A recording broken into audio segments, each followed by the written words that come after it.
You can tell how long I've been up running around plugging cameras in. Hello and welcome to RAF Fairford for what's going to be a long day for us, a long live broadcast, and hopefully an exciting one for you and for us. It's great to be back here at RAF Fairford for another air tattoo. It's been too long, hasn't it? And as we're all now very well aware, a fantastic weather forecast for us for the whole time, which is pretty well unheard of. Expecting the first arrival in A400 shortly. Haven't looked at my watch recently. Where are we now? 9:05. And yeah, there's got a couple of guys staring at flight radar, and I can see some hawks to the north holding, and an A400 on the ground at Bryce. It's a pretty short commute, isn't it, for someone? But welcome. So good to see so many of you in the chat. I will just hop on Chris, who's being wonderful as ever and moderating the chat. Mentioned there's a new supporter on there, so I should do my YouTuber job of saying welcome. And I did that. I'm not as reluctant as it sounds to do that. I am extremely grateful for anyone who's around and supporting us. We'll be live here on YouTube for all of the arrivals and the departures on Monday as well, and you'll hear about how you can view the on-demand service very shortly. Oh, I can't see the new supporter. Oh, I can! Mosky Man. Oh, and another one. Jan Clark. Thank you very much for becoming a Plains TV supporter on YouTube. That gives us a little bit of money each month, and hey, no bad thing, is it? Supports us in what we're doing and encourages me to come out and do more of these free to view live streams. So we are a bit of a focus we are now focused on the on-demand streaming service at watch.plainstv.com, but it's lovely. I really enjoy doing these free to view things where we can get a bit of a conversation going with the aviation community. Well, I'm excited about this. It's going to be a fun day. It's fairly fairly early in the day today, and things will, shall we say, improve quality wise gradually as we get everyone set up and into the swing of things. I'm stood here. I wish I could give you a wide angle shot of this location. So we're pretty well crowd centre. It's a nice place to film an air show, particularly when the sun's behind you, but it's not a great spot for arrivals really. But we'll aeroplane, I can see an A400 out there. I'll tell you what I'm going to do. I'm going to go hop on this camera and film it.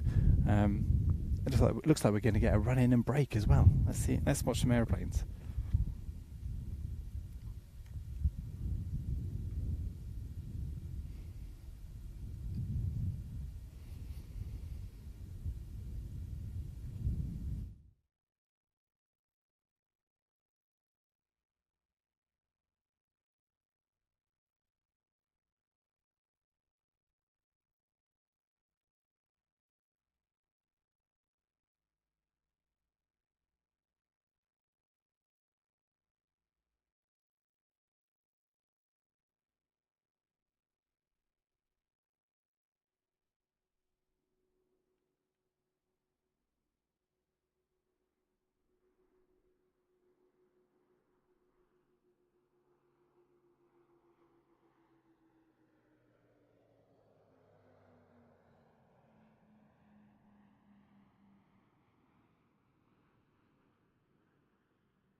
trying to work out how to do it. So I want to put automatic exposure +1.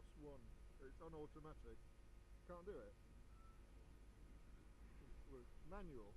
That's going to be a nightmare.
I think they'll mind if I take these white poles down because they're right in my shot, aren't they?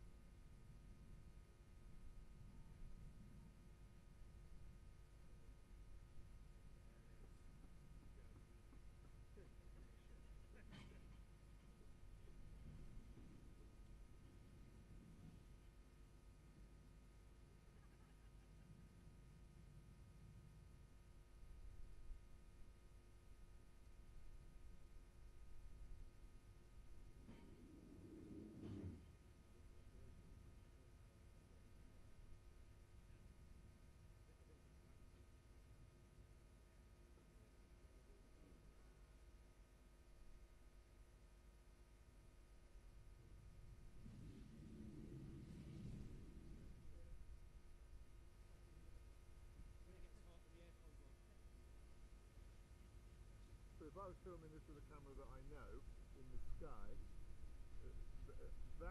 that must look awfully dark and grey from camera 2 at the moment. Okay, that's because the auto exposure is not expecting to see bright clouds. So, but the only way around it is to put it on manual then. So how do I do that? Let me look. So what I would do with my old still camera days is I'd put point.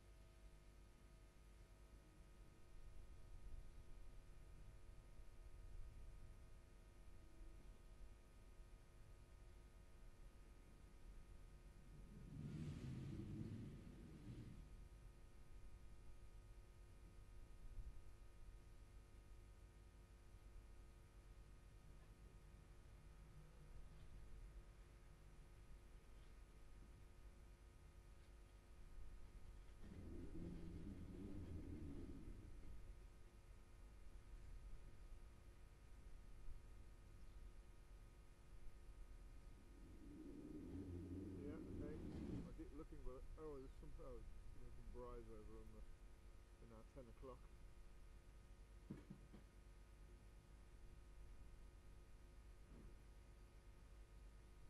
I'll turn the camera around ready, but I'm still trying to work out how I can pull this exposure.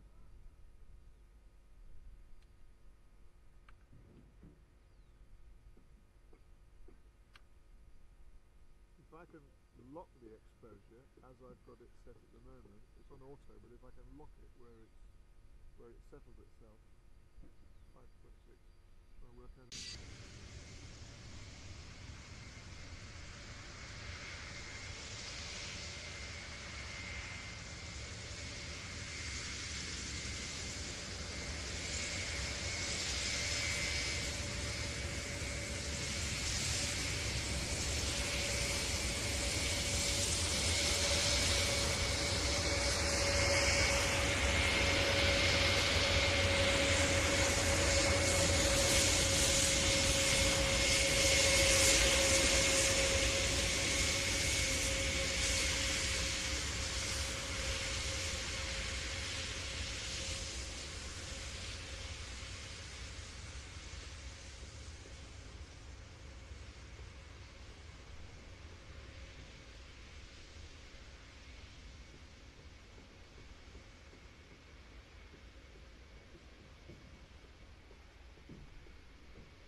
my sky looking like now? It's on fixed aperture. I've not changed the aperture. Is that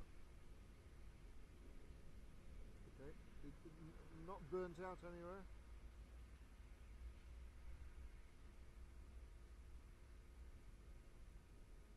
Okay, and if I leave it where it is and just go in on something on the ground, is that exposed? Is that okay? Is the grass all right? Okay. So I could do with getting my viewfinder a bit brighter if it will let me do it.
Texan, top right.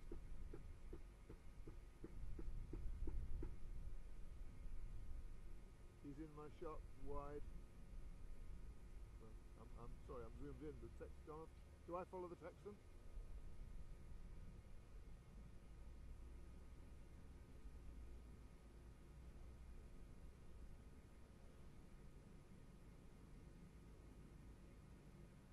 Looking at. It's just a blob in my viewfinder, I can't recognise anything at all.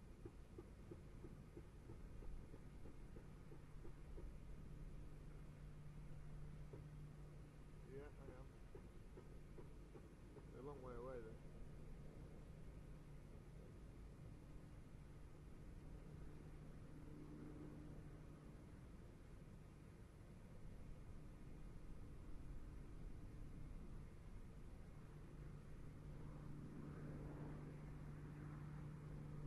Coming.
job at 1 o'clock if you want to get one on it.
Looks like a C-130 above them, is it?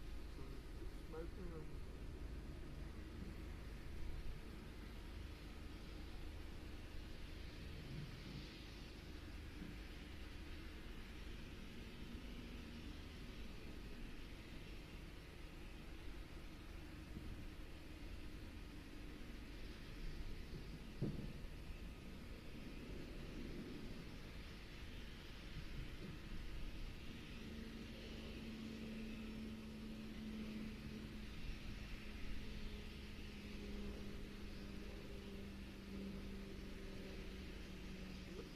Is that a hawk? Is it a hawk? What is it?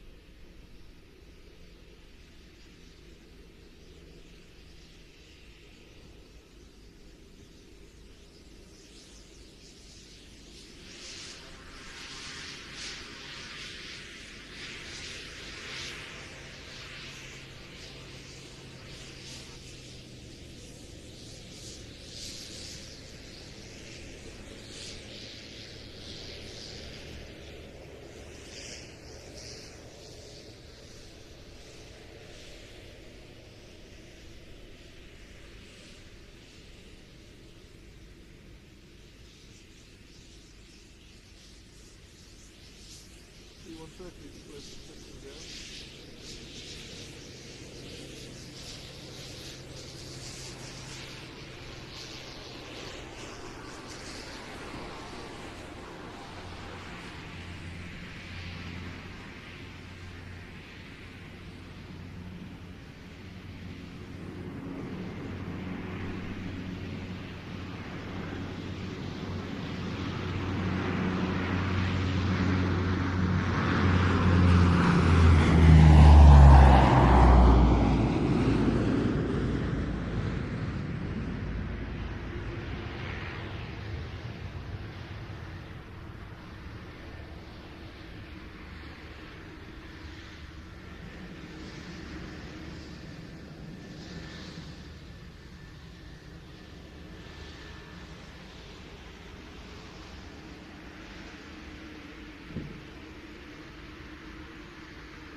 live.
Move my camera forward a bit.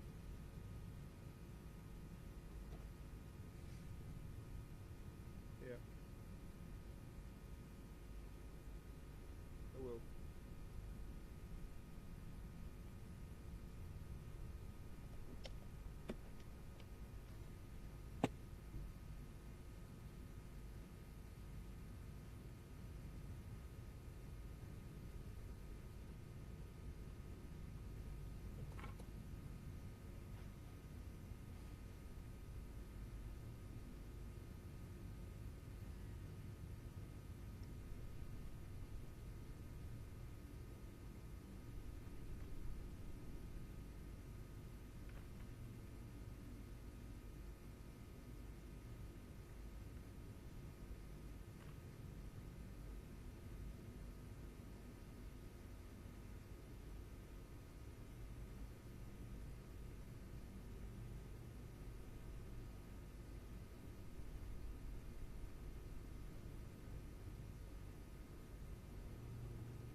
too far away. Let me follow this one and get Adam to put the other one up.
stuff around if you want a bit of background flavour.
I think we'll probably do is get rid of your van load now. Okay.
Eagles. Quickly, pretty close.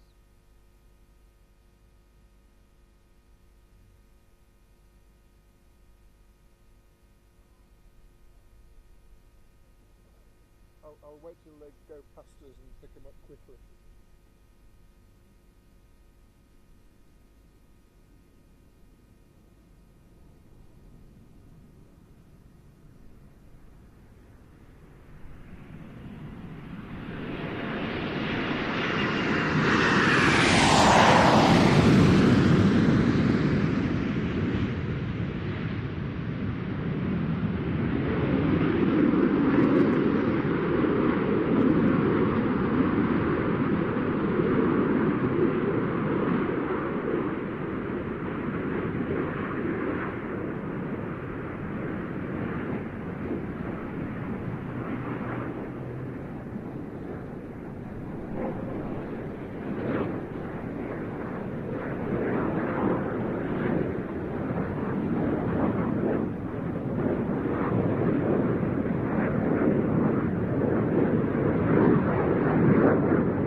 below my horizon, I'm afraid.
Challenger or collaboration too much?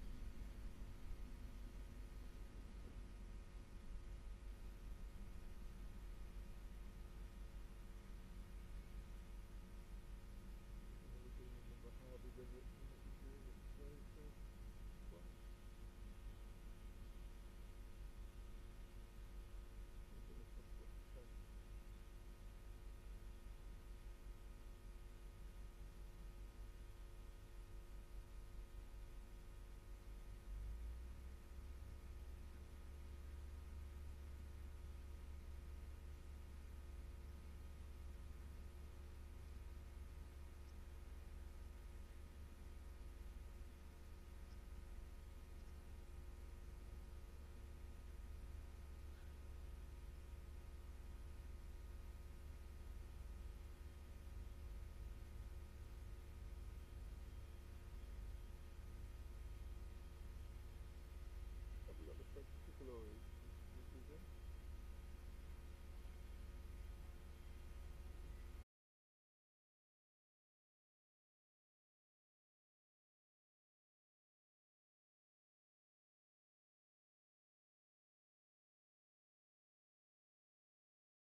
do telephoto.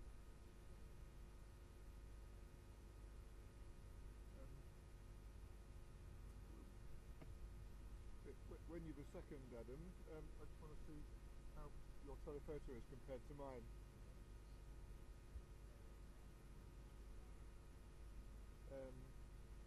My full telephoto, I get the entire BAE systems and a bit of the hanger on either side. I'd be interested to know how powerful your lens is. How powerful your lens is.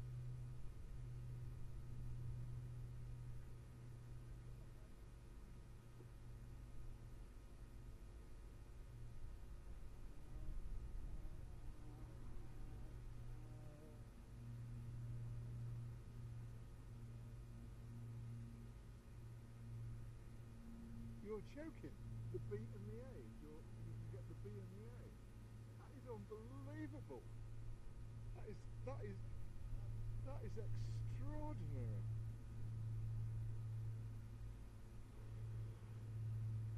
Here, some props in the sky.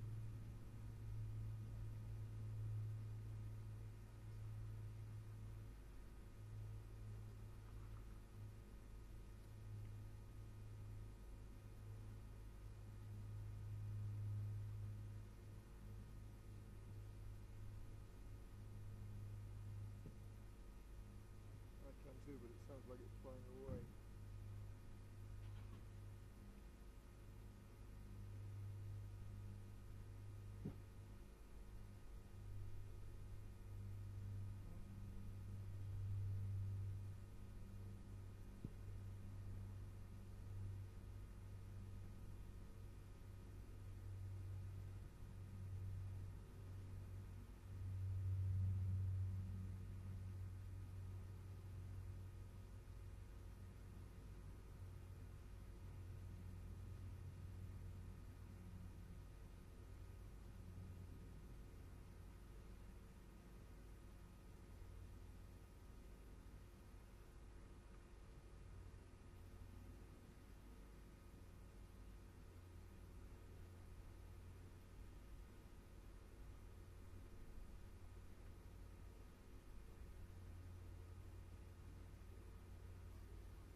Hello everyone, good morning still.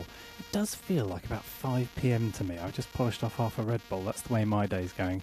And the 2 microphones representing the 7 different jobs I'm doing at any one time at an air show. So bear with us a little bit on some of the technical gremlins we had this morning, but things are settling down for us now. What an action-packed morning we've had so far, not bad on arrivals day. I can see there's a bit of a crowd down the eastern end there watching arrivals, and I can't see the western end. But yes, thank you for joining us live here on YouTube for all of the arrivals, all of the departures on Monday as well. And you can also watch the weekend's live broadcast.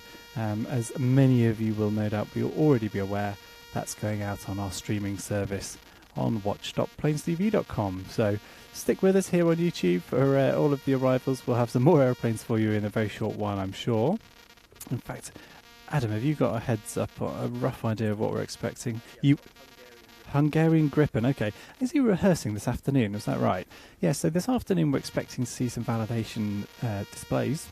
I suppose we can't call them displays. It's not for our benefit. It's just getting to know the area and ticking an important box on a piece of paper. Make sure everything's tickety-boo. But that does mean we get a bit of flying displays this afternoon for you to enjoy. Yeah, go on then. I've got Adam off camera here who's been doing the camera one work this morning. So if you've been enjoying some of the glossy, silky, smooth pans, or if you've been aggrieved by how poorly focused the aeroplanes were, hop on the chat and you can send Adam whichever message you prefer. Go on, what have we got this afternoon? Swedish Herc, as well as the Hungarian Gripen, an RJ100. And the Royal Jordanian Falcons, A319 departure. So this is coming up in the near future. So these are the arrivals we're expecting in the very near future. So yeah, we're sort of doing the same as everyone else, really, staring at flight radar, glancing out to the east nervously, and occasionally the west, because you never know. We do have the the radio on downstairs. But yeah, juggling everything else, it's sometimes hard to keep on top of all of that. I did want to hop on the chat. I've seen lots of new supporters joining, which I'm extremely grateful about. A couple of ways of supporting Plains TV and what we do, and particularly encouraging what we do on here on YouTube, would be to join as a member on YouTube. Let me see if the Wi-Fi is holding out to the point where I can see on my mobile phone who's joined recently. I'll turn the volume down so you don't get me 3 different times. Oh, I'm lovely and wonky, aren't I? I'll sort that out in a moment. Who have we got? I think I've missed the last ones whilst I was faffing about getting the stream back up.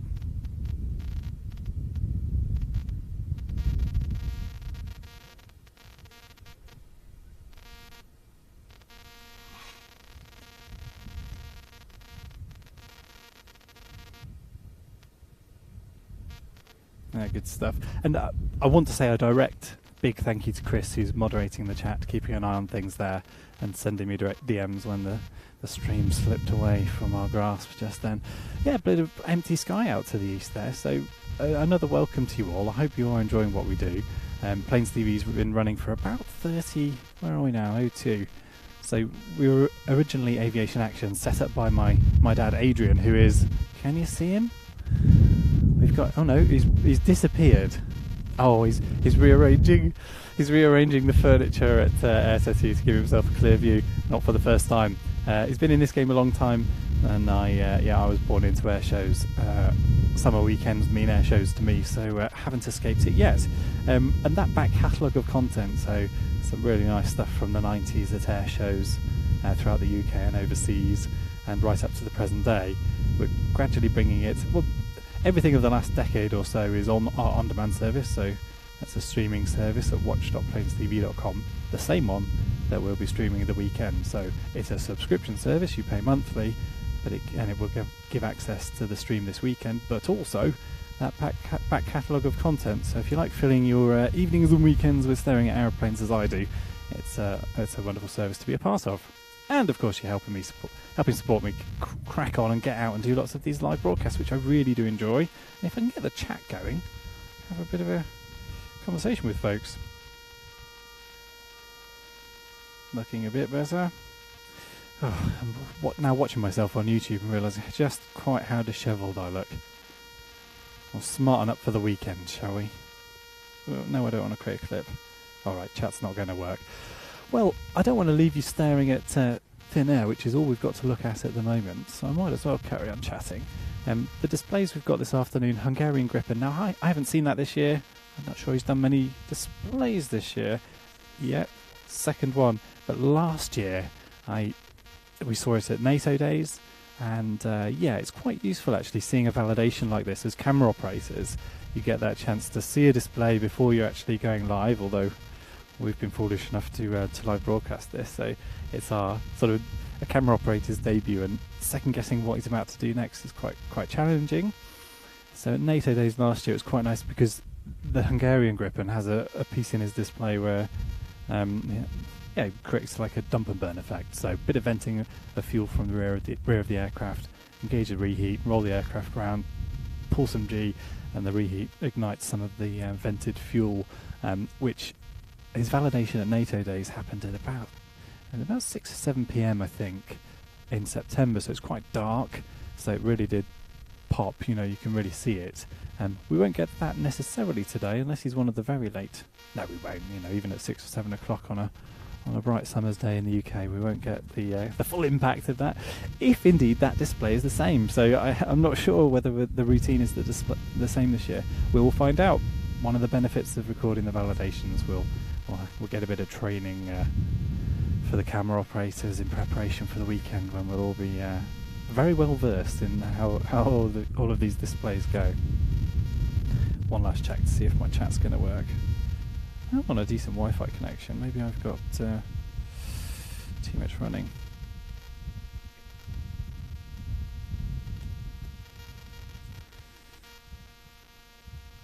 Roger. So yeah, what have we got? We've got a team of 7 here. We've got a couple of guys. Well, we've got one guy running around recording some of the really nice slow-mo and side material of aircraft crewing in and taxiing out and all the exciting close-up stuff that we don't get to see as spectators at an event. The purpose of that being really to build a bit of content for AirSat2 to use, but also we will produce a program like we've released on DVD and Blu-ray over the last 6 years. Well, it's all gone a bit weird with COVID, hasn't it? But first AirSat2 program we did was 2015. Recorded the show many times in the past, but that was our first official DVD Blu-ray souvenir video program. And those programs always go down well, but DVD Blu-ray now has dropped off to an extent that we just can't justify making those physical products. So that program, that souvenir video, will go out on that streaming service as well. So important point coming up. A big supporter of ours of these live broadcasts has been Airfix. So if you like the sound of this streaming service, they've been kind enough to gift 100 free 1/72 scale Nat Red Arrow kits. So if you sign up to the on-demand service at watch.planestv.com, use the offer code NAT, spelt correctly, and with a capital letter in the right place, you'll get your first 3 months on the streaming service at 20% off. So that's £8 a month. Give you access to this weekend's live broadcasts, the special features and extended highlights that we'll release from AirSat2, and of course that back catalogue of airshow action stretching back 30 years. So a big thank you to Airfix for supporting us in that way. I'll have an offer for you for their site coming up later. But so go to watch.planestv.com, sign up to the on-demand service using the offer code NAT, spelt capital G NAT, and you'll get 20% off your first 3 months. And I will send you, and it will be me, sticking stamps on envelopes. I'll send you a NAT free. You will need to pay for the postage of that kit. Glad I remembered that. That's that half a can of Red Bull kicking in and reminded me of that very important term and condition. And so there were only 100 of those available. There's been quite a few of them used already, those codes, because I sent an email newsletter out on Monday. So that offer will end either when 100 people have used that code or when the Thursday evening. So we'll cut that off on Thursday evening, so prior to the live stream starting on Friday. So one more time, if you'd like the sound of the streaming service, you'd like to watch this weekend's broadcast on watch.planestv.com, head to that domain, sign up using the offer code NAT, and I'll be in touch next week about you paying for your postage.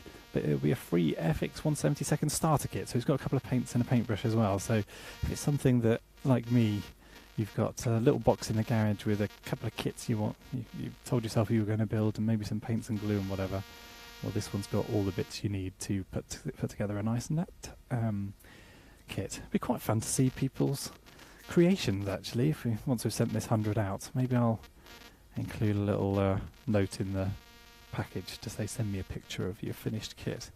But thank you to Airfix for that. We could show them on the Duxford stream. In fact, I'm expecting, so busy scene. We've got the Royal Jordanians coming in. Where are you? I see them. All right.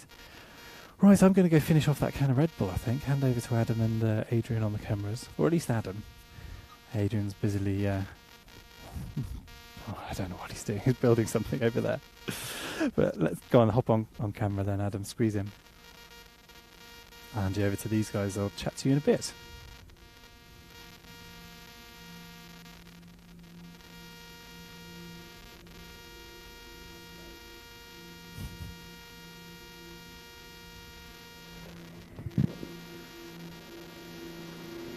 Confirm my mic's clear.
more powerful lens. So we're going to do, you did the first one, I did the second one.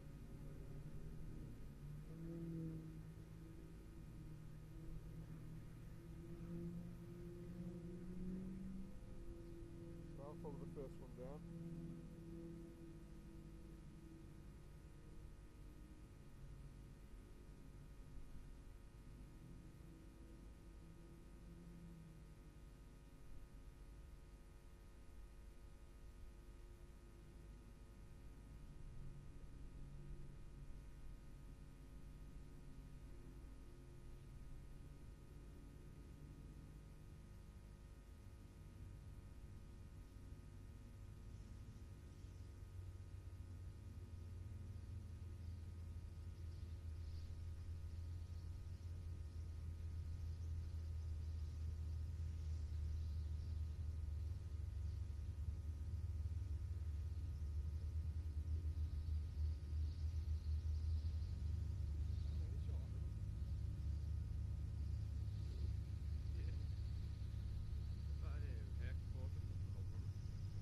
Can't go in, I'm fully in, I can go out.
Your eyesight is better.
pole better? That would tell me.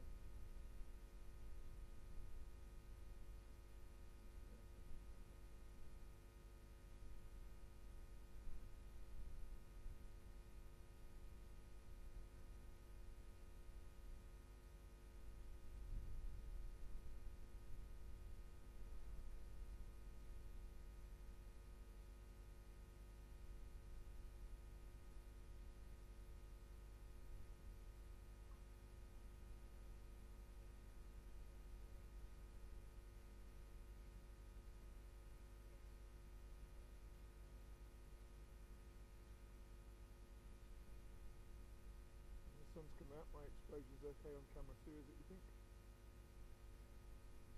The whites aren't over bleached.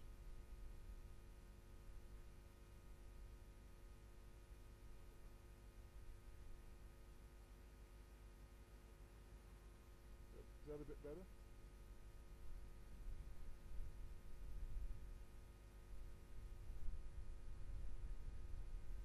Okay.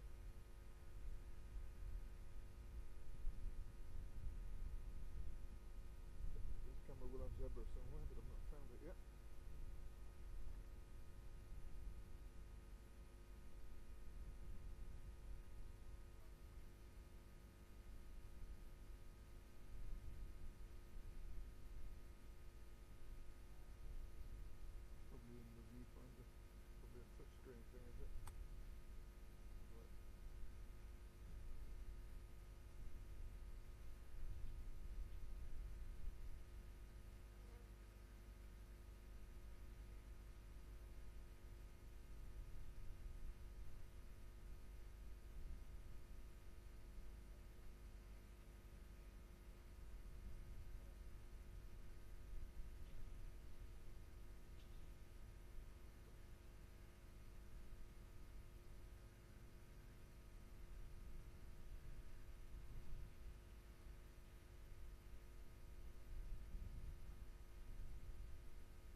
until they practice reception.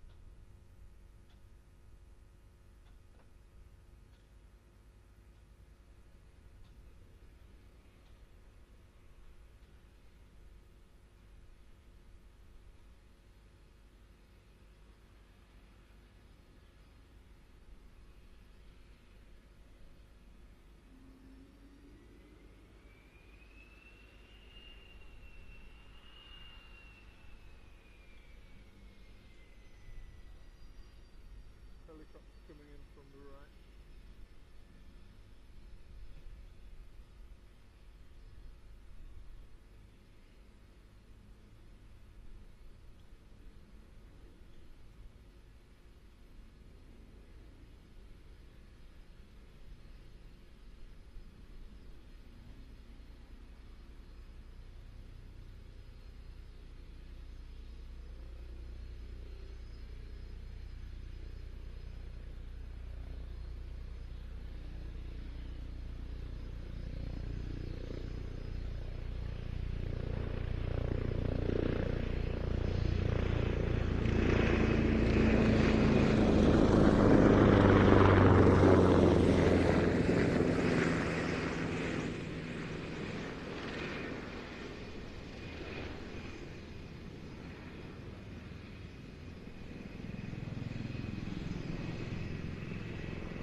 Say again? Heck, no, no, he's not taking off. He's just landed. Sorry.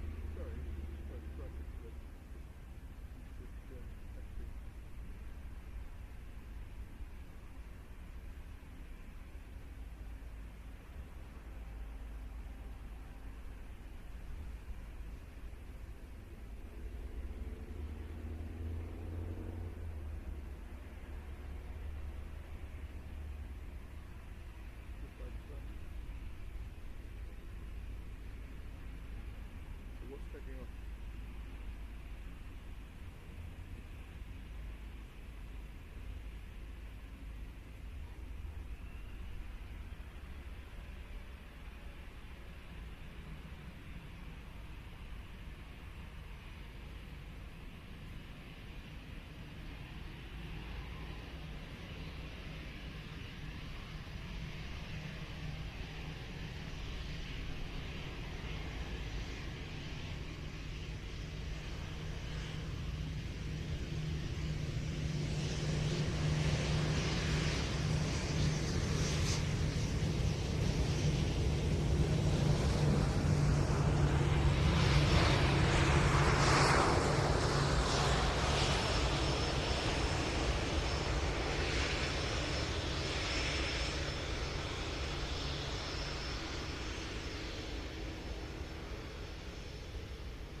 When you're filming, you have to concentrate all the time.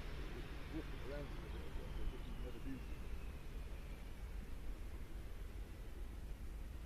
And I've put an extra, where I stand, I've put an extra jack on the other side where the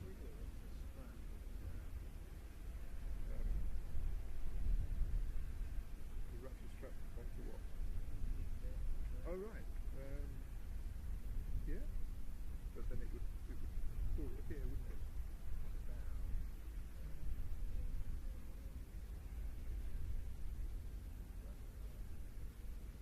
Am I free for a minute? Okay. Let's just give it a go. Lift it all in one go.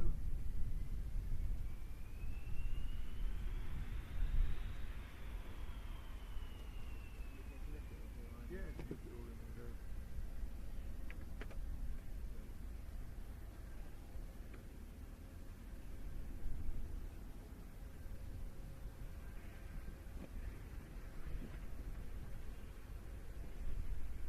There's one going round the corner. Just go round the corner.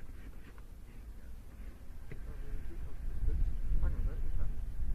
It's gone out.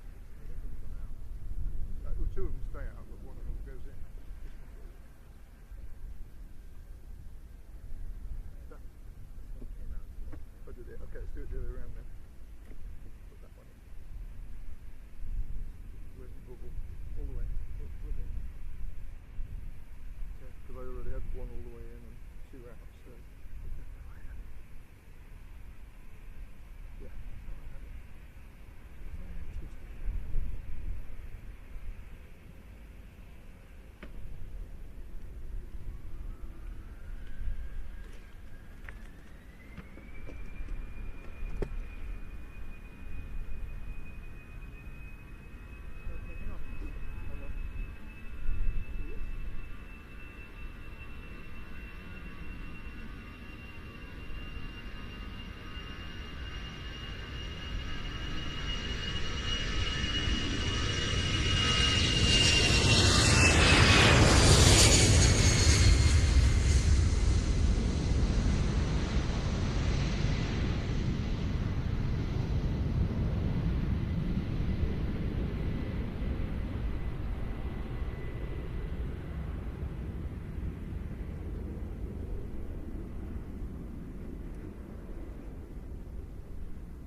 looking at them, but with the grandstand moved back quite a lot, you can see the end of that runway, can you? From up there. So that's good then. Save the potential problem.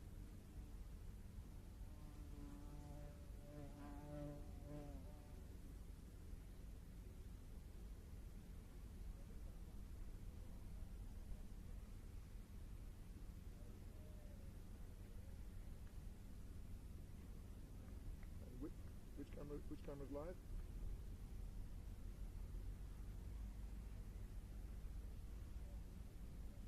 Okay, I'm going to have a little play with mine then. Now I've got my little platform set up.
I nearly said good afternoon. It is still morning, 11:45 here at Air to 2. You'll pick up if you are in the vicinity of the airfield, or if you're staring at flight radar, watching aeroplanes past the airfield. That Texan backtracking at the moment, and we're slightly delayed. There's a little bit of a buffer on the stream, so it's not to the second live the broadcast as it makes its way to YouTube. Do you want to pick up the Texan, Adam? So Adam's here on main camera. We've got Adrian on the second. A busy morning, but a little bit of a quiet spell now. Anticipating a... What are we after next, Adam? I see it, the German, and it's a bit of a heli-fest actually. We've got some nice helicopters in the static and in the flying display. We saw that rehearsal just a little while ago. I see that. Yeah, which is not something. Well, we've seen it at NATO days on occasion, but not something we've seen in a flying display in the UK at all, to my knowledge. I can't think either. Maybe it's an Air to 2 previous to 2015 where it wasn't paying too much attention, perhaps.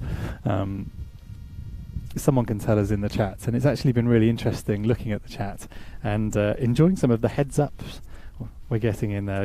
It's quite nice having an army of people staring at flight radar, picking up aeroplanes coming across the channel and giving us a bit of a heads up. Speaking of which, I'm distracting Adam slightly because his job is basically to stare at a little corner of sky out to the east there, anxiously waiting for aircraft arrivals, capturing every one, or at least that's the idea, and every departure as well on Monday, and that's all coming to you free to view on YouTube.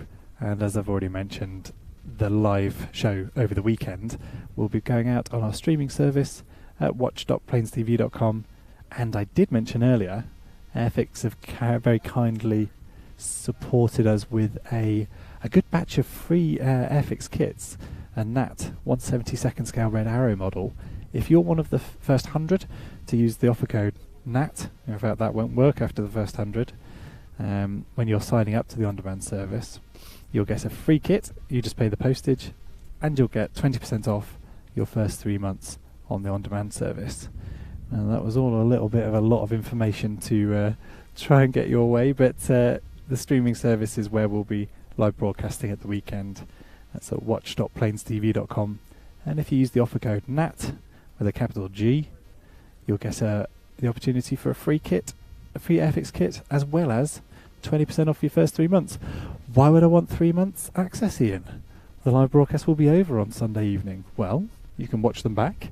You can watch back our back catalogue of 30 years of airshow action, but more importantly, we'll also be releasing some extended highlights from this weekend's action, including lots of in-cockpit special features, etc. The sorts of things you would have seen on DVD in the past. And other live shows later in the year. Quite right, thank you, Adam. Got him well trained up, haven't we? We've got Duxford coming up in September. In fact, a free-to-view stream at Duxford next weekend. Gosh, that doesn't... I haven't applied my brain to that at all yet. Should probably book a hotel. But we do have the Duxford Battle of Britain air show in September. That will go out on the on-demand service or the streaming service as well. So we mentioned the German helicopter we've got coming up, and is that a rehearsal? Oh no, so the Black Eagles we'll see again later departing to Farnborough. Presumably a practice over there. At some point, hopefully soon, there is a Swedish, they call it a TP-84, but we know it as a Hercules. Yes. Which is just a support aircraft. That was due in earlier. Okay. But at some point in the coming hours, that will be an interesting arrival. Presumably supporting... Well, it's an Air Force. Presumably supporting the classic jets, or not? Supporting the Gripen and Of course, the okay, There's a alright. citation supporting classic jets. Okay, a citation. Of course, yes, Camp saw him out in Jersey. But we are expecting those aircraft in this afternoon, is that right? Is that... Yes. They're on Friday. That's interesting. It's on my to-do list for today. The flying display, Okay. on Friday. Ah, maybe I misread the notes that the guys here at Air to 2 have sent me. Where are we? Nearly 12 o'clock. So yeah, we're expecting something in at 12, but not for a good while. What's that? 9 minutes away. What else are we expecting this afternoon? Because I'm conscious that you guys are staring at this, wondering what's going on. We have... There's a nice Avanti there, very nice.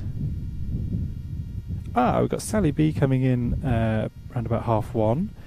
One of the themes being the USAF anniversary this year, so nice to see that on the ground. It was due to be with the B-52, but sadly not to be anymore. I believe the 52s have cancelled.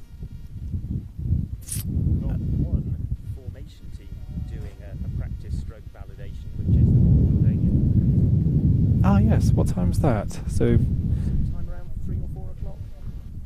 I see it. So 3 or 4 o'clock for Jordanian Falcons practicing this afternoon. I think possibly closer to 4 because I can't see it on this list at the moment.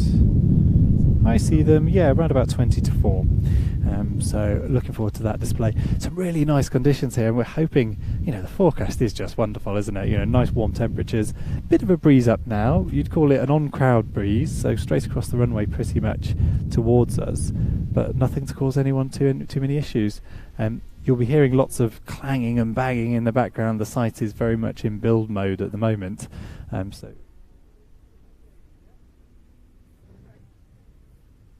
is being dragged out, vans running and all the rest of it. So yeah, excuse all of those clanking and clangings.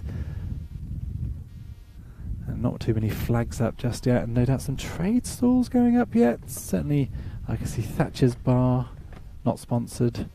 And a couple of other caterers have gone in, but yeah, it's nice atmosphere here, seeing the site coming together whilst we're waiting for more arrivals.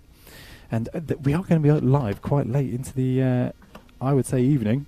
10 to Arrivals 7 o'clock, and it's the CC-150 Polaris, which has not been to a UK air show since 2002, so we need to stick around and catch that. Wow, 20 years. Okay, yes, I suppose we should.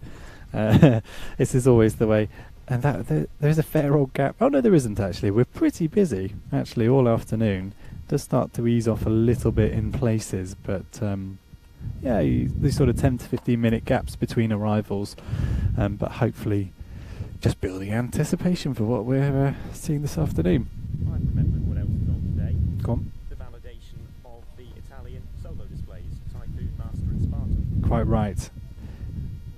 And the Spartan display, is it an aerobatic display as it has been in the past, presumably? I believe so. Yeah, fantastic. Right, I've got the chat up and running as well, so thank you everybody for joining in. Oh, I'm still looking dishevelled, aren't I? Why does no one tell me? You know, Andy sat in the trailer down here. You could probably see my collar's up. What does he think I am? Some sort of rugby playing... yeah, no, I've got no red trousers on either. I see the PC-12 down there.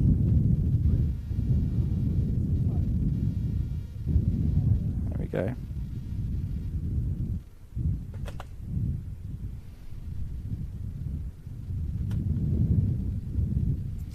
Yeah, as I say, it's useful having people on the chat there. Aeroview TV saying, looks like the Czech W3 could fly over Portsmouth, so he's getting his camera out. Hello Devon, thanks for checking in. An Artful saying Tom Cruise arriving on his motorbike. That must be a reference to a shot of a motorbike earlier that I missed.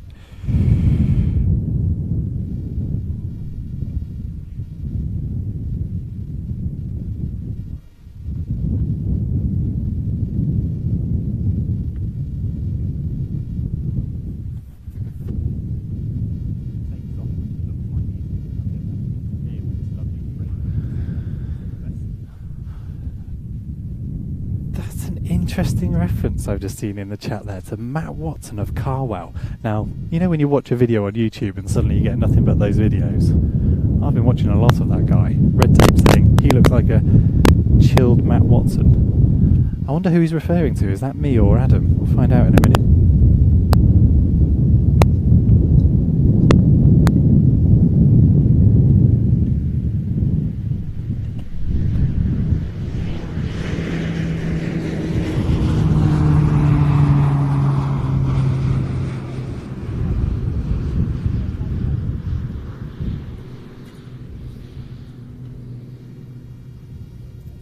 And I see a question from Mark there asking, when is the airshow at the weekend?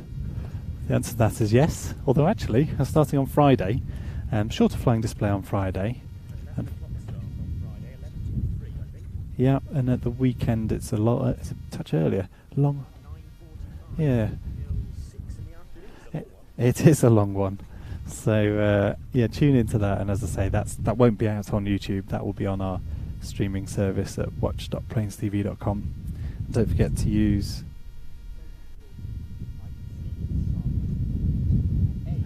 and Alec asking why have two mics. Yeah, as I say earlier, the two mics are representing the 12 different jobs I'm doing at the moment. So one is a talkback, so that goes out to all the camera operators so I can shout at them, and the other one is coming to you, Alec. So there are cleverer ways of managing an audio routing like that, but my solution is to throw two mics on my face. So is this the Sea Stallion coming in?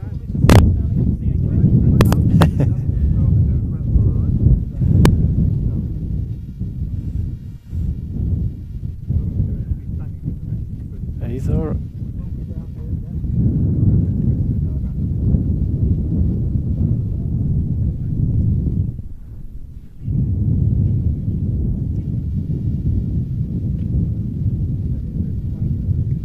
Dom saying Adam's a blooming encyclopedia. He is. I've seen him sat in front of Ben Donnell and they've taught each other things.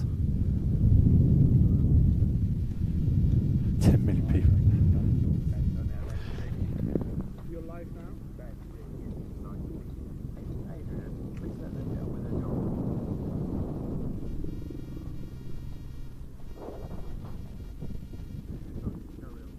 Lee, just tell them to mute my mic for a minute. Can you mute my mic for a minute?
In as well.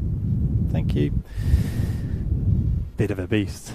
CH-53 from the German Air Force. So's that lens actually. I feel like I'm about to appear full frame on Adam's camera at any moment. Next aircraft due in 4 minutes, NH90, Netherlands. Have we had that in already? No. And then we'll have, or expected to have, the TP-84, better known, as Adam says, to us anyway, as a Hercules, C-130. Gripen, so that's the two Swedish aircraft. I've had 3 Swedish aircraft. I see two Cs and 1 D. Nice. Very nice. Can we have a 2-seater, please? Yes, you may. I think I see the NH90, by the way. Look at this, back on schedule. A long way out in the distance there, but we'll see. He's a dot to me, but with a bit of luck with Adam's chunky lens, we'll pick that up. Oh, I still haven't found out who is it that looks like the CarWow presenter. He's not an unattractive man, so I don't think it's I don't think we're being besmirched here.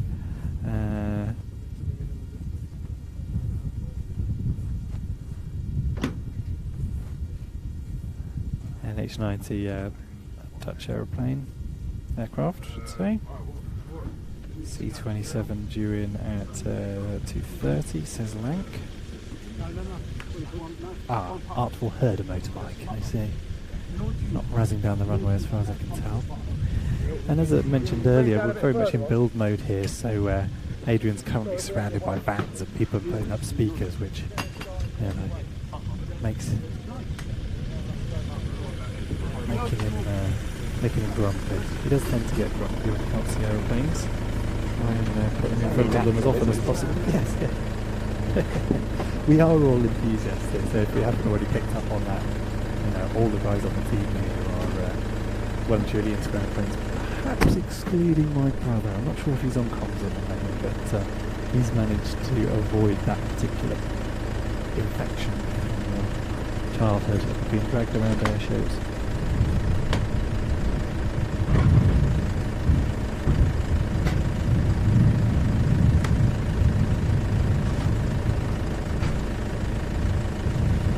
Yeah, someone asked if Ben's commentating this weekend. He is.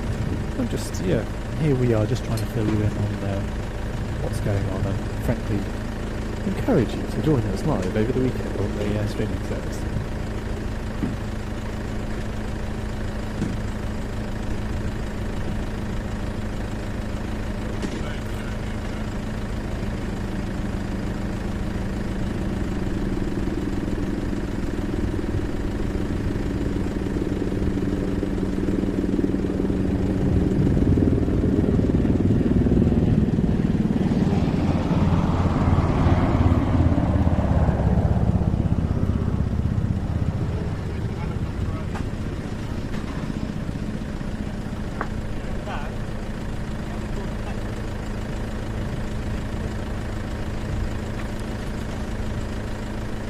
We have an MH90 in the flying display, don't we? That's right, yeah, that one's the Dutch.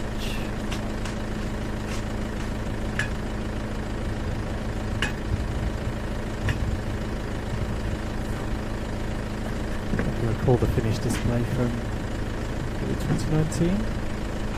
18? Bit of flossing going on the out the door. Spectacular.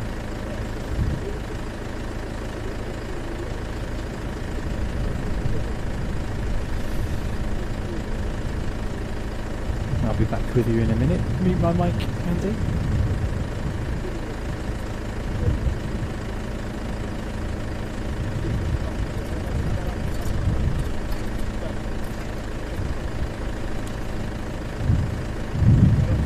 Confirm.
allowed it in the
Was that the idea of it? No, the idea was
You are all very stoic, sticking around for a shot of a grandstand. Thank you for bearing with us while we have a bit of a quiet spell.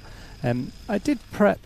If you're not new around here and you've watched my streams over the last few years, you might remember the lockdown ones where I was sat in my bunker in Devon and playing back clips from older shows, and you won't be surprised to learn that I've got a load of clips lined up to share with you during the quieter spells, during the arrivals.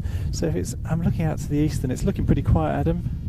I can't see anything. So I thought we'd kick off, he says, at 12:30 in the afternoon, with a flashback to where we left off at Air Tattoo at the 2019 show, and the very last display, at least on the I think we did the DVD chronologically. So the Spanish Harriers closing the show at least on one of the days. So let's take a look back to RIAT 2019 and where we left off with the Spanish Harriers. And so to the finale of RIAT 2019. The efforts of the Spanish Navy in providing two specially marked EAV-8B Harrier 2s for the flying display earned them the RAF CTE Outstanding Contribution Award.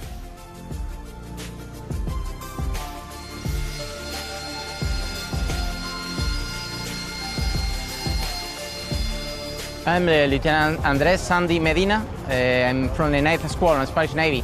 I'm posted in Rota and a Harrier pilot.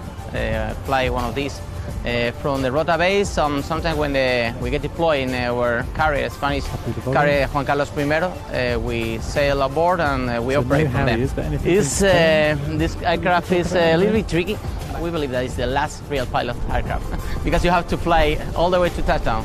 It will not forgive you a mistake, but it's a very, very enjoyable aircraft to fly, and we love it. The P1127 made its first conventional takeoff and landing in March 1961, and that September, its first transition from vertical into wing-borne flight. Here come the two Spanish Harriers from the left.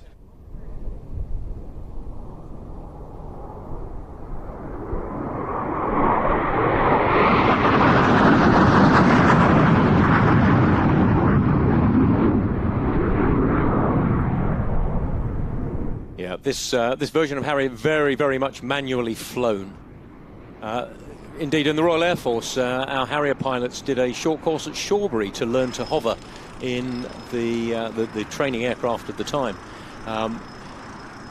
Very, very difficult transition to make when you're a fast jet pilot. You've been used to going through training, flying at 420 knots in a Hawk at low level, to then consider an aircraft that is capable of flying at 600 knots but also hovering at 0 speed is actually quite a difficult concept to get your head around.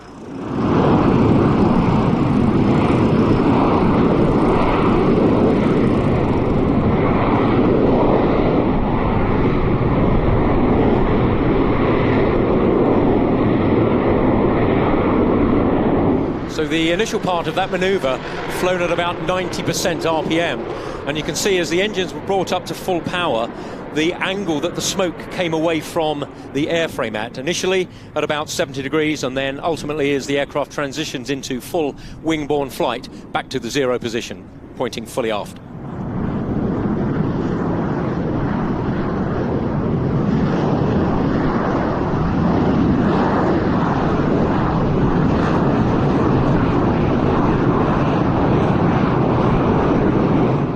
Of course, the Harrier's most famous shipborne exploits were in the Falklands.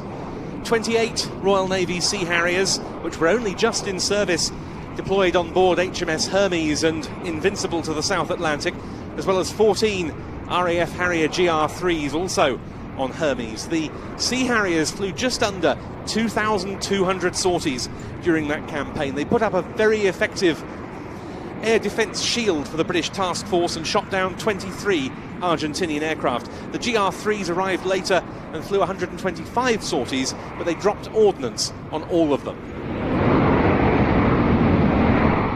So you mentioned earlier, Ben, that the nozzles can go anywhere between 0, which is fully aft, and 98 degrees. So in essence, at that point, about 8% or 10% of the aircraft's thrust that's coming out of the engine is actually going forward, which will decelerate the aircraft massively, which led to the phrase of VIFing, which became very famous during the Falklands War, which stood for vectoring in forward flight. Very useful in air combat. It was, although the tactical relevance of it, I think the jury is still out on that one. I think it was more for the tabloids.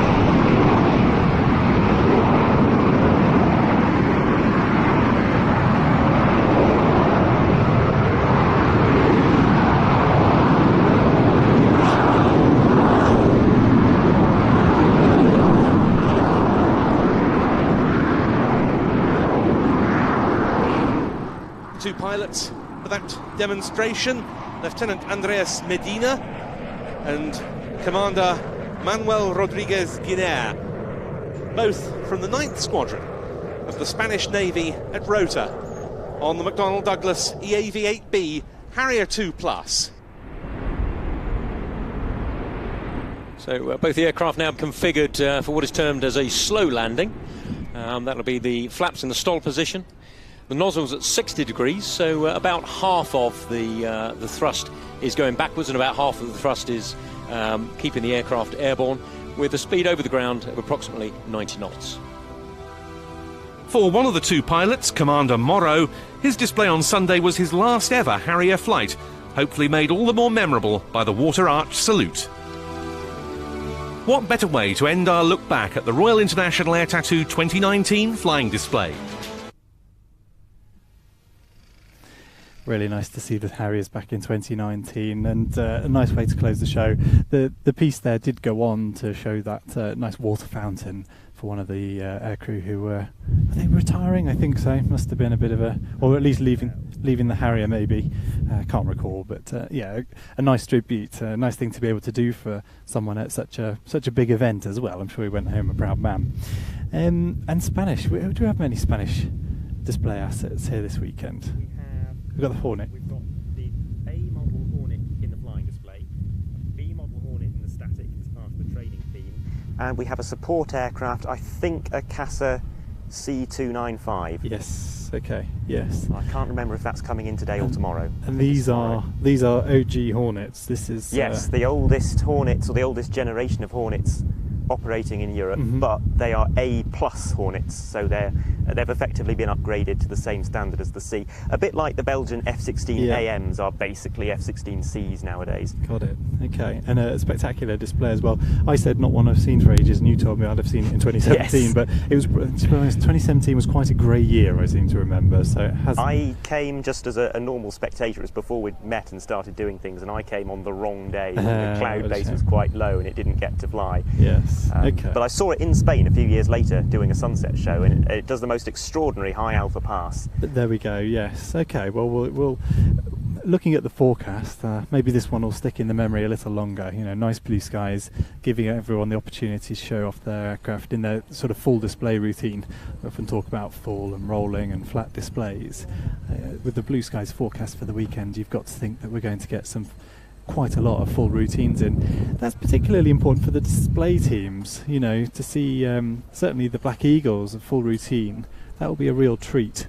And they've never done it in the UK before. They've done bits of it, but they've never got through a whole public display without having to switch to the rolling or the flat at some point. That's interesting. Andy telling me I'm off screen. That's interesting. I seem to recall a decent full display at Waddington, but maybe elements I think they had to cut out one or two things on every single display, because there's two particular high manoeuvres. They've got their big vertical brake, and then they've got the one where they draw the Korean flag in the sky, and they never got both of those into the same display, I can recall as far as I can remember. No, I think you're right. I don't remember the... Yes, there's the kind of star drawn in the sky. Is that what you were describing? It's a yin-yang sort of thing. It's the tiger, which is the symbol from the Korean flag. Yes. What was the other element there that you can't remember seeing? There's a big vertical brake to start the second half of the show. So I certainly remember the yin-yang symbol there at Waddington, but not the latter. So maybe, okay. No, I believe him. Do you believe him? I believe him. So hopefully a few blue skies. Solid blue skies it's looking like for good portions of the day, giving us opportunities to see full routines hopefully. Spanish, what have we got? So a bit of a helifest, as I said earlier, and you must excuse the hammering and banging in the background as we're chatting to you. There's speaker poles going in and all sorts here. We're definitely in build mode at Fairford, where we will see lots of helicopters over the weekend, so quite a few flying displays. One of the more interesting ones being the W3, an aircraft you tell me you've got a few notes on. I have. I was going to save them for when the W3 arrives, but you'd like to do. Keeping your powder dry for later on. Got to keep something to say. Okay. What? Yeah, we don't want to run out by 2 in the afternoon. Oh, I think that's fair given, isn't it? Where are we now? We're at 12:30, which is when we were expecting another arrival.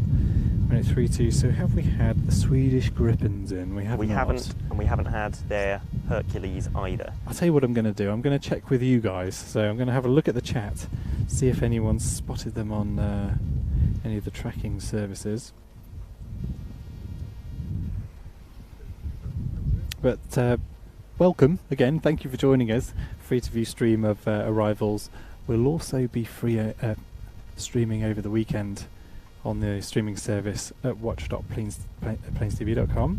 Chad McDouche, that is a strong YouTube username. Congratulations, Chad McDouche. Did the Swedish Jet show up yet? We were just discussing that. No, they haven't. They're coming in at 3 o'clock on Friday. He may be talking about the Griffins, which we are anticipating momentarily. No Swedes yet, says Stuart. Yeah, this is really useful actually. An extra few pairs of hands here on the scanners. Yeah, Mark Roberts saying, great job, thank you for your hard work and long days. They are long days. We were just discussing once things had quietened down there, or rather Adam was saying, if this was a flying display, you'd be struggling by now. We're a good few hours in. As a camera operator, it is quite a physical exercise, believe it or not. Take my hats off to the guys who are doing long streams of airliners landing and such like, but it is hard work, especially when you're on your own actually. But actually when it's not flying displays where you are it's a bit of a yoga workout chasing aeroplanes around the sky, it's a little bit less pressured actually. And you were saying you were enjoying it. I'm enjoying it. There's a nice atmosphere. There's a time to enjoy the sun. I've taken my jumper off, which is quite rare. Anyone who knows me knows that I keep that on until it hits about 35 degrees, plodding around air shows in the Far East in the tropical sun with a jumper on. But it's come off today, enjoying the sun, time for a sandwich without worrying about missing things. There's a rather nice pace to it all. There is, and obviously we've got the build-up to Farnborough going on as well. Kevin Bond saying that they did the Korean flag over Farnborough on Monday, so they're clearly that's nice to hear actually. Yeah. The idea that they can get that kind of more of a full show than at Southport. Yes. And it still won't be a full show because of the limitations around Farnborough. But we're hoping to see it here. Surely we'll see it at least once or twice. Surely. And what else did I see? A lot of hanging around north of the field. Oh, I saw someone saying an A400 looking like it was heading our way. Could it just be a Bryce aircraft at work? Could be. There were a fair few of them buzzing around yesterday while we were setting up, and we had a fair few Voyagers as well and a Hercules at one point. And they are close enough that every now and then we zoom in a camera on one of them saying, "What's this arriving?" And then it disappears serenely into the distance. That's nice to see Jan being very generous, a supporter. Thank you. You can join as a supporter, as a member on the Planes TV YouTube channel.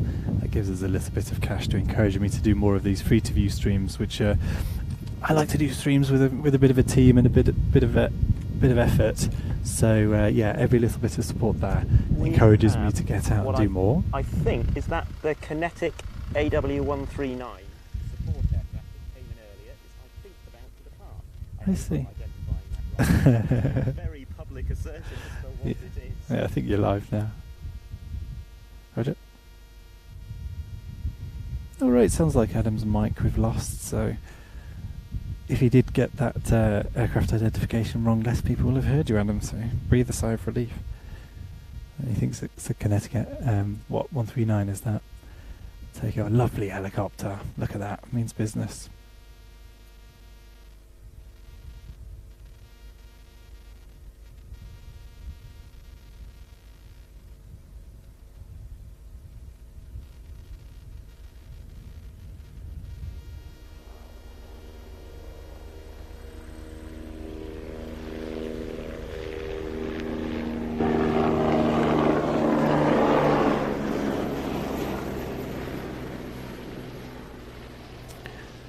Looking at the GEPTN reg, I think you've come out of there all right, yeah.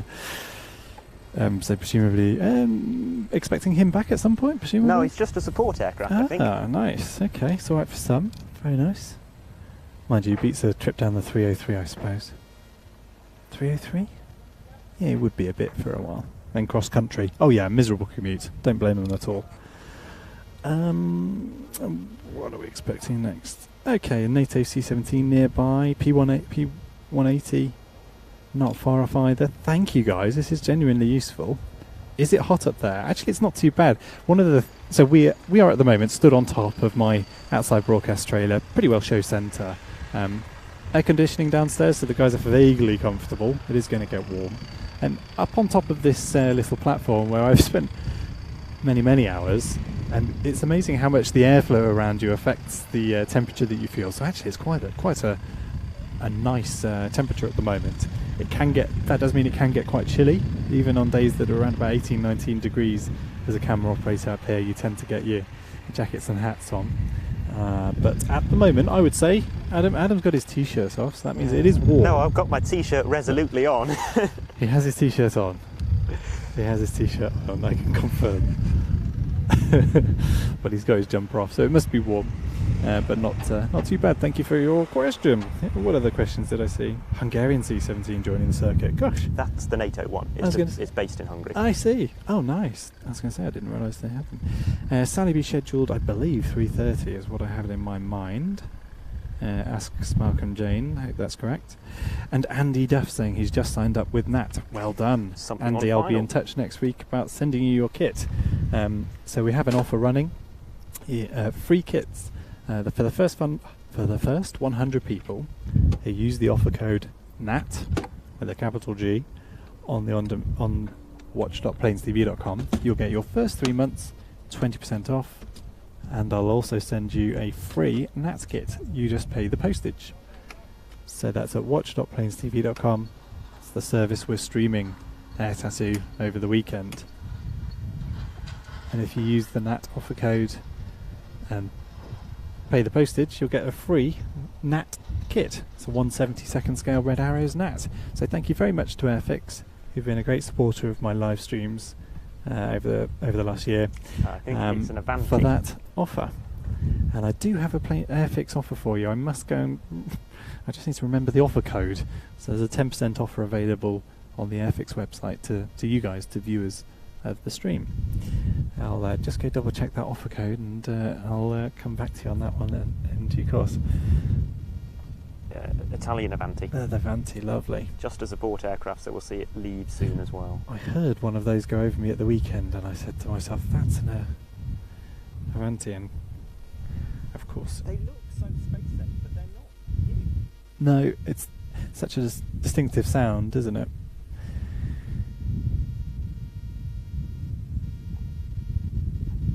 Yeah, the whole pusher configuration is not something is a very rare configuration, isn't it? You don't see it on aircraft, and as you say, kind of futuristic looking, but not something that's been adopted widely. I'm trying to think of other aircraft. I suppose you've got... Yes.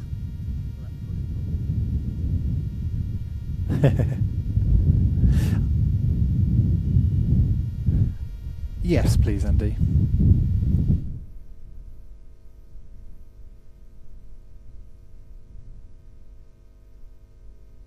Yes, I can hear you now.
So it looks like we've got the NATO C-17 as my guess. And you do have to guess at this point, don't you? I suppose if you're watching at home, you might have flight radar up and you can tell me. Lots of heat haze there. Very warm day, and that's on my is that my full range? Yeah, so that's as long as I can go. If you've got a wide angle of that, Andy, you can show folks how far out he is. You haven't got a wide. I'll give you a wide. Let me zoom back, give you an idea of how far out he is. It's quite high at the moment. Okay. Well, there he is, and we've got Adrian's wide available as well.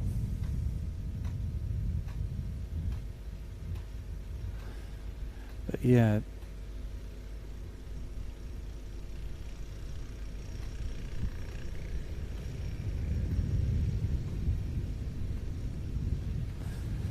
Yes, that's Adrian's wide angle from ground level. He's not got too many people setting up speakers in the foreground anymore, which is nice. I can zoom all the way in.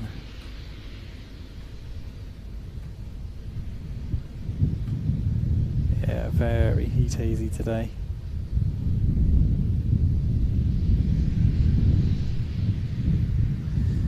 Lots of rudder kicking in there. It is a crosswind, and it is blowy, it is blustery.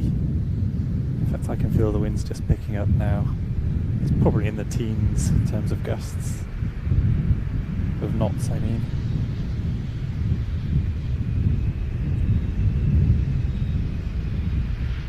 So he's just touched down. I'm going to...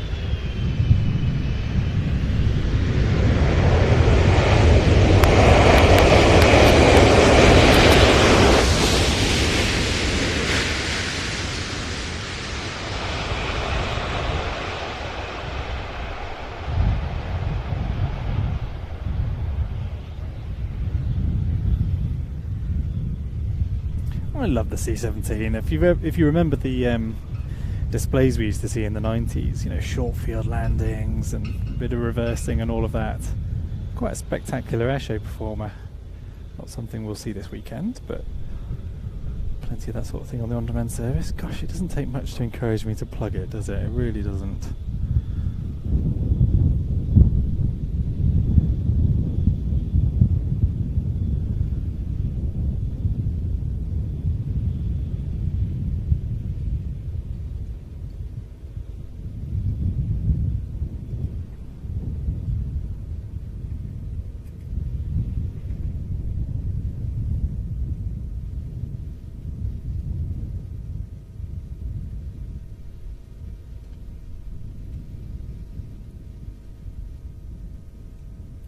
I forgot to look at the markings of the aeroplane. What are we looking at there? You can tell me in the chat.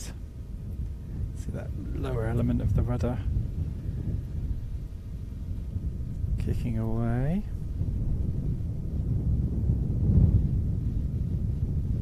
Yeah, plenty of heat haze. There's something that affects the photographers more than us. But video, it just looks like environmental. It kind of gives a sense of the day, doesn't it? But in still photos, that can be quite, well, soften the image.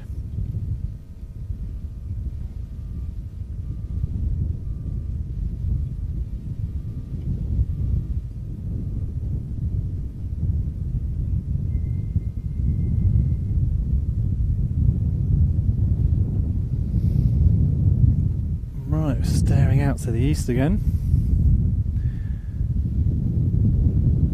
Yeah, if anything, it's clearing up. Larger blue pockets in the sky. Couldn't ask for better, could we?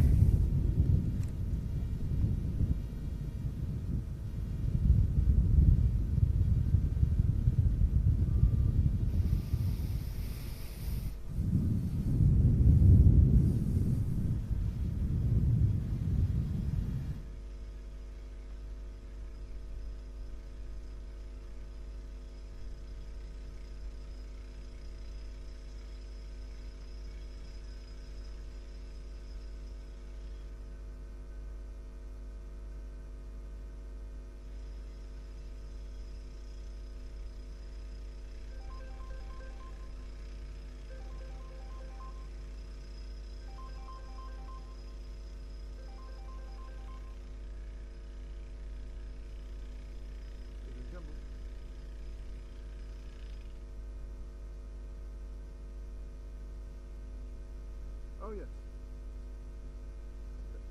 Yes, I'm pretty busy at the moment. Is it possible you might be able to ring this evening? Okay, we're actually live broadcasting at the moment, and my mic is going out. So yeah, we'll give you a ring this evening after about 7. Thanks. Good.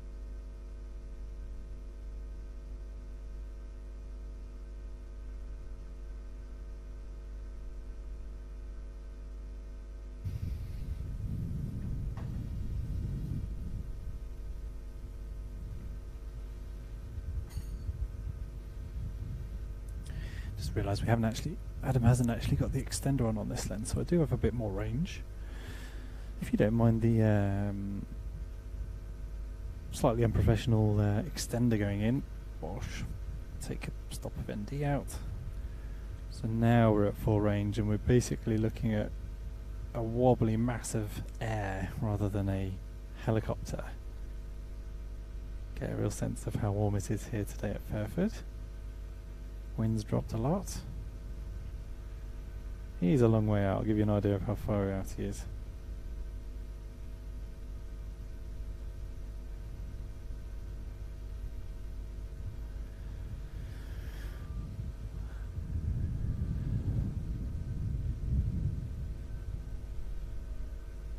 The focal length, so Andy's asking me on the comms, what's the focal length on the lens? All gets a little bit confusing to compare to 35mm, which everyone will do, I'm sure. This is a 40 times lens with a 2 times extender in it, so it's an 80 times.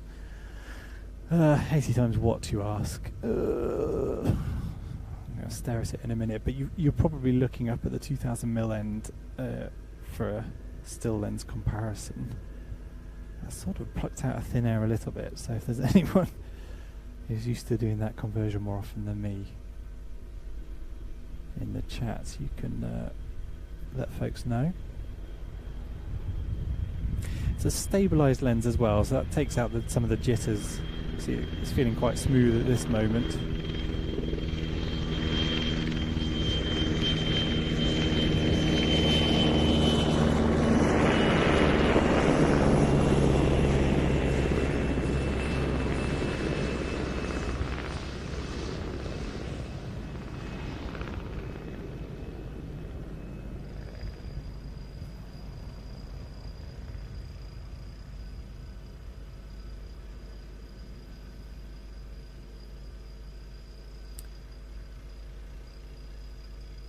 So an aircraft we'll see in the flying display over the weekend, and a rehearsal this afternoon, I think.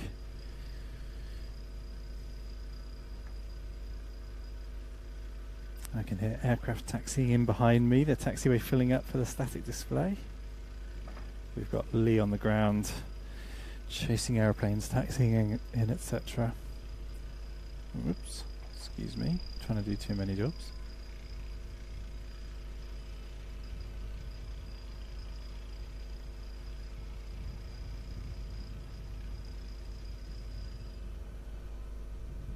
So I go back to my perch and carry on staring out to the east, waiting for Grippins to come and surprise us.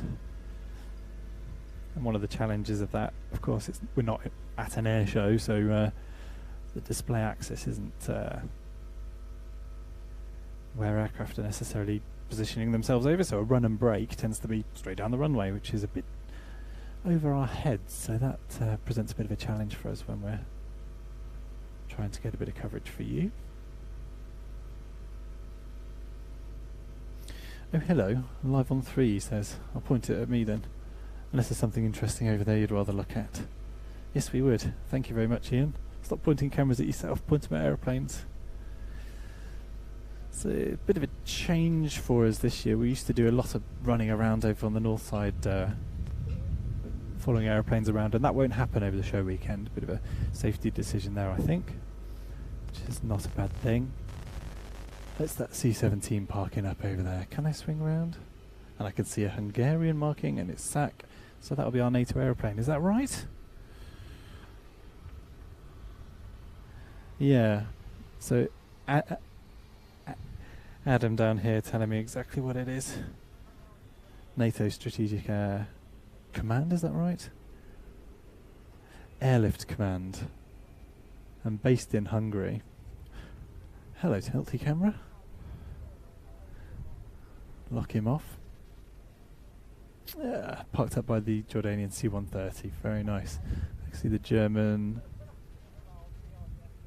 Is that the A400 that came in earlier? Parked up next to the Tempest plastic model. And I can see the Sentinel in there as well.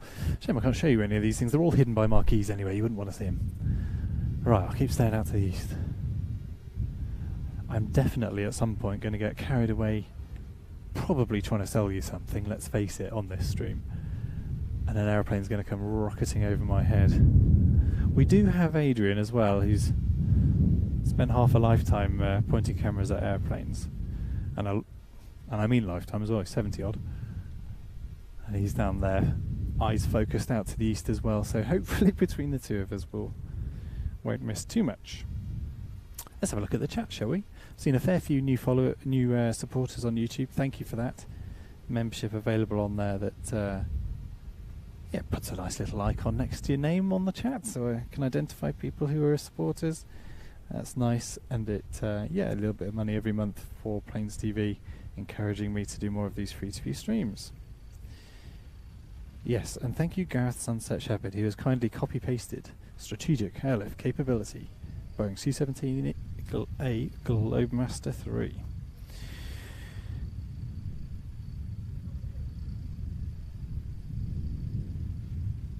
People talking about bars and cruise. Stonks on the zoom. What focal length? Yes, let's work out this focal length. So 40x, and what's the wide angle on the lens? I'm going to have to go and walk in front of my own lens. Times 10, so that's 400mm, times 10 is 800mm, but the sensor's smaller, so it's a 2/3 inch. Well, it's not on this camera, that's the problem. Well, no, it is effectively a 2/3 inch sensor. So if you know the crop ratio between a 35mm and a 2/3 inch sensor, you can work out the 35mm equivalent of an 800mm lens. Have I got that right? 40 times 10. 400, 2 times extender, 800. I think that's right. So maybe we're not looking at 2000mm. I know that the JVC cameras that we tend to use, or have used for 14 years, I've just bought this camera. The lens is a rental because it's 20 grand and I don't want to. I haven't got 20,000 to buy a lens, sadly. By the way, become a supporter on the on-demand service, and maybe I'll buy that lens. Maybe one day. It's one we rent out for events like this because it really does deserve that kind of lens. But yeah, the camera offers some slow motion. What camera are we on now? We're on 3, are we? Yeah, live on 3. So this will shoot 150 frames a second, which means you can slow it down by 6x. Okay. Yeah, 1/6 of the speed. So you can but what that also means is when you're shooting 150 frames a second, you have to shoot at 100th of a second shutter, which to my eyes looks awful when I'm presenting the video to you in real time, because you get this it's hard to describe, but kind of video that you get off a mobile phone look about things, which I find off-putting. But we shot RIAT in that way in 2019 and no one mentioned it. So we'll be doing little bits of high frame rate material because it's cool. You know, the slow-mo shots of aircraft pulling high Gs, lots of I suppose it is quite humid. We might get a bit of condensation on wings. Certainly anything taking off, it's quite impressive. Slow motion reheats are never a bad thing. So the camera allows me to switch and change between the two. So for the most part, we'll be shooting at standard frame rate of 25 frames a second, and using the 180 degree rule, we'll be at a 50th shutter speed. So that looks normal to everybody. What you'd see on normal TV and not movie broadcast, because you're at 24 frames a second, but that's by the by. But yeah, occasionally I'll slap it on high frame rate to get some of that slow-mo. You can tell I'm excited about my new camera. Yeah, just need to save up for that lens, so do like and subscribe, won't you? We'll get there one day. And someone's even given me the reg of the C-17 that I can see. Loads of rudder, someone's saying, for the landing. Yeah, okay, updated. No sign of the Swedish Gripens, that's correct. He says, glimpsing nervously to the east. No, nothing there at the moment. Someone's saying an NH90 near Burford. German NH90 did fly over Chatham. Not sure where that is. Notice me, Ian, I need you, says Kieran Penny. No. Omani 2395 over France. I love this, the idea that everyone's... I do this at home, and certainly in lockdown, you know. Oh, I don't want to get too geeky on you, but it's quite a nice pastime, actually, just seeing what's in the airspace around you and maybe elsewhere. And, yeah, joining in the conversation online with other aviation enthusiasts. It's quite fun, isn't it, tracking aeroplanes all around the world, and especially when we've got such a, you know, the largest military airshow in the world taking place, everything being dragged in from all over the place. Well done to those who are tracking aircraft down over France, the Omani 295. And 2XL727 is south of the Isle of Wight at the moment with a Navajo in tow. Well, that sounds like a mission or training mission. I know they've used that area in the past for training exercise. That aircraft, a oil spill response aircraft, and then the Navajo is an aircraft they use for guiding the aircraft in. Actually, was it just last year I went up in the Navajo on a filming exercise with the 727. We didn't get the 727 airborne, sadly, but spent it was hotter than it is today, and that's a hot aeroplane, ladies and gents. And of course, the crew of the aircraft having to fly with full immersion suits, so to protect them in the event of a ditching in the North Sea. Even in the summer, you want the most protection you can get. So the guys had a towel each, and they were using them during that flight. It is a sweaty experience, and I was sat there in my shorts and t-shirt, feeling quite guilty, but also quite concerned that I'd been, you know, what would happen if we ditched. Okay, helicopter coming in, and someone mentioned an NH90 in the chat, so maybe that's it.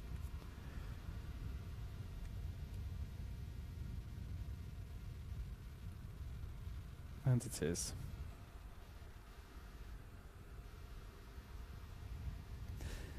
You might hear me talking occasionally to Andy, who's vision mixing for us today. He's letting me know when we're live. Is that a nice big machine gun on the side, or is that... Oh no, it's just the side of the airframe.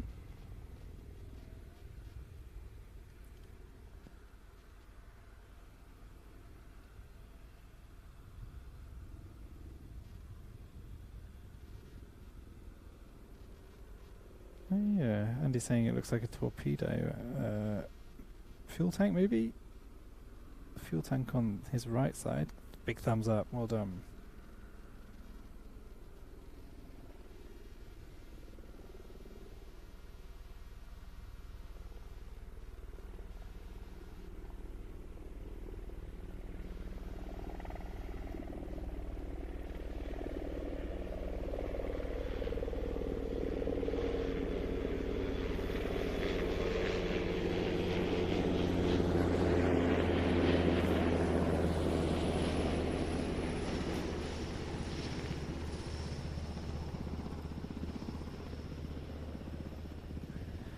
Adam says that looks a mean looking machine. It does, the German NH90.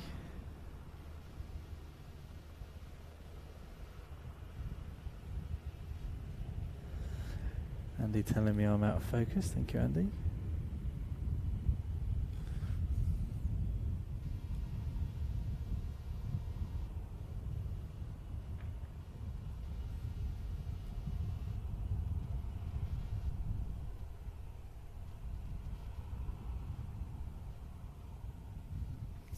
Yeah, something about a camouflaged helicopter.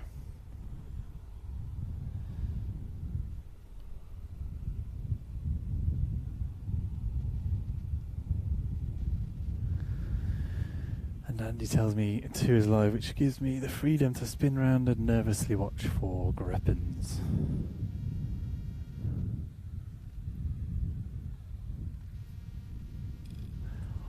Nothing there yet.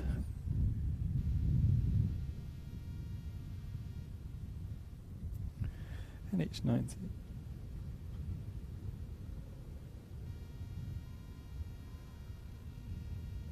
Yeah, we're sort of looking like we're an hour out, and there are two flying program documents issued for the day, and one is UTC and one local. Nervously looking at which one I had open, because we seem to be an hour out by my judgment.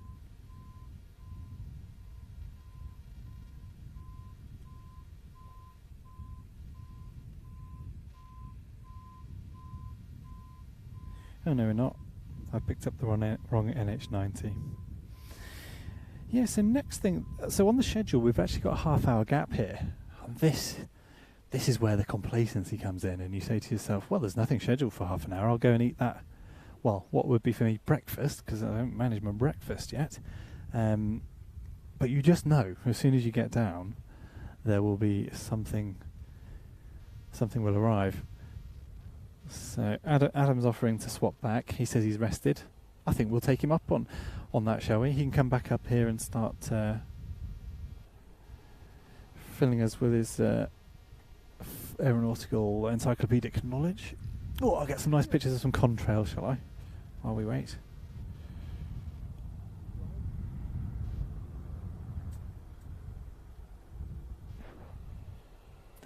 Nah, I'll give up on that.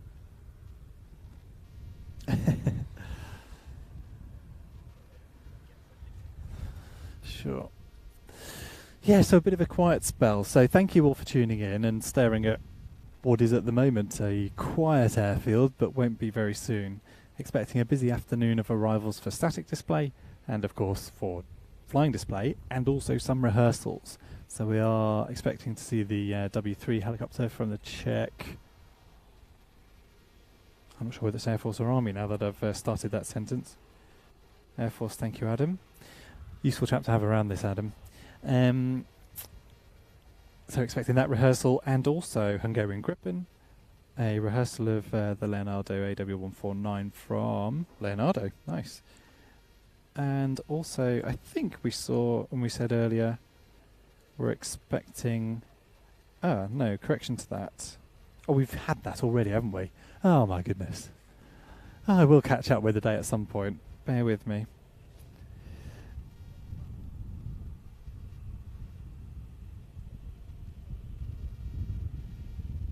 And I see an SK60 rehearsal, Swedish Gripen rehearsal as well this afternoon, and the Italians as well. That's going to be quite something. So Italian rehearsals are due at 6 p.m. So that could be quite nice, actually. It gets quite interesting here at Fairford. We're lucky that the sun's behind us. Not always the case at air shows. By that kind of time in the afternoon, it is round to the left, but with the sun a little bit lower in the sky, you can get some quite nice lighting effects. So yeah, we'll see how that goes. Right, I'm going to swap with Adam. You going to hop up on this camera, Adam? Cool. This is where the filming suddenly gets Well, I don't know about that. Trying to do a fair few jobs here.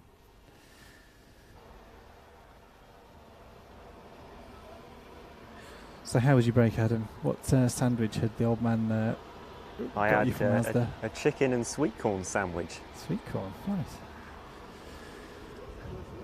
Lots of choices, says Adrian. Good. I might go and make one of those choices, actually. Yeah, there's lots of fruit in there as well. It's good. Fruit? Yeah. You don't look pleased. Well, no.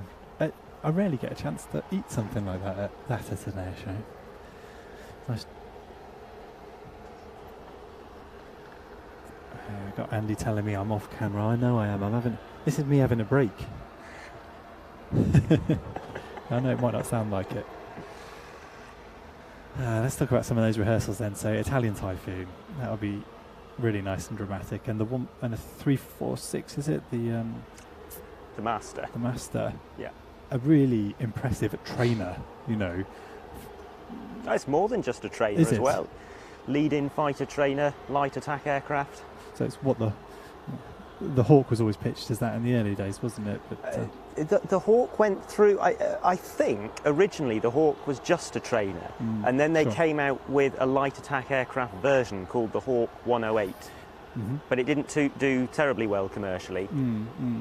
But the 346 more so? The 346, yeah, there's a couple of countries, Azerbaijan I think is one, that do operate it in the light attack role. But it's the same with the T-50s from the Black Eagles. Yes. There's the FA-50, which is the combat similar version of that. sort of aircraft. Well, similar sort of looking aircraft, to my eyes anyway. No reheat on the 346? No reheat, and 2 engines as well. Sure. Whereas the T-50 is just the one. But they're often in competition with each other. I see, yeah. Yeah, interesting. But yeah, both took our eyes off the sky there. We did, was, yes. Just do asking your job, for do it. your job. Yeah, I'm going to come around this side so at least people know who's talking, who's getting it all wrong. Looking a bit bright. Yeah, sunny again here. Lovely big patches of blue sky, but changing light levels, which is always good fun when you're exposing manually. Which I'm not actually on this camera. I am making use of auto iris. Yeah, this quiet spell, I think. Yeah, 1:30, and Andy is saying is our next expected arrival. What's the time now? It's 1:10, something like that. So another chance for me to remind you that we'll be live all day today for all the arrivals and the rehearsals this afternoon, and the same again tomorrow. And we'll do the departures as well, so you'll see us all looking rather even more tired than we currently look on Monday for all the arrivals. That tends to be a kind of half day, everything out by sort of lunchtime. A dramatic thing to witness, actually. You know, lots of aircraft departing. I won't say in dramatic fashion, because everyone's doing sensible, normal departures, of course, but exciting airplanes to be seeing in a exciting. What am I trying to say? Takeoffs are exciting, loud, noisy, reheat. Yes, please. So lots of those on Monday morning, live here on YouTube. We'll be live as well over the weekend, of course, for Friday's flying display starting 11 o'clock-ish. 11 o'clock till 3 o'clock in the afternoon. But there's some arrivals after that. There will. So yeah, will we stick around for those? We will. Have we decided? We'll record all of those. We may or may not live stream that element. I probably will. You know, why not? Keep the stream going. But those broadcasts will go out on our streaming service. It's available at watch.planestv.com.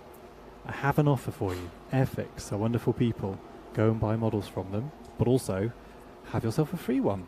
If you use the offer code NAT to sign up on the subscription service, my subscription service, I'll contact you next week about sending you a free NAT kit. So that offer code, NAT, on the on-demand service gets you 3 months at 20% off, and also a free NAT 172nd scale starter kit. You just pay the postage for that. You spell NAT how you spell NAT. Capital G please on the front, and that offer code will work on the on-demand service. So it gives you access to the service for 3 months. But Ian, I don't want access for 3 months. I want to just pay you for the weekend's viewing, please. Well, it's only £8 a month. It gives you access to the stream over the weekend, and also our back catalogue of programmes, and the extended highlights and in-cockpit special features, etc., that we'll be releasing on that service in due course. So it's the kind of content we'd have released on DVD and Blu-ray. Not doing DVD and Blu-ray anymore, focusing our efforts on the on-demand service. So use the offer code NAT when you sign up on watch.planestv.com. You'll get 3 months, 20% off, so it's £8 a month. Cancel any time. And I'll contact you next week about sending you a free kit. You'll just pay the postage for it. So thank you to Airfix, the wonderful folks there. I must go down and find that offer code, because they've got an offer running, the Plains TV 10% off, that I must tell you about. What was I about to say? Don't know. Ran out of steam. Well, we could talk perhaps about some of the aircraft that aren't necessarily arriving today, but which people will be able to see over the weekend. Sure. What have we got? The likes of the Austrian Typhoon and C-130 display springs to mind. Yes. So I saw that last year at NATO Days, and I remember a nice display at Lucas as well. It's nice to see an imaginative kind of set piece scenario. And any display that involves dissimilar aircraft. Yeah, little and large, and 2 Typhoons as well. That's serious undertaking for the Austrians. We should be grateful for seeing. And a seeing large that. portion of their Typhoon fleet. Yeah, okay. Which totals what? Oh God, don't ask me that. That's a question yeah. I don't know the answer to, so we pretend that didn't happen. Well, you're baiting me into it, really. I will try and catch her out. But the C-130 as well. Yeah, that will be great. What am I looking forward to? Obviously, Black Eagles. Frecce. So for me, easily the most photogenic, videogenic, if that's a word, display team out there. You'll see me switch the camera to slow-mo for a large portion of that. You know, the solo routines with the Lomshavak, the crazy flying low down, with lots of stick and rudder going on, making it look like the aircraft's out, and a very effective smoke system on those Very airplanes. effective. I remember RIAT 2018, Yes. and they displayed on the Friday. They were one of the last acts to display, Yes. and the light went quite unique. It was sort of a yellowish sky, but high cloud. Yep. And that's one of the most memorable aerobatic team displays I can remember seeing. So that's two things Adam likes to nerd out on: aeroplanes and weather lighting conditions for video, and I'm very much in that camp too. The change in what we're able to portray for you, determined by the light conditions, is quite huge. You know, RIAT's, I will stand by this, RIAT is as popular as it is because the sun's over there and not over there. You know, it makes it a much more enticing prospect for photographers and for us. So you do get a more dramatic material, and it would have been late in the day. So similar to as I'm describing the Typhoon and the 346 later on. I want to say 349 now, but that's Frecce sneaking into my head again. But they're both displaying quite late in the day, so we'll get a little bit. So here I am saying it's nice that the sun's behind us, but actually it's quite nice when it's low in the sky over there as well. Get some interesting lighting conditions. Yeah, so Frecce I always look forward to, and I'll be kicking whoever's on camera one at that point off, so that I can join in the fun and shoot some of that. I remember one of my favourite shots from probably that year actually was a slow-mo mode, zooming in slowly on the Frecce on the runway as two rows of aircraft are billowing out smoke. It's very, as a line in the sand, here we are ready to display smoking all three colours on the runway. Very dramatic. Yeah, I'll be looking forward to those guys. Any others for you? I'm really looking forward to Mustang X-Ray. Oh yes, okay. Partly because it's a UK debut, it's not an act I've ever seen before, but also because I think people tend to underestimate some acts with certain types of trainers, and I think they'll be pleasantly surprised when the PC-21 turns up and it's got almost 3 times the power of a PC-7. It makes a lot more noise, it goes a lot faster, it's got an incredible roll rate thanks to its really rather short, stubby wings. So it flies like a Hawk or an Alpha Jet or an MB339. I think it'll have a lot more presence than people perhaps expect. Okay. And the display, from what I've seen in videos, I try to prepare myself a little bit by watching some videos, and it looks like a kind of halfway house between the two-ship tactical displays like Kuto Delta and also Cartouche Dorée, which was the previous team of the École de l'Air. Yes. And which you filmed in. That was about 10 years ago as well at Duxford. We saw the aircraft. I think that's the only time we've filmed them. The only time they came to the UK, 3 TB30s. TB30. Which is the Epsilon, yes. Epsilon, yeah. And that's on the streaming service. It is on the streaming. Thank you, Adam. He's on board, isn't he? He's on board. Selling subscriptions like the rest of us. I'm trying to think of others. The Irish. Yes, that'll be interesting. Just because none of us have any idea what to expect. No. There are no videos to look at. There are no photos. So flying what? PC-9Ms. Okay, and 2 of them? 4 of them. Oh, okay. Which accounts for, I think, about half of the entire Irish PC-9 fleet. It's a big chunk of the entire fixed-wing fleet of the Irish Air Corps that are going to be here. And, you know, people pull the stops out for air tattoo, don't they? You know, fantastic to see the Irish getting involved with the display here. 4 of them. Wow, yeah, okay. I wonder. Yeah, Any well, it'll be interesting.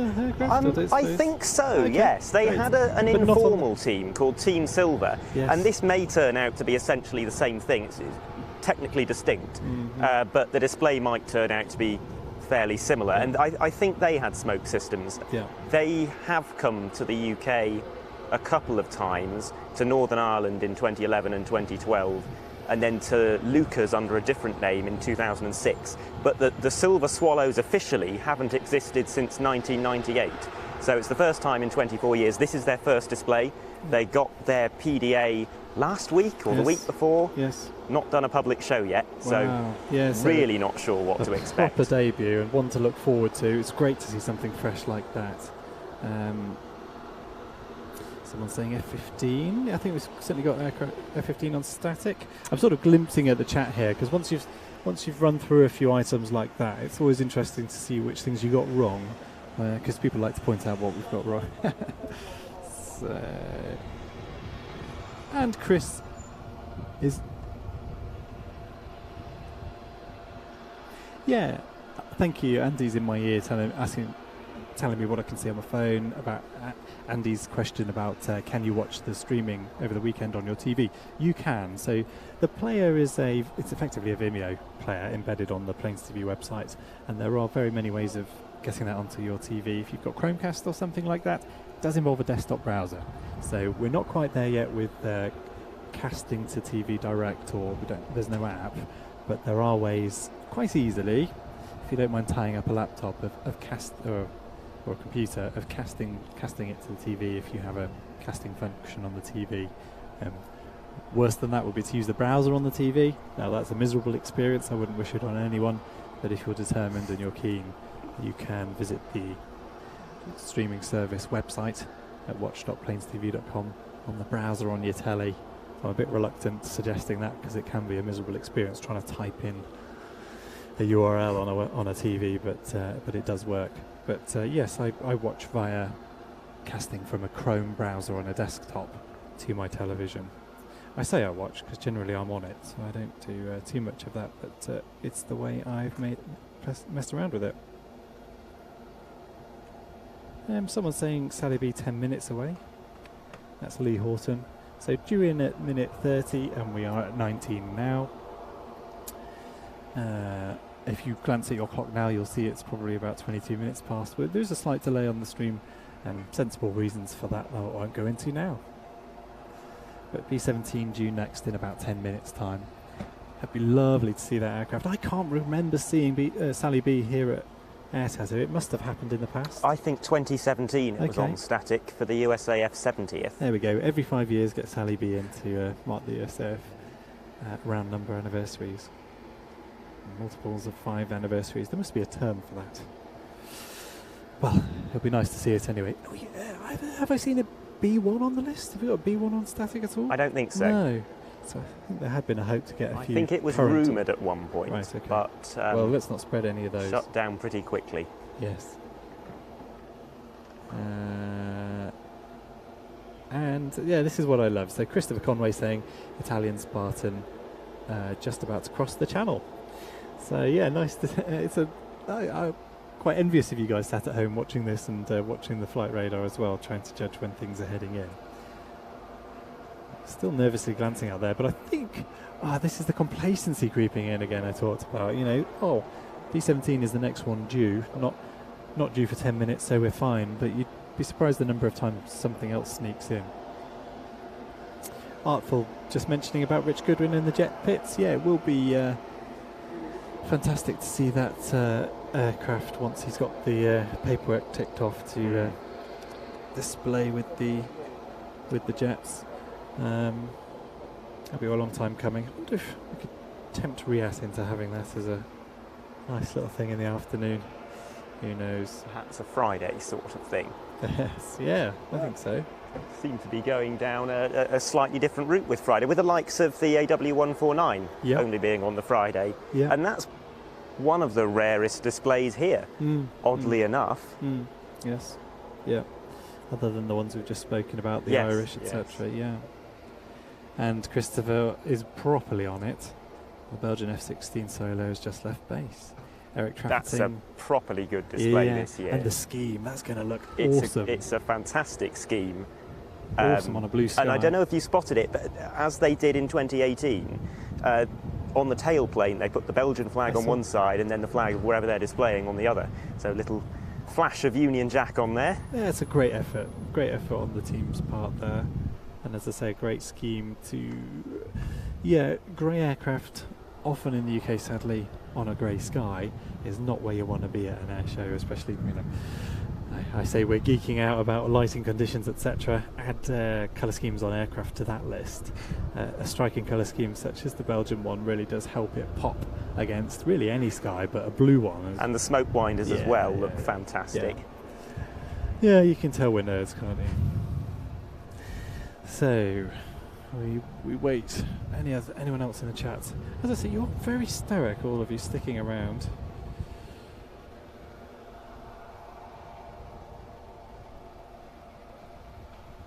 I spotted those. Oh, and well done, someone buying a gift subscription. That is another option that I might as well mention, because it's another option for signing up for the streaming service over the weekend. You can gift a subscription. For details of that, you can head to planestv.com. There's a link in the homepage. So it's a nice way of showing your friends or relatives who are aviation enthusiasts, perhaps can't make air tattoo.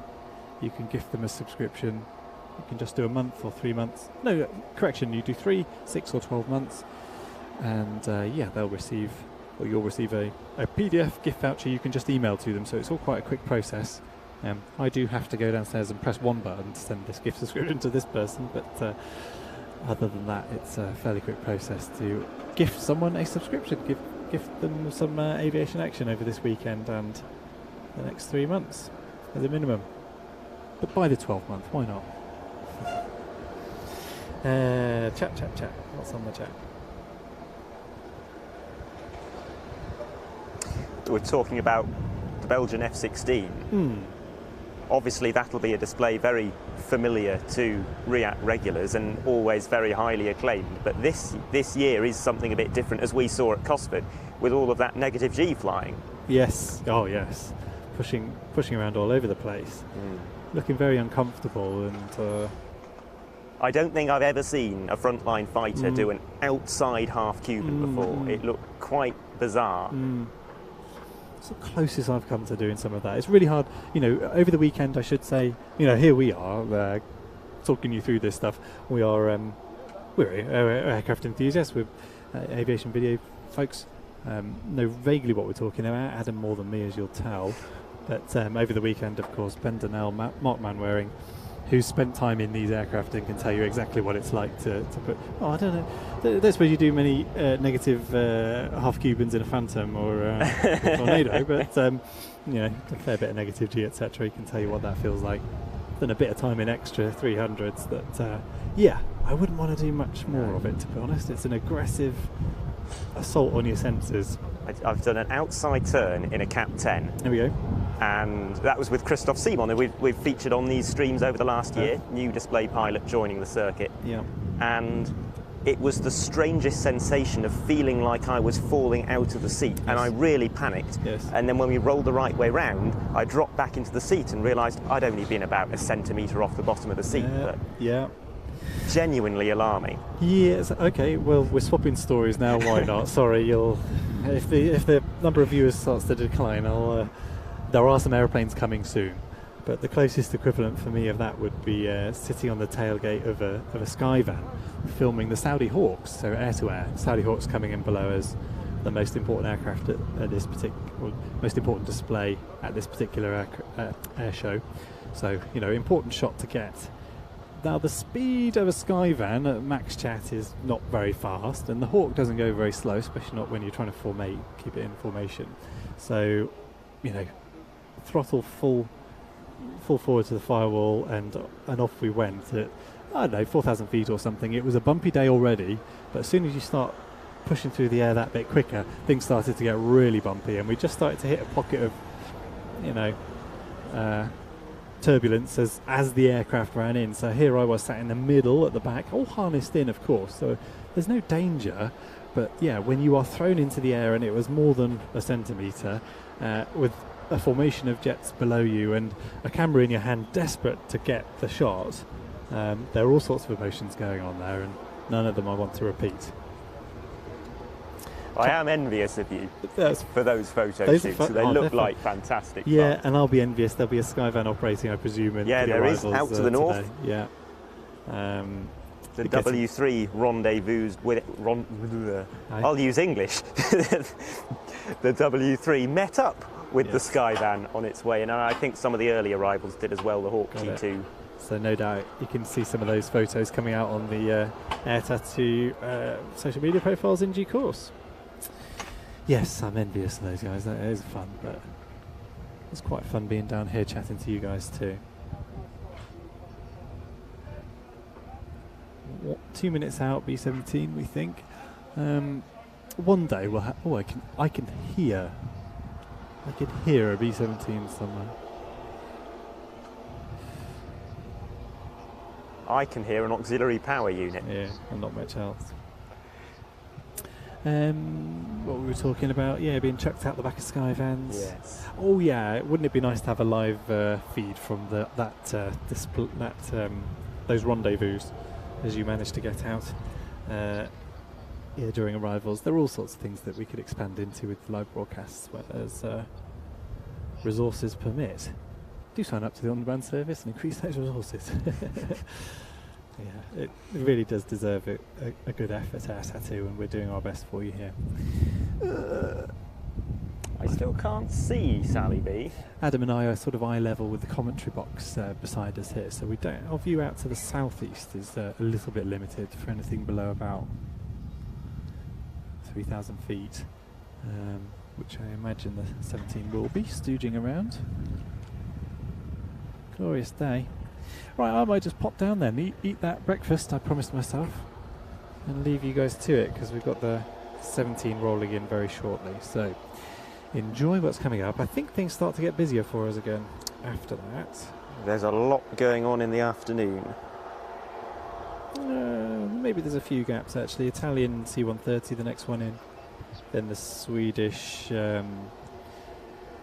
Saab SK-60 and C-27 230, so that's about 30 minutes.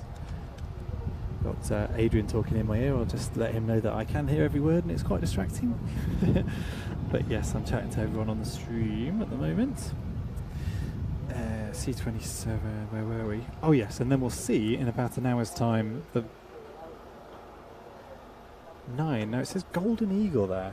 Yes, that's the aircraft type, T-50B Golden Eagle.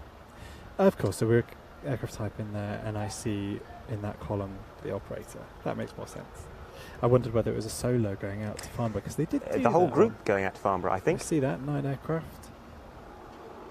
Maybe that's 8 plus a photo chase. Yeah, I think so. Yeah, fantastic to see that team over here. Yeah. Right, I will go down. B-17 due any moment. Stick around for that. And lots more beside in due course.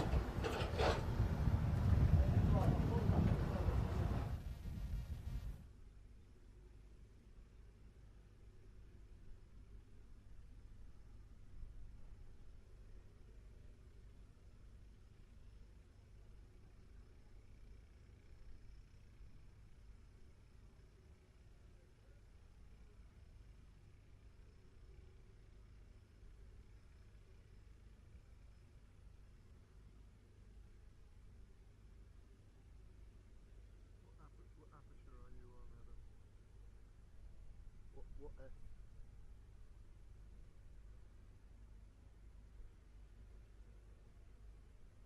Well, that's quite a small aperture. I tried to get it nearer to about 8 or 5.6.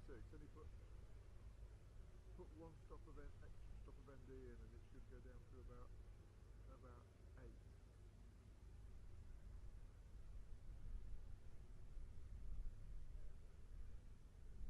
Oh, are you not on? Oh, you're going to have to adjust the aperture. Just to the right, just to the immediate where your cheek would be if your eye was in the eyepiece. There's a thing that says.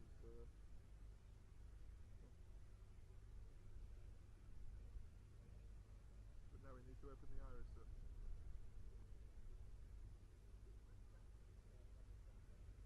It can't be on auto iris if it's gone dark. So there's a little wheel, little thumb wheel. That should adjust your iris. Oh yeah, there's a.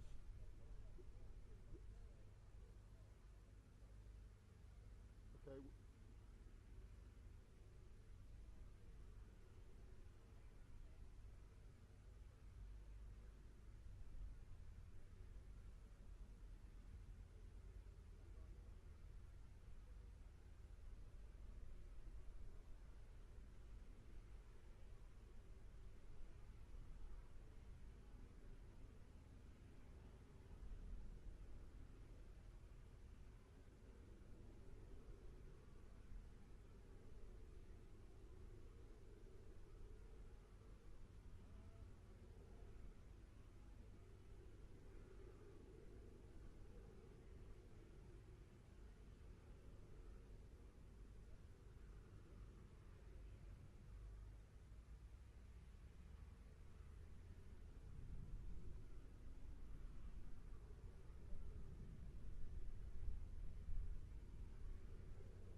CF B-17s coming in now.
of pressure everywhere over the whole range.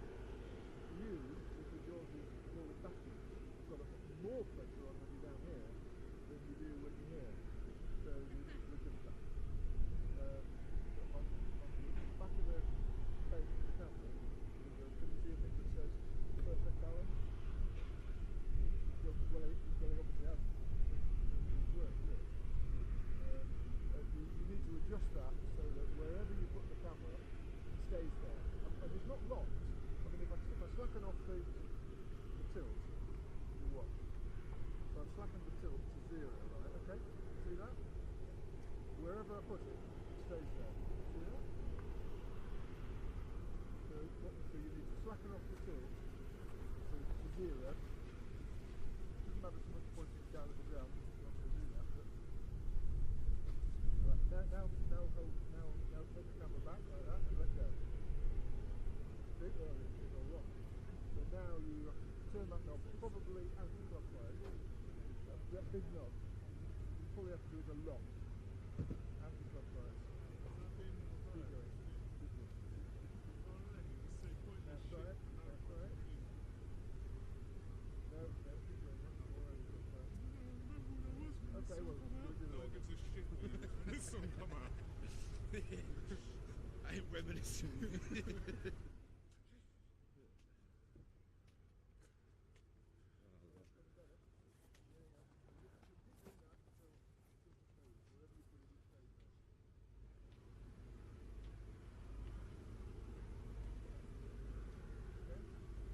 So that is now set right. Now the thing about our 10, they're not.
Testing.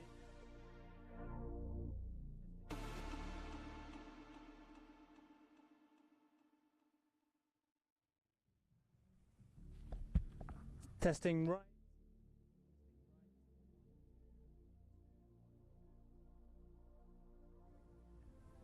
1, 2.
feel like I'm coming back to you after a bit of a musical interlude there. So we've got some speakers nearby us playing some commercial music, and you may or may not be aware that you can't stream that kind of thing out on YouTube. It flags up all sorts of copyright issues, so we're juggling a little bit with introducing a bit of our own music to mask that out. So forgive us for the musical interlude.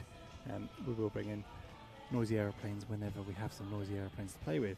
The most recent of those, that noisy aeroplane, the C-27. So this is Italian aircraft from Rispato. I can't do languages. The Rispato Sperimentale Volo, Italian Flight Test Centre. Yes, and we'll see the Typhoon from there, and the 346 as well. Yes. Arriving, and the F-2000 Typhoon is from the RSV as well. Almost certainly they're going to rally in one after the other, aren't they? I hope so. Can't see any of them at the moment, but it is a nice opportunity to. I mentioned the Frecce earlier. We're going to see those aircraft, I believe, arriving tomorrow. They're arriving today. Oh, are they? Mm-hmm. Okay, so an Italian-filled afternoon. Of course. Always nice to see an 11-ship arrival. Well, I'd settle for 9. Anyway, less of that the better. So yeah, expecting lots of Italian action this afternoon, and I thought, why not? Let's dig out a bit more airshow action from previous air tattoos. This clip from the RAF 100th anniversary airshow here at RIAT in 2018. Of course, the Frecce Tricolori. The largest of the national aerobatic teams at RIAT 2018, and certainly a great favourite with the audience, was the Italian Air Force's Frecce Tricolori.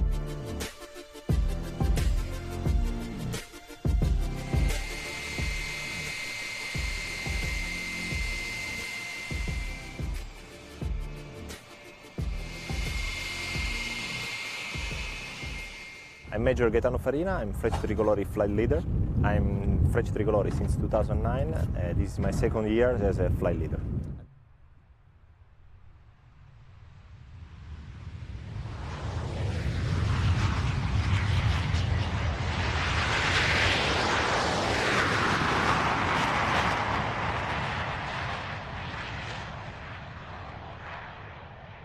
Sì, l'Italia chiamò Frecce Tricolori 2018.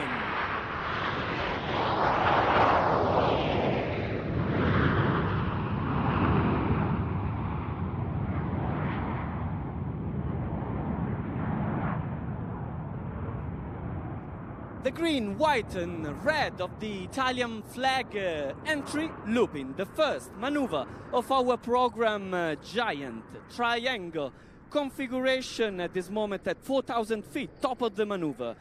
This is the only figure where all 10 MB339 are within the formation.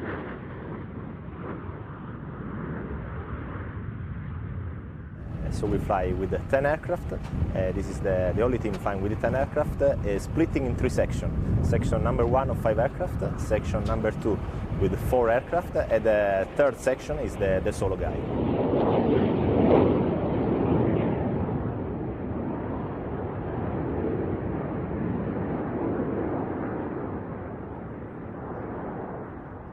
The rotation along the axis is performed with a flight path twisting, like drawing the internal of a giant barrel.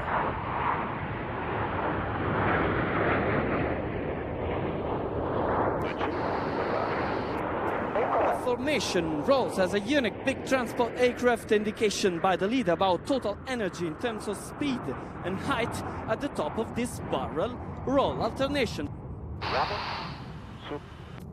Let's go up with the green, white and red of the Italian flag, ladies and gentlemen. This is maneuver of the Arizona and the opening.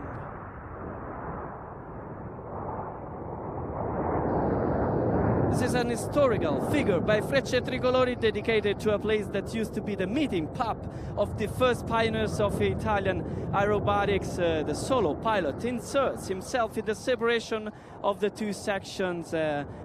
Look at the left, MB339 of Frecce Tricolori, one of the few jets able to perform the next maneuver, the solo pilot. This maneuver is usually reserved to props aircraft, once again vertical, up, stand into the sky, 2 rolls, 2 spins, and then silence. So as an aircraft, we use the MB339er. This is in Frecce Tricolori, is used by Frecce Tricolori since 1982. So we use as an aerobatic aircraft, but we use also in Italy as a trainer. So with this jet, we train all the new pilots, so the new military pilot in Italy. Ladies and gentlemen, this is the spectacular, crazy flight.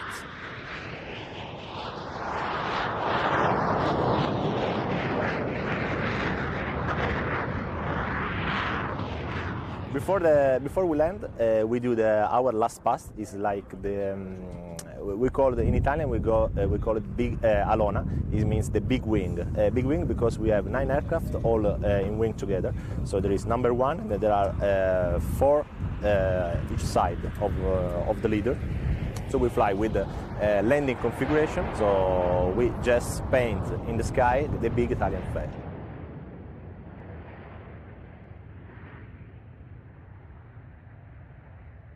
It's a great pleasure for us being here at Delta 2 because it's a great opportunity not only for the Frecce Tricolori but it's a great opportunity for the Italian force. Delta 2 is one of the biggest air show in the world, so we are really proud to be here for the 100th anniversary of Royal Air Force.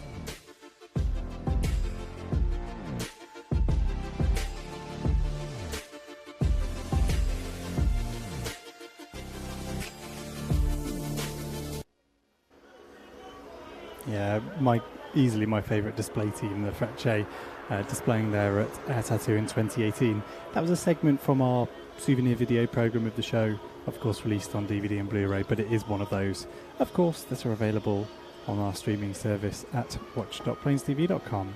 If Andy's clever enough, he'll be able to dig out the Airfix coupon code. I mentioned that Airfix have been a kind supporter of Planes TV streams with, well, on this occasion, 100 Red Arrows NAT 1/72 scale kits that are going out to people who use the offer code NAT, spelled capital G NAT, on that streaming service. So you can sign up, get 3 months at 20% off on the streaming service, and also we'll send you a NAT. You just pay the postage. I'll be in touch next week about arrangements for paying the postage and sending those out. So big thank you to them. And this weekend also there is an offer available on airfix.com. Can't be used in conjunction with other offers, but for 10% off at airfix.com, use the offer code PlanesTV101. And if Andy's been clever enough, he'll have dug that code. Thank you, Andy. It's PlanesTV110. That's the offer code on airfix.com to use, so you can stock up on some plastic kits, purchase from airfix.com. But if you fancy a freebie, as I say, sign up to the streaming service at watch.planestv.com.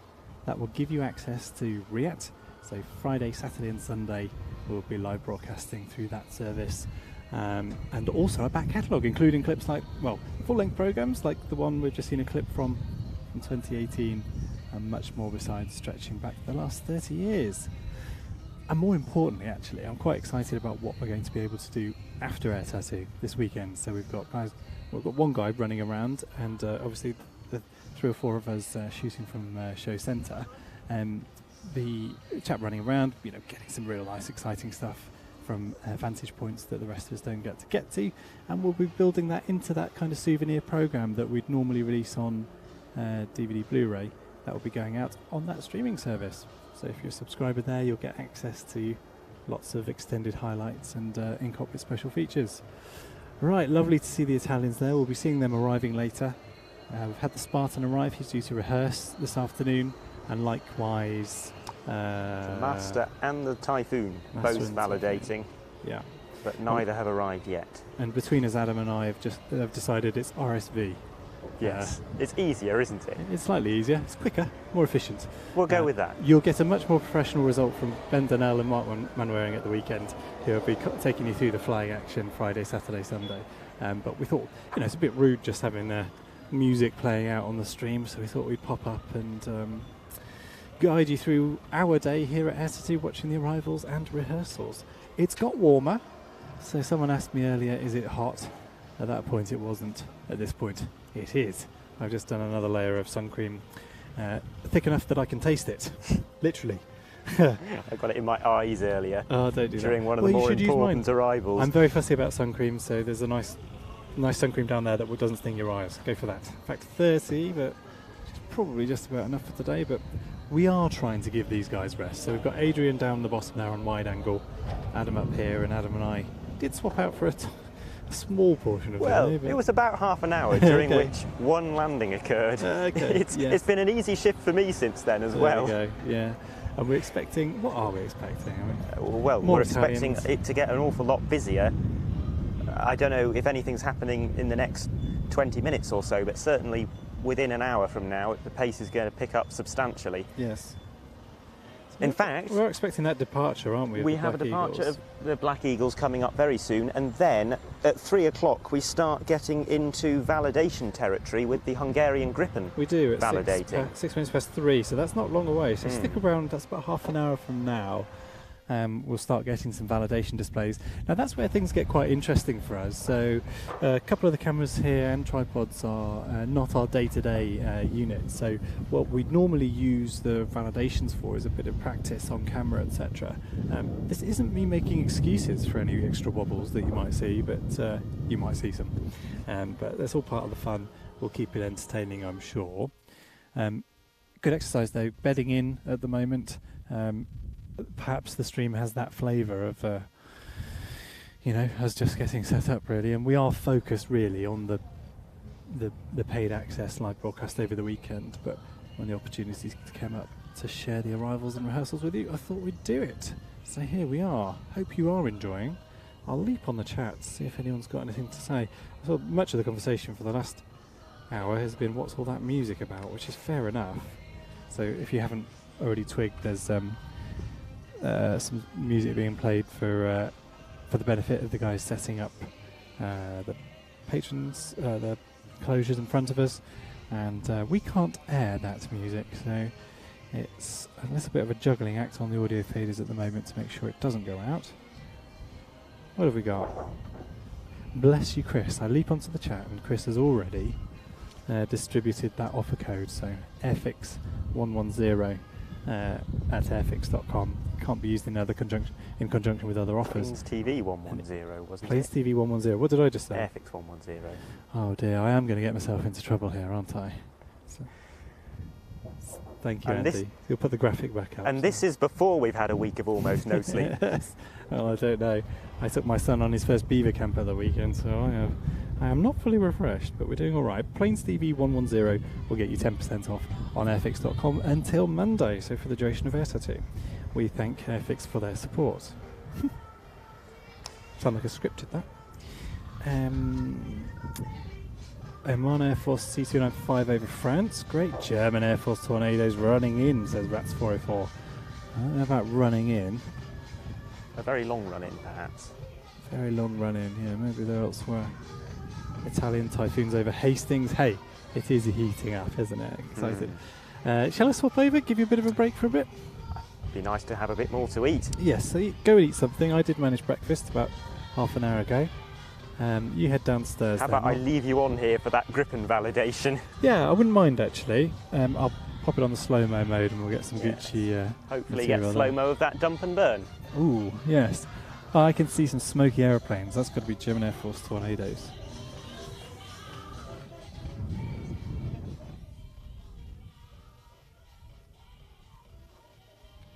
Certainly one of them anyway. Whoa, it's just a heat haze mess.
So nice to see a tornado here at Fairford.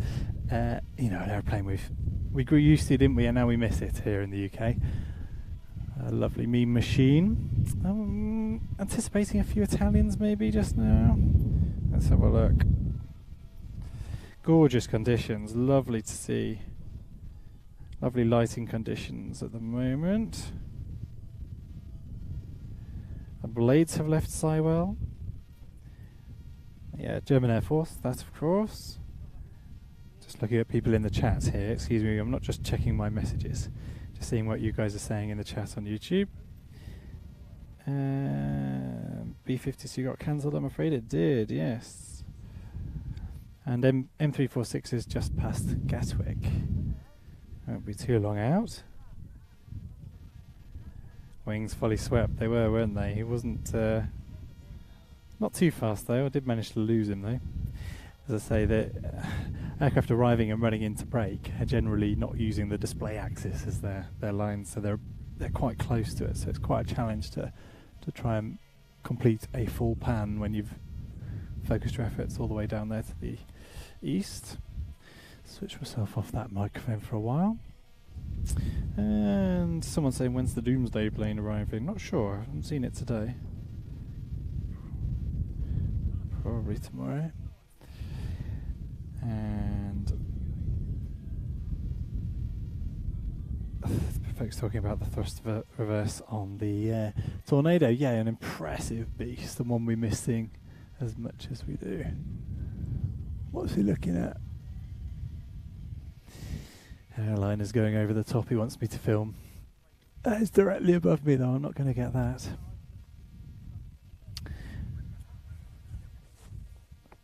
Yeah, it's all gone quiet again. I think while there is a quiet spell, and if you're available there to run the next clip that we discussed.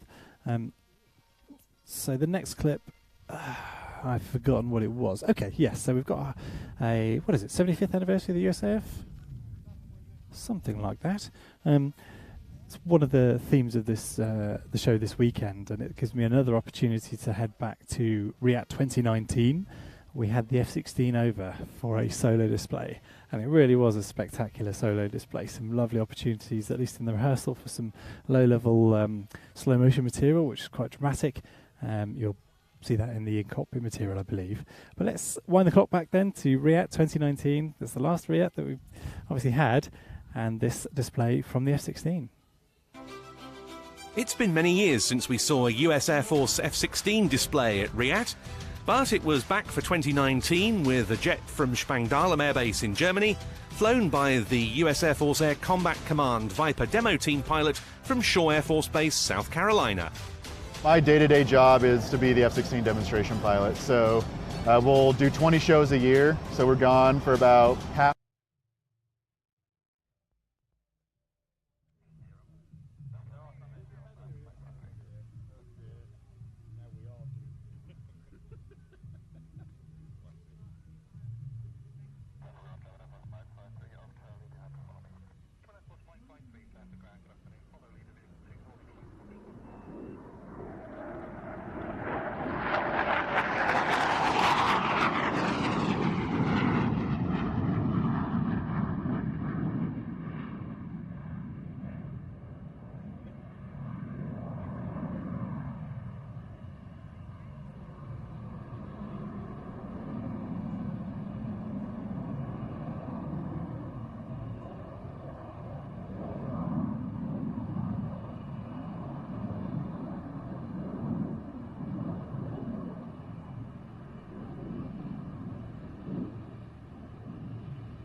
No, no, don't be silly.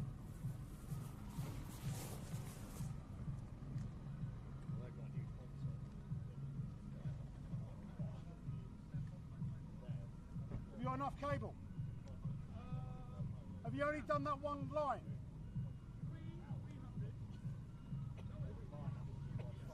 Is that all you've done?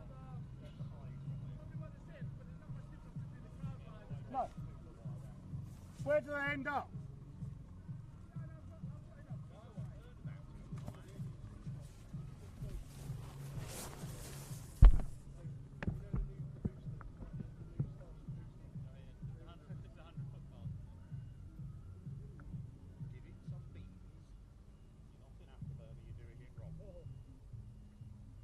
Oh, now this is more like it.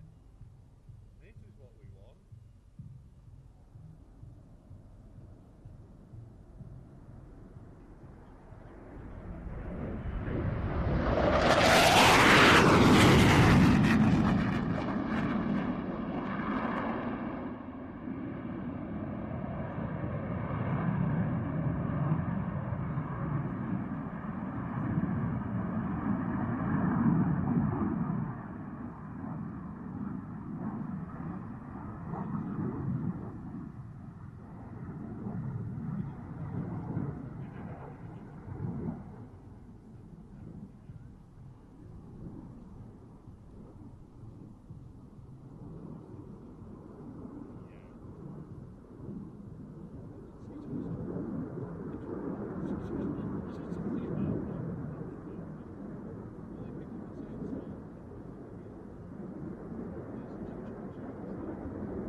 nervous glimpses over my shoulder. Every engine sound has you on edge for a possible aircraft arrival. We are anticipating lots more arrivals. I see My World just asking in the chat, are any more planes coming? Yes, they are. We've got another 3 hours of this, so stick with us. We're not sure what, though, is the honest answer to what will be coming in. But a validation expected in less than 10 minutes. The Jordanian Falcons. Now they're tucked away somewhere that They're taxiing out now, in fact. ask and you shall receive. So the Jordanian Falcons are going to be the first, well, not the first display actually, we did see the Leonardo earlier. Yes. But the Jordanian Falcons First team display. Yeah. First team display and first overseas participant, I suppose you can argue with Leonardo's. Leonardo's Italian. He's probably come up from Yeovil though, hasn't Probably. he? So I'm not sure actually, because I think it's competing in the new mid-size helicopter contract, the RAF. And one of the big selling points is if the RAF buys it, they'll open a production line. Okay. I don't know if that's an additional production line or if they don't currently build it there. So a possible local participant, possible overseas. But yeah, the Jordanian Falcons coming up in a little while with their validation of their display, and lots more. It's going to be a busy afternoon, so we've got another handful of rehearsals and lots more arrivals. But yeah, I would anticipate the electric aircraft was due. Is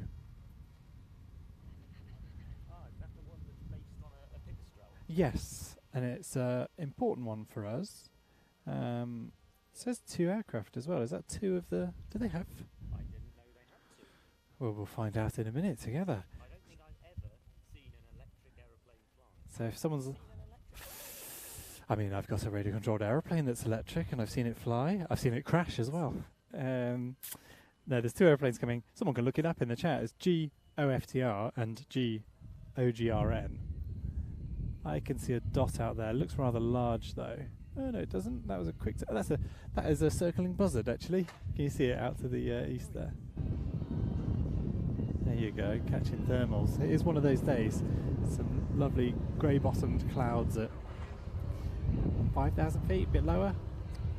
Oh, it's 3,500, 4,000 hard to tell, feet. isn't it? It's always difficult to tell, but I would have thought it's, even if it was low enough to interfere with manoeuvres, it's broken enough. Oh, yes. That a high show, anyone would be able to fit a high show in these conditions. Absolutely, yeah. And anyone we're thinking of, I mean, Typhoon later on, I suppose, will use all of that airspace. 346 as well. 346 on, yeah, just turning my volume down. It's a bit tricky monitoring all the camera operators whilst I'm talking to you as well. Right, especially when the old man's walking around telling the Jordanian Falcons that we're live on YouTube, and isn't that a wonderful thing? Right, what else have we got coming up this afternoon? Oh, someone in the chat, what were they saying? I see. Bahrain C-130, Omani 295. Fantastic, isn't it fantastic to have air forces spread all over? And this making is the effort. only show in the world that could attract that variety of air forces. There's other very good military air shows, but not that will attract aircraft from the United States, Oman, and all of the other nations that are participating. This is it. And I don't know offhand the number. We have something landing. Is that the pipistrel? Yikes. Snuck in. Take that, Andy, if you haven't. Take that, Andy, if you haven't.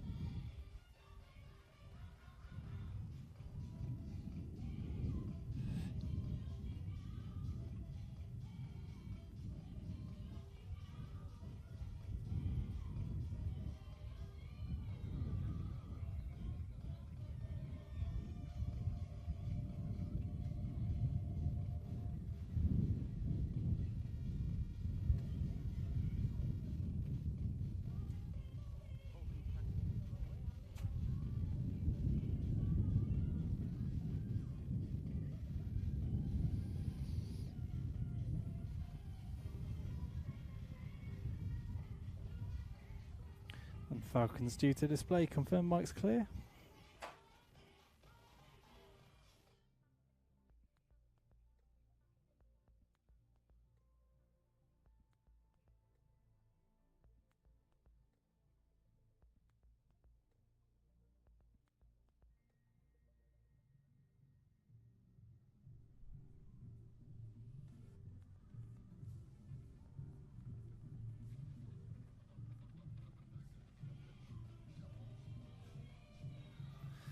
Lovely job. I'm hoping you're not picking up too much of that commercial music, because YouTube hates it very much when we put commercial music out on a live stream. We've got the Falcons lined up, ready for their validation display. Lovely conditions for it, and Adam's got a little bit he can talk about throughout this routine.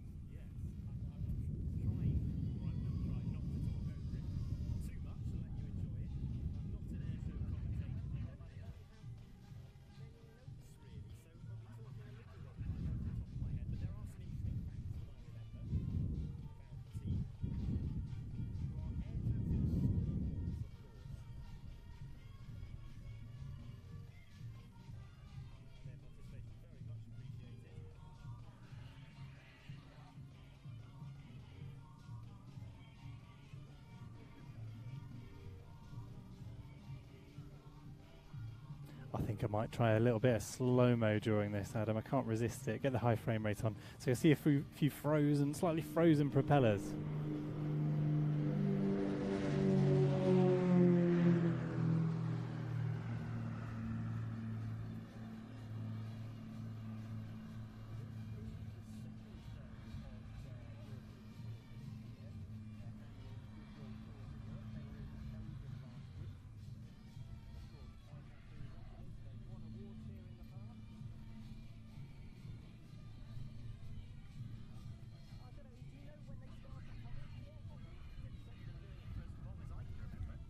I don't, but I know I've certainly on some of the Biggles boxes that you can watch on the Air Tattoo YouTube channel. If you're not familiar with what that is or was, they're recordings we made with Tim Prince, Ben Donnell, and name escapes me, help me out. One of the early members of the sort of media team at. Gosh, forgive me if you're watching. But we were watching old videos of Air Tattoo back, and yeah, Jordanian Air Force, as you say, stalwarts of the Air Tattoo flying display. And it speaks volumes that one of the top awards, the King Hussein Memorial Sword, Of course. overall flying display, is named after the late King Hussein of Jordan. Yes. The staunch supporter of the Air Tattoo and the staunch supporter of aviation in general. This team was formed at his request in 1976, flying two Pitts 1As at the time, and we've become very familiar with them on, well, the Extra 300, and then in 2018 they switched to this aircraft, the Extra 330 LX, which is one of the latest two-seat versions of the Extra 300 family. So they're currently. Oh, Andy telling me I'm underexposed. Thank you. We'll just adjust that. Adrian telling me he's on F5. Yeah, it's a funny game, this juggling exposures. We usually use auto exposure, but sometimes it just gives you a bit more freedom. Right, I'm in that slow-mo mode. We've got some nice frozen props, but with the smoke billowing out, we get some nice dramatic material for this.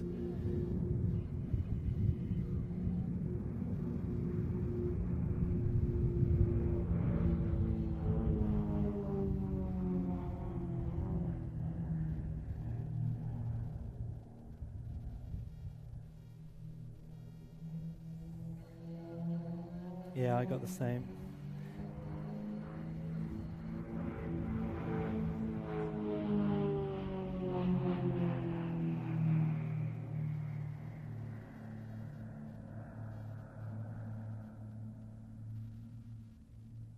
I mentioned the Extra 330 LX.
Look at that, we have got him well trained. A little plug for the on-demand service as well. Thank you very much.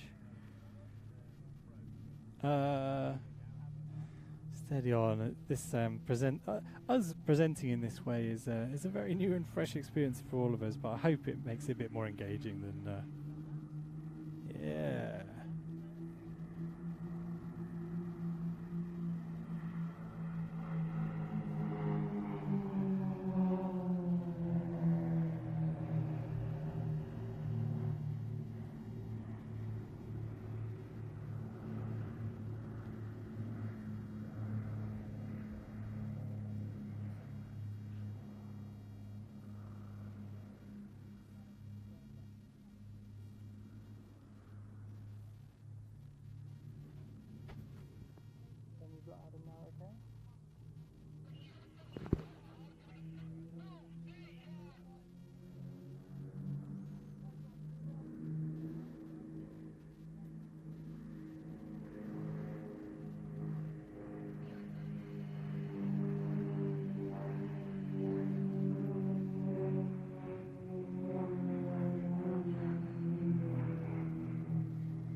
Who's live, please?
Sounds very pleased with himself, doesn't he? He's watched these guys a few times, I'm sure.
Still plenty of use of the rudder, I'm sure. That's very impressive, isn't it, in such close formation?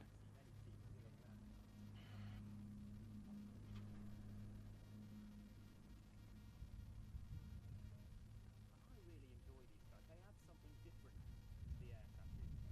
We see plenty of fast jets and other military aircraft flying today, but this helps to show in portraying a very broad spectrum of aviation. It's still military aviation. This is still serving military pilots. And we should say that you are a self-confessed formation aerobatic team addict as well, so you would enjoy.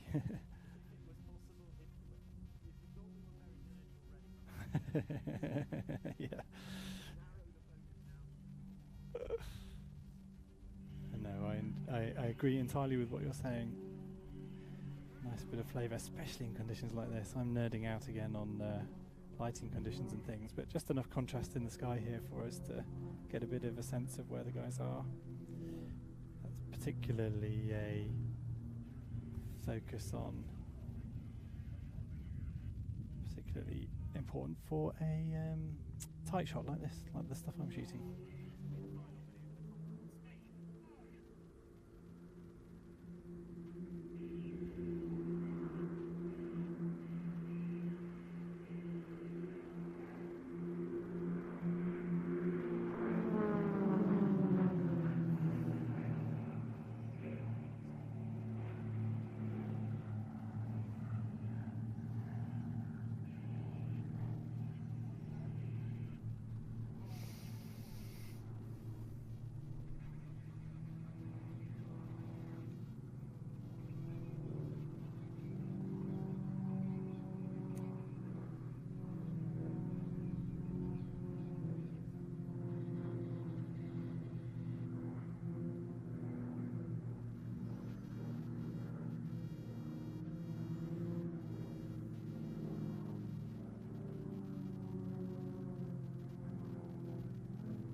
Looks like the guy's reforming for, well no, looks like downwind to land.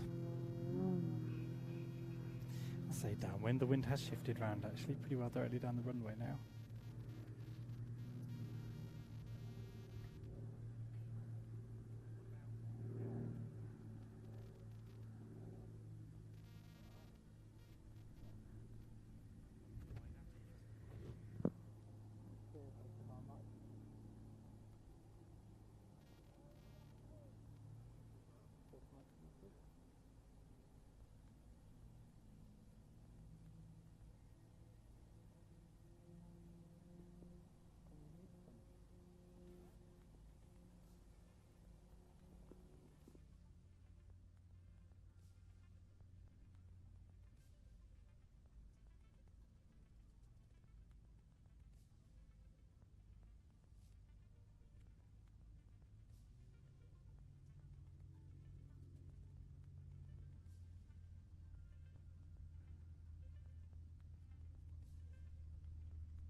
go behind these chalets, I think, to do something. I don't know. I think put more shit up. Big ones?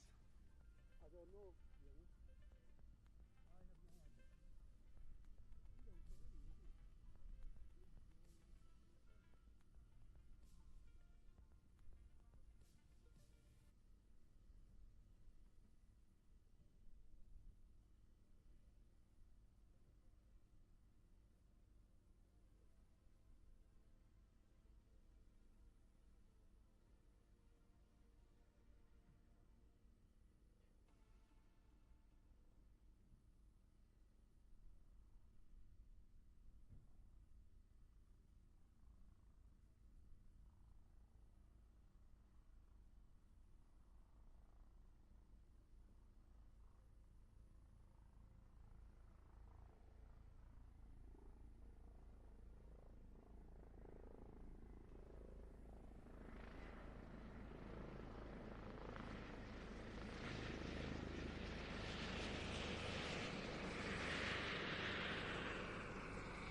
Hello folks, if you're just joining us, we are... How many hours are we in? Quite a few. Basic maths is failing me now. Many hours into our live broadcast here on day one of the arrivals at Tattoo. I hope you're enjoying it as much as we are. I hope you've got a bit more shade than we have. It's turned into a very hot afternoon, and it looks like we've got more of that fine weather to come over the weekend, which is no bad thing. We really shouldn't complain. I can just imagine being rained on right now and this being a whole different ball game. So yeah, really pleasurable afternoon here. And we've got plenty more to come. A rehearsal soon of the W3 helicopter from the Czech Air Force. What did I say? Did I? Adam tells me I told you 3W. Yeah, I really am struggling at this point. So, yeah, busy day for me setting up to bring you this live broadcast. They really are focused though on the weekend's live streams here at Air Tattoo, the flying displays taking place starting at 11 o'clock on Friday, and then big long full days through the weekend, 9 to 5, something like that. Very long days, and yeah, excited to bring you all of that flying action, and as well departures on Monday. So yeah, lots of live broadcasts. It's very exciting. It's very good. I saw someone, Chris, giving Adrian a well done. That was very kind. Just giving Adrian a break. He's been on the wide angle camera all day, so he's you know, plenty of sun cream on, but that's enough sun exposure for one day, I think. It is, yeah, crazy bright here. What did I spot on the chat? I wanted to say hello, Aeroplane Spotters TV, a member on YouTube. Thank you for joining up there. You can become a member on the YouTube channel. That encourages me to do more of these live, free to view live streams on YouTube. It's a nice way of supporting Planes TV. And we do, of course, also have our wonderful on-demand, Planes TV On Demand. That's our streaming service. I'm very grateful for all the people who've subscribed to that over the last few years. Started to pick up quite a lot during lockdown. It's a bit of an odd thing, isn't it? But I think, like other streaming providers, we saw a bit of an uptick in interest there. And odd for us, because there weren't any flying displays going on, of course. So this really, aside from NATO days last year, and did do a bit of filming at Cosford earlier this year, but this really our first big show for 3 years. So COVID really just beginning to end, and I shouldn't say that, but the effects of the pandemic just beginning to end for us, hopefully. Oh God. Yes, so thank you for joining us, everybody. If you'd like to tune into those live streams over the weekend, if you've been watching all day, forgive me, it's another sales plug for the streaming service. But if you'd like to tune in to watch.planestv.com, that's where those live broadcasts are going to go out Friday, Saturday and Sunday. And I checked earlier, and I did just refresh the page. We have an offer on the streaming service at the moment, and it's just today and tomorrow, as long as the coupon code lasts, for a free Airfix kit. You just pay the postage. It's a 1/72 scale NAT starter kit with the paints and the brushes, and 20% off your first 3 months on that streaming service. Use the offer code NAT at watch.planestv.com. That's NAT, spelt capital G, N-A-T, just like Folland's finest. And that will get you 20% off for your first 3 months subscription. And what else will it get you? A free Airfix model to build of a Red Arrows NAT. You just pay the postage. And I'll be in contact next week about settling up for that one. Okay.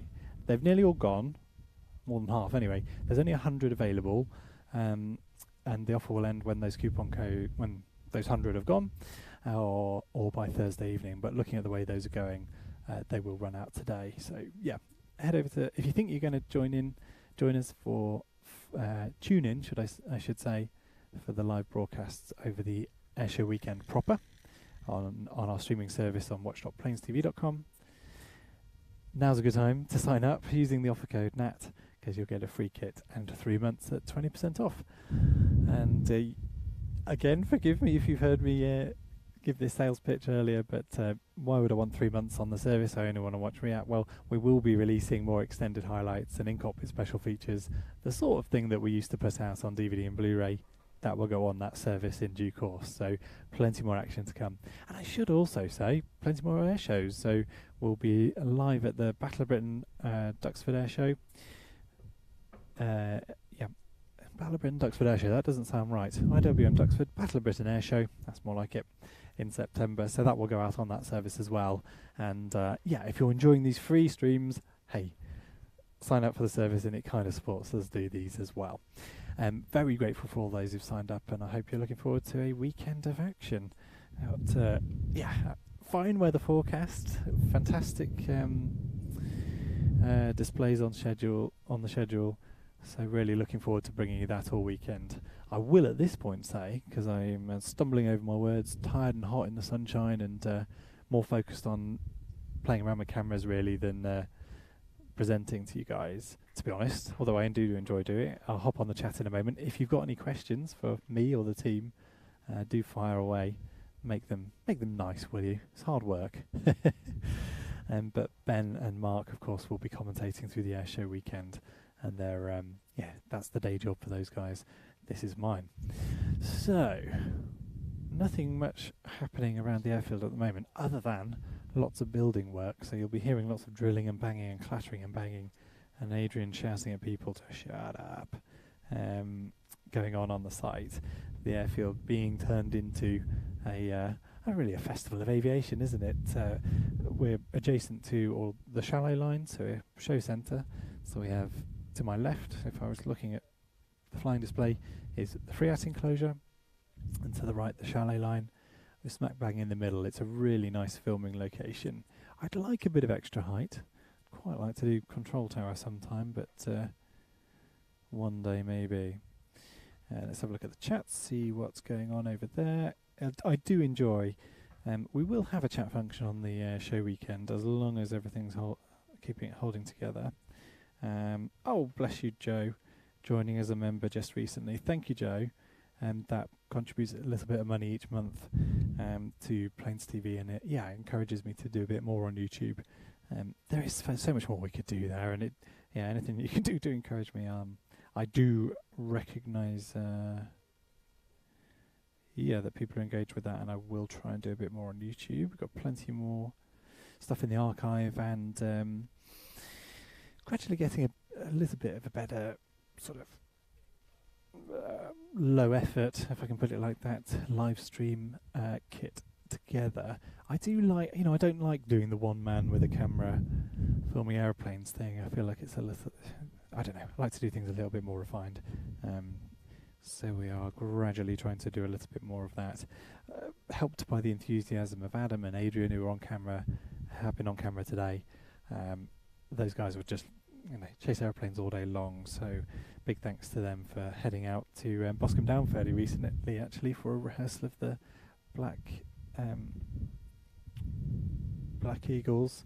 A nice opportunity for them to get a feel for the display ready for Fairford, but we did live stream that here on YouTube. And thank you, Chris, reminding me that kit, supported by Airfix, a very generous offer, 100 free kits for subscribers who sign up on the on-demand service using the offer code NAT, as in the aeroplane with a G. They're also running an offer this weekend that will run until the end of Monday. It's 10% off on airfix.com. So purchases made there using the offer code PlanesTV110. PlanesTV110. That will get you 10% off. Stephen Harrison asking, are you streaming tomorrow as well? Oh yes, we'll be here bright and early, streaming from around about 9 a.m. Right the way through to the final arrival tomorrow. What time is this live stream until, please? We're expecting the last arrival around about 10 to 7, I think it was. Yeah, 6:52. A Canadian CC-150, very rare aeroplane. A couple of decades since we've seen one, I believe. Adam told me earlier. Important aeroplane to see, so we're hoping to see that at, as I say, at 10 to 7. In about 13 minutes, we're expecting the W3 Sokol helicopter from the Czech Air Force doing its rehearsal. I might as well run you through them. We've got a couple of validations coming up. So there's that one, then the German Army NH-90, then So this is a block of rehearsals from 5 p.m. After the German Army NH90, we have the Gripen. Yeah, I'm looking at that thinking the same. So Saab Gripen from the Swedish Air Force, but that's not here, we don't think. I didn't... Mine's a little bit of a blur, but I don't remember seeing them arrive. So that was due to rehearse at minute 2:04 past 5. Likewise, the Swedish SK60. Again, haven't seen him. And likewise, the Italians. So we've got the 346, but Typhoons, Adam? Did the Typhoons arrive and I didn't notice? They're here. Oh, of course, I can see it. In fact, my camera is literally pointing on one at the moment. So we are expecting the Italian Typhoon and the 346 to rehearse around about 6 p.m. So getting into the exciting bit of the afternoon, actually. So if you've been with us all morning, all day, thanks for sticking around. Expecting some flying displays this afternoon. So these are validation displays or rehearsal displays. Getting to know the area and yeah, ticking a few boxes. And then after that, we're into a few more arrivals. Fly Fano teams. So we have an Aviation Pioneer 200, Area X. I'm not familiar with what that aeroplane is, but I know, yeah, ultralight aircraft, the Pioneer 200 there, yeah, and then a Tecnam, and a P300. Can hear aeroplanes, a whine of jet engines. I am on edge. We missed the electric aircraft snuck in. I mean, that's typical, isn't it? Nice, quiet electric light aircraft sneaking in earlier. Spartan, so another rehearsal at 20 to 7. That's the C-27. And then, as I say, the Canadian Air Force arrival of the CC-150, closing things out at 10 to 7. I say all that. It doesn't always work out exactly as you expect. So we'll keep our ear to the ground on what's happening. What time is it now? 10 to 5. Well, let's check the chat, see if there's anything worth responding to on there. E4B tomorrow, certainly not on the list for today, so I assume so. Pure vanilla cookie. Oh, just when I thought I wasn't hungry.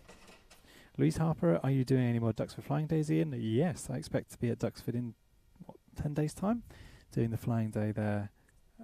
And then we are following that up fairly sharpish with, we will do Old Buckenham again. May just be me and a camera, that one. Unless I get, well, frankly, unless there's lots of new members join on the YouTube channel and free-to-view live broadcasts start to make sense. I will do it free-to-view. I think that one's a fun one to do on YouTube. If you're not familiar with Old Buckenham, it's a show in Norfolk. Really nice venue. Feel very close to the action. Lots of warbird displays and very nice civilian aerobatic displays. I think we've got Typhoon at Old Buck again. Is that right, Adam? Adam's got his mic off. He can nod though. Oh no, he can't even hear me. I think Typhoon's due at Old Buck again, which would be pretty cool. So yeah, that one's end of July, I believe. Does anyone know where that Czech helicopter is? What, the one that's due to rehearse shortly? Good question. Western End, I think. We'll find out in a minute. I am keeping my eye out. We've got 9 minutes to go. And should be Red Air Hawks arriving at 12:24 tomorrow. Okay. MI8, south of Maidstone. Yeah, so we're expecting the Czech helicopters.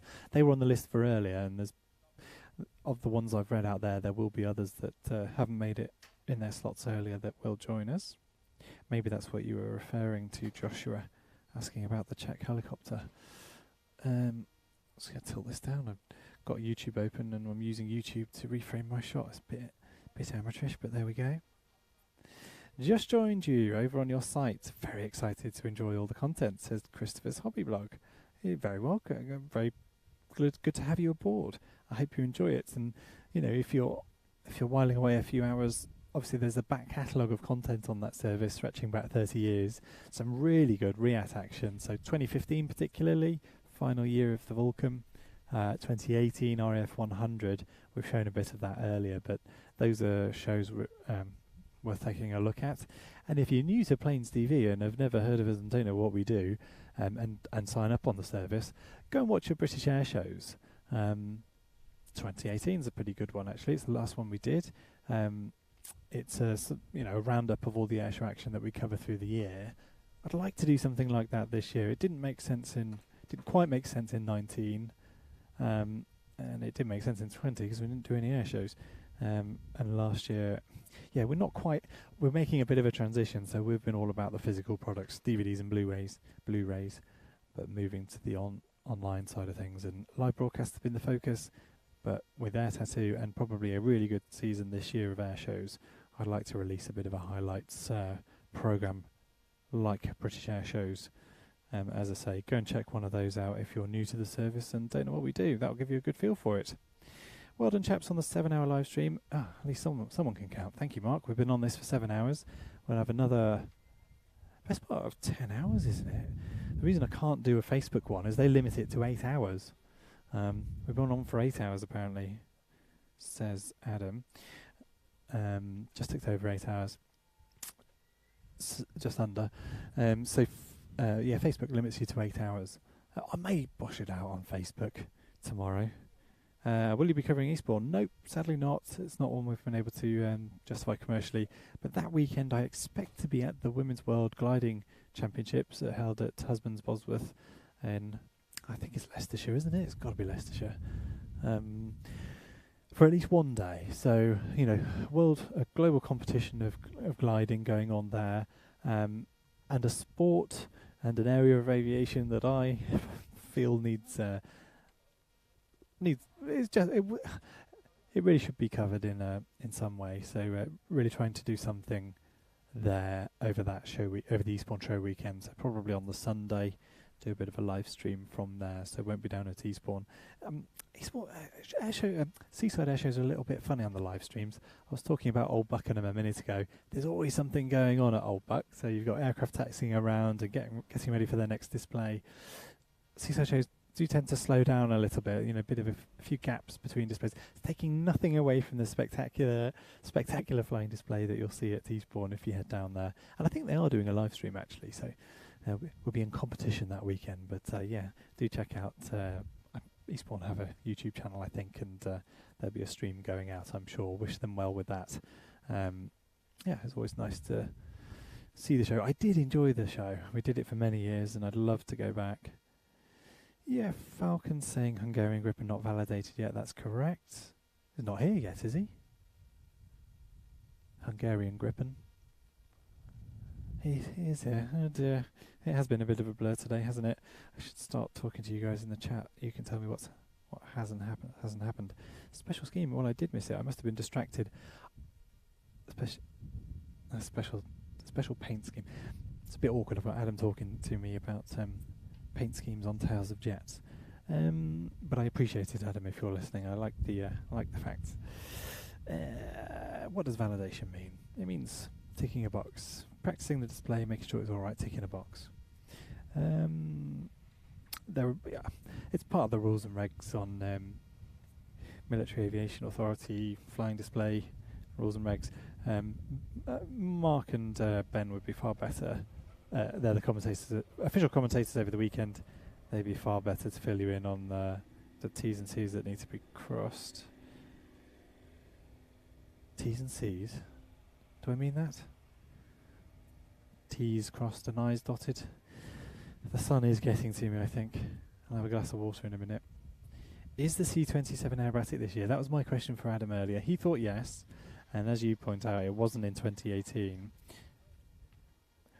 Yeah, we are. Adam is 76% sure. I'm going 100, so let's call it 85%-ish sure that we'll see a C-27 aerobatic this year. I hope so. It's a spectacular thing to see, isn't it?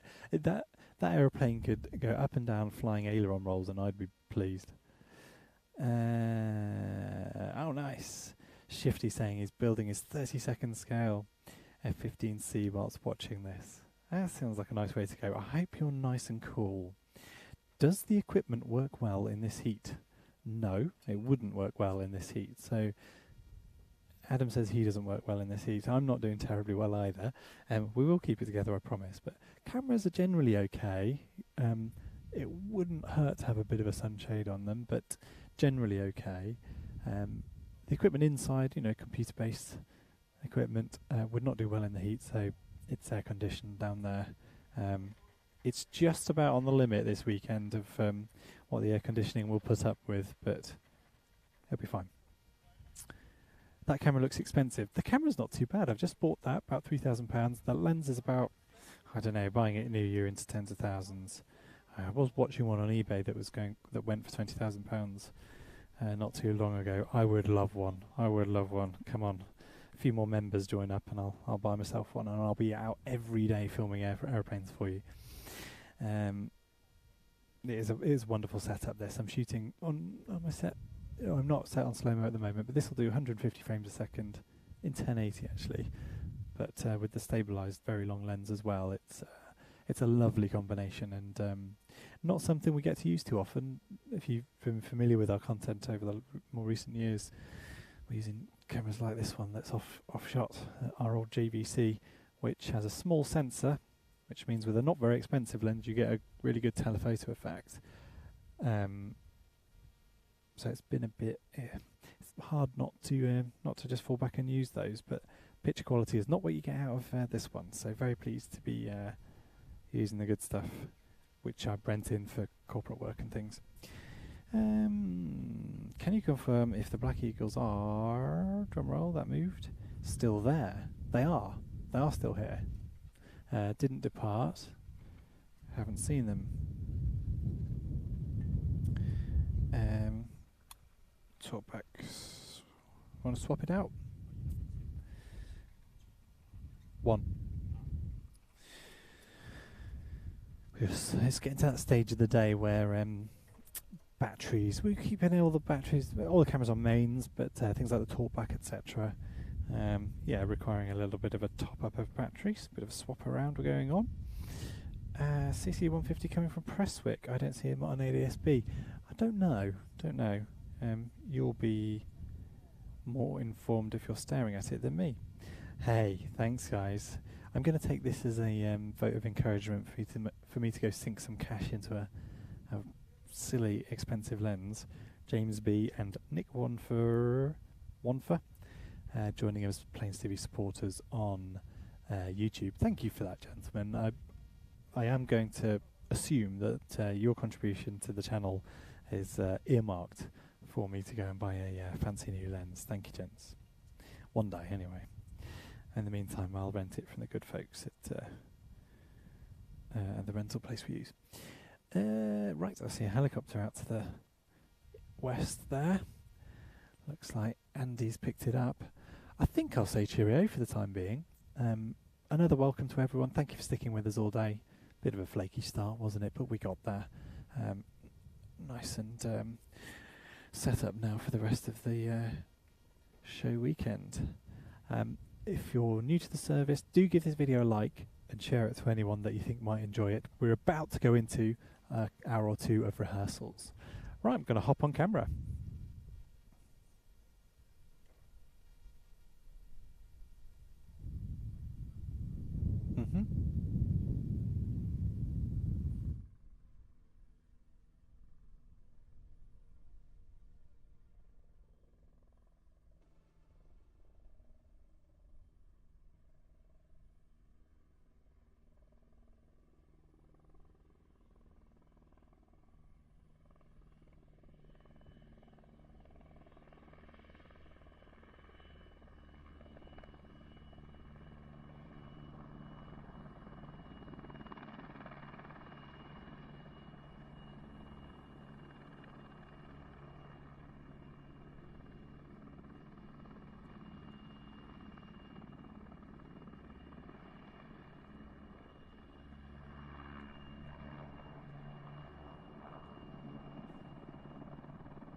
So a site that I'm used to seeing at NATO days quite a lot, but fresh one for Air Tattoo, Adam? Yeah, we were discussing earlier, weren't we, whether we ever remembered a W3 coming to the UK before. It must have done at some point, but I can't remember it. We'll no doubt find out over the weekend. Ben will have done his research. Yes, or someone in the chat on YouTube. Remember it from Finningley 1984 or something. No, you say 84 as if it's the dim and distant past, but that's the year I was born.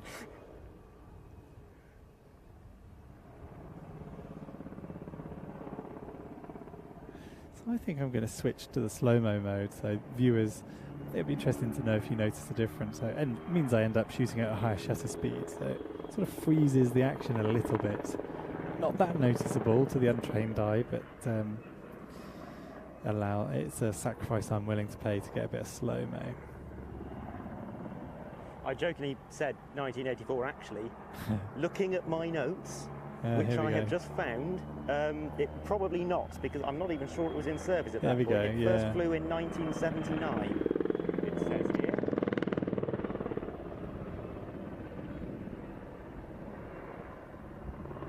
And is the first Polish-designed helicopter. I think it's easy to forget that Poland actually has quite a sizable domestic aircraft manufacturing industry, because there's this, which has seen a fair amount of export success, and there's other aircraft that we see on the circuit from time to time. The Orlik. We've seen Orliks at Riyadh. 2016? Yep, that feels familiar. Yep.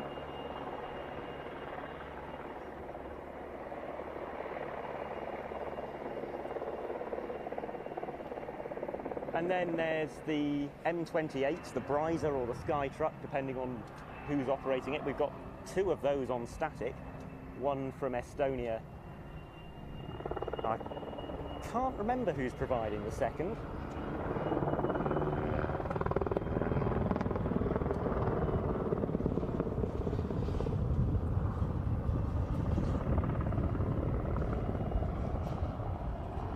Oh, the Polish Navy are providing the second one, that's right.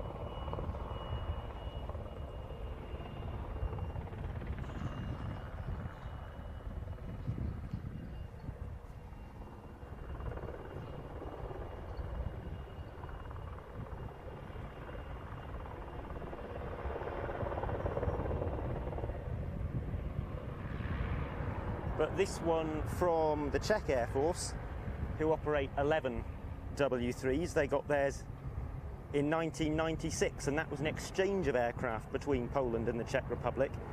The Czech Republic giving away 10 MiG-29s to Poland and getting the 11 W3s in return.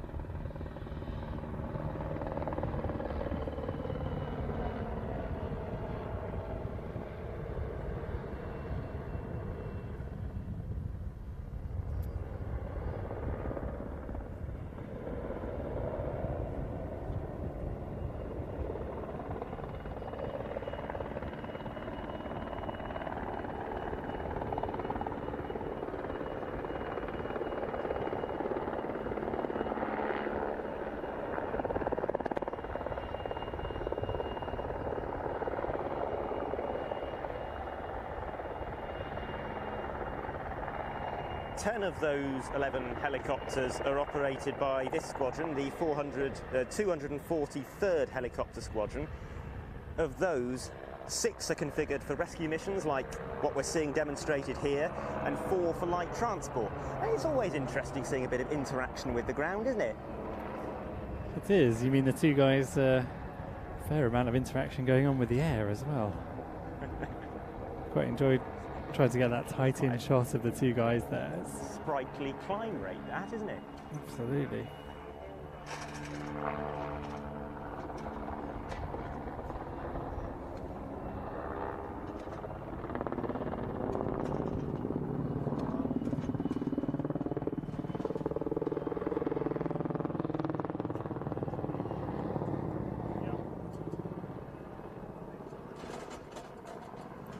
Just been corrected. It's not the Polish Air Force sending a Bryza for static, it's the Polish Navy.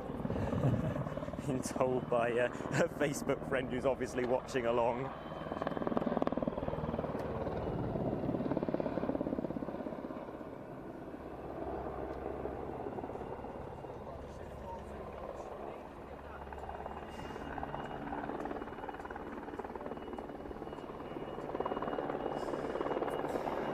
So much of this display taking place just to our left, just to our west. So you'll notice it's quite backlit at this stage of the day.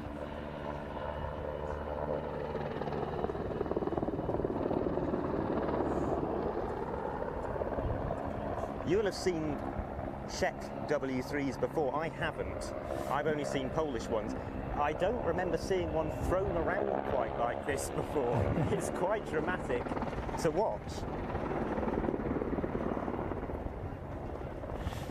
Yeah, and it's funny, this is going to come across wrong, but at NATO days I will have seen this aircraft fly a lot. So that's a show in the eastern part of the Czech Republic, Ostrava, just outside Ostrava, at Ostrava Airport in fact. But that show, like Air Tattoo, has such a mix of fast jets and interesting stuff that I don't see here. The local helicopters tend to end up being taken for granted slightly, but obviously not here. Oh, well, we're lucky to have a big fleet of helicopters from Eastern Europe in the flying display this year. We've got two Mi-24s, a Hungarian one and a Czech example, which is displaying with an Mi-171. And that's got to be the largest contingent of helicopters from that region in many years in a RIAT flying display. Now, at some point we'll find out whether he's forgotten his colleagues on the ground and he's going to leave them to walk back to the parking spot. Be a cruel trick. Where are they? Can we see them? I can see some glowy orange hiding in the grass.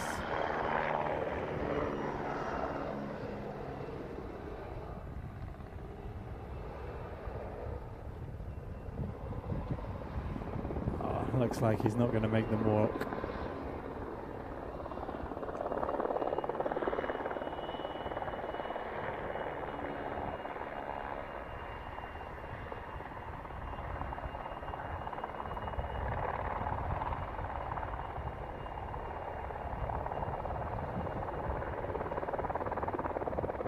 Interestingly enough, one of the export customers for the W3, there haven't been all that many, there have been a half a dozen or so, but one of them is another nation that's taking a very valued part in RIAT this year, the Republic of Korea.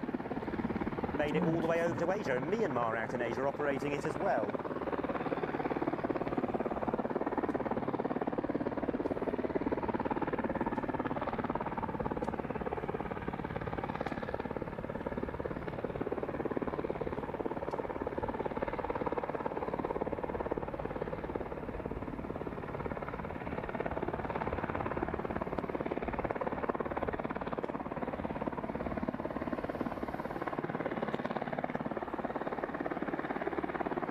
That's a different version of the W3 in Korea. That's a firefighting version. They've made all kinds of different variants, including light attack and even airborne command and control, which is something that we'd usually associate with much larger sort of aircraft. I spent a bit of time earlier talking about immersion suits. Suits you wear if you're going to be operating over the sea and worried about ending up in it. I think those guys both wearing full rubber suits. It's going to be warm. Want to be doing that in this weather, would you? No. So I imagine when they were dangling under the aircraft, that'd have been the coolest they've been in the whole display. Yeah. All respect to them for putting in the effort to making those close-up shots look the part. Rather them than me being sat in a helicopter that's being thrown around like this as well. Yeah, quite right.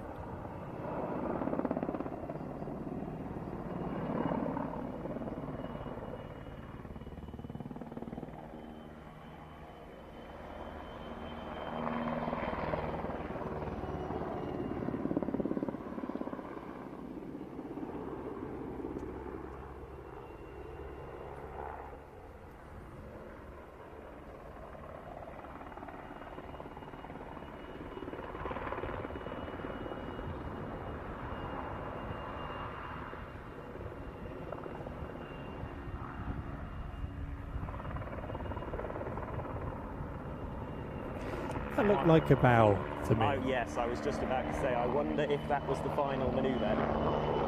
Harrier-esque.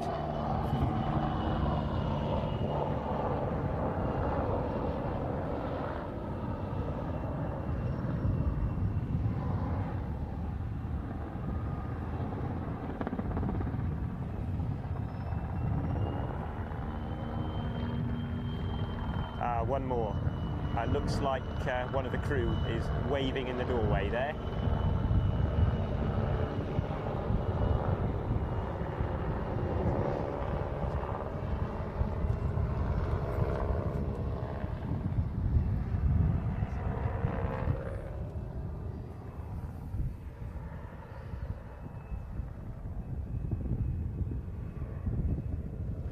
So he's heading back down the western end to park up, presumably. Well, I really enjoyed that. Yeah, that's good stuff. Nice to see, as you say, a bit of interaction with the ground, a demonstration of the capabilities of the aeroplane with the two crewmen, personnel. I did not know that you could fly a W3 in that fashion. Yeah, that's good.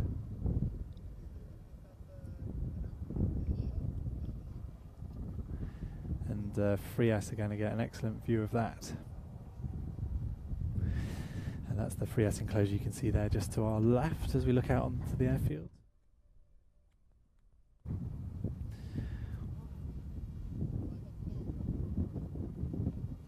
And all being well, we have another helicopter validation coming up, which is the NH90 from the German Army. There he is. There he is, on camera now. Ooh, sneaking out of my shot. Perfect timing. Come back here.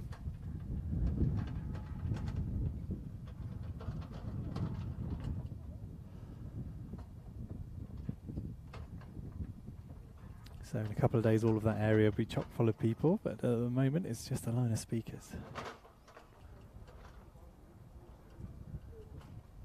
If you are coming this weekend, let me be the 27th person to remind you to bring lots of sun cream. It's going to be a scorcher.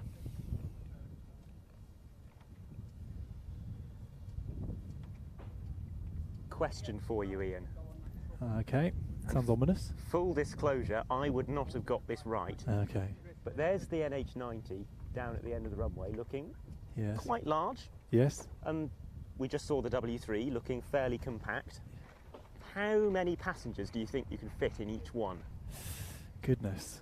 I'm always, the figure for the Lynx always astonishes me.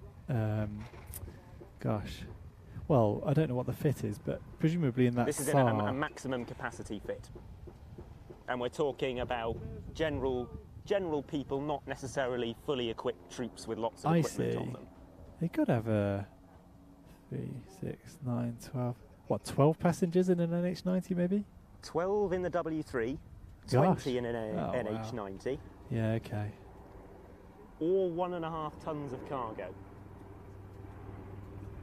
Tell I don't get many helicopter rides.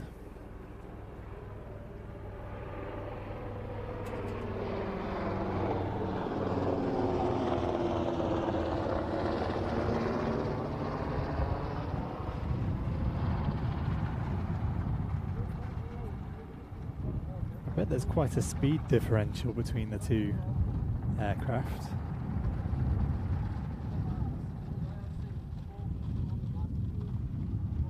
Lovely sound, Chinook-esque. Now I do wonder if this is a RIAT debut as well. I can't remember seeing one before, and they only entered service in 2006 with the German Army, so I can't think of when one would last have been here.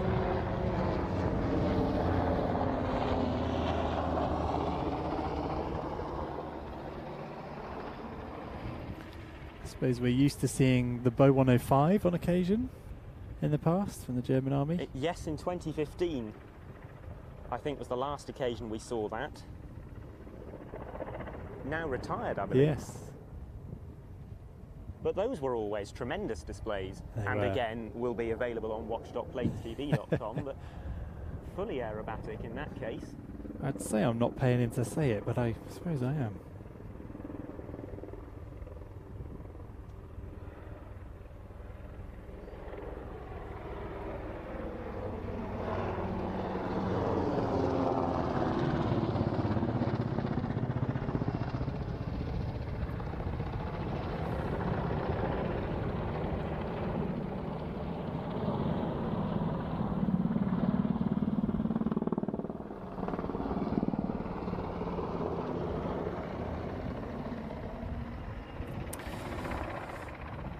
Entered service, as I said, in 2006 with the German Army. Operational debut came in 2013 in Afghanistan in the medical evacuation role, which is just one of the many roles the NH90 is capable of, and it was designed from the ground up to be highly customisable as well. So each operator could outfit it in very specific ways.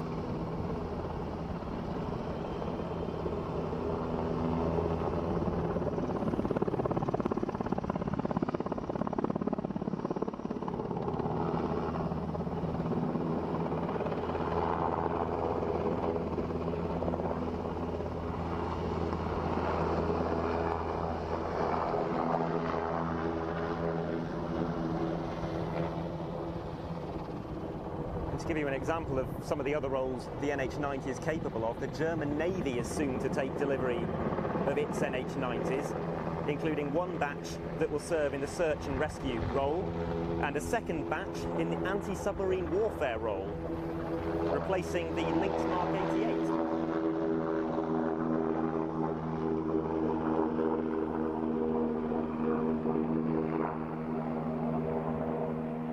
One of which will be in the static display, by the way. I don't think we've seen it arrive today, but hopefully, as part of tomorrow's broadcast, we'll see a German NH90 in one of its final air tattoo appearances. A German Lynx, rather. Yeah.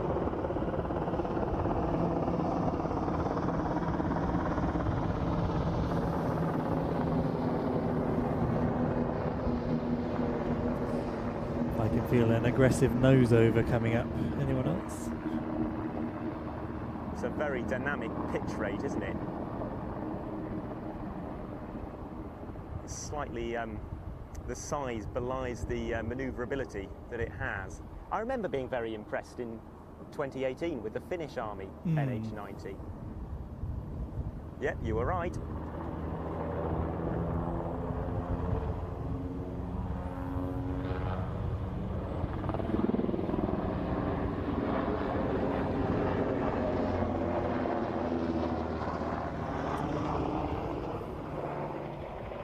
This is going on, I can see something in the distance in front of us. I wonder if that is... Give us some hints. What does it look like? I can't tell, it's too far away. It's large, whatever it is. It could just be a passing airliner, I suppose. Well, or something in Debris, maybe. Something in Debris, yes. Had a few false alarms. Yes. But it is difficult. I tried to get flight radar up earlier in the day to see what was coming in, and the glare of the sun out here is so intrusive when you're trying to do something like that. It's all been staring into the sky and guessing. Yes.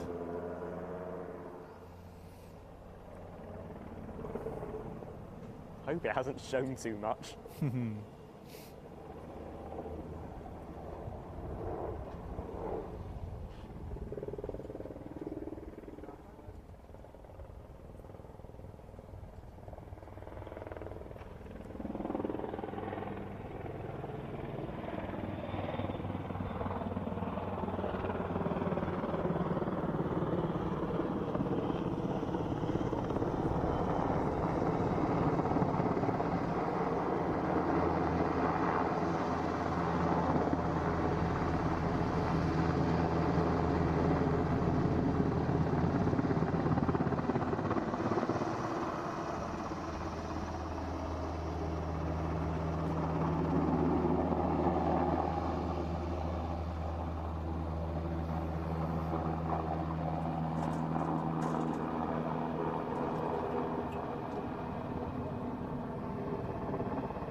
Well, whatever it was that I spotted in the distance does seem to be in the hole, so that would indicate it is something inbound to Fairford.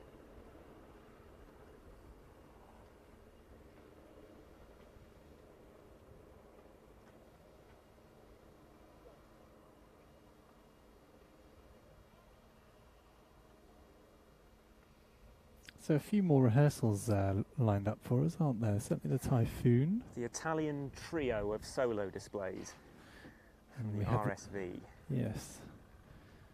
And in what order are we expecting them? I shall have a look. We are expecting the Typhoon first and then the Master. It's actually listed as 2 Masters here rehearsing.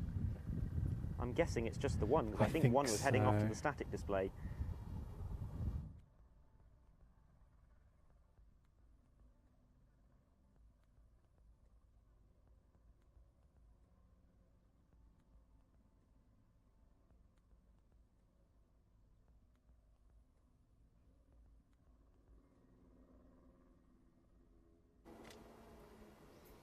Yes, so this would have been the spot for the Swedish rehearsals, actually.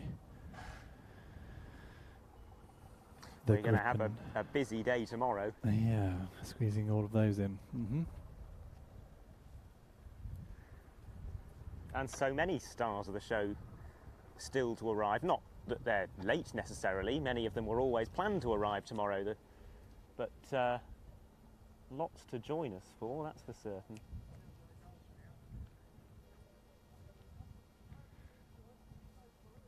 The likes of the A4 spring to mind. I think that's due tomorrow. Potentially even the E4. Yes.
So we're into another section where we're nervously staring to the east, looking out for Fly Thano arriving. So ultralights, there's a Technam involved, all sorts of bits and pieces. Of some kind, a modified Skyhawk.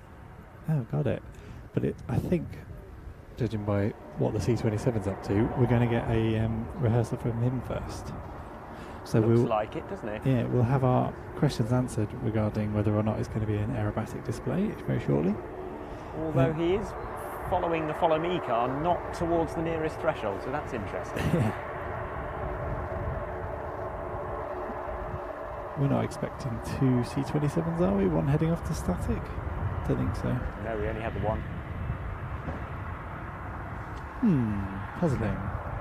Well, we can but wait and see.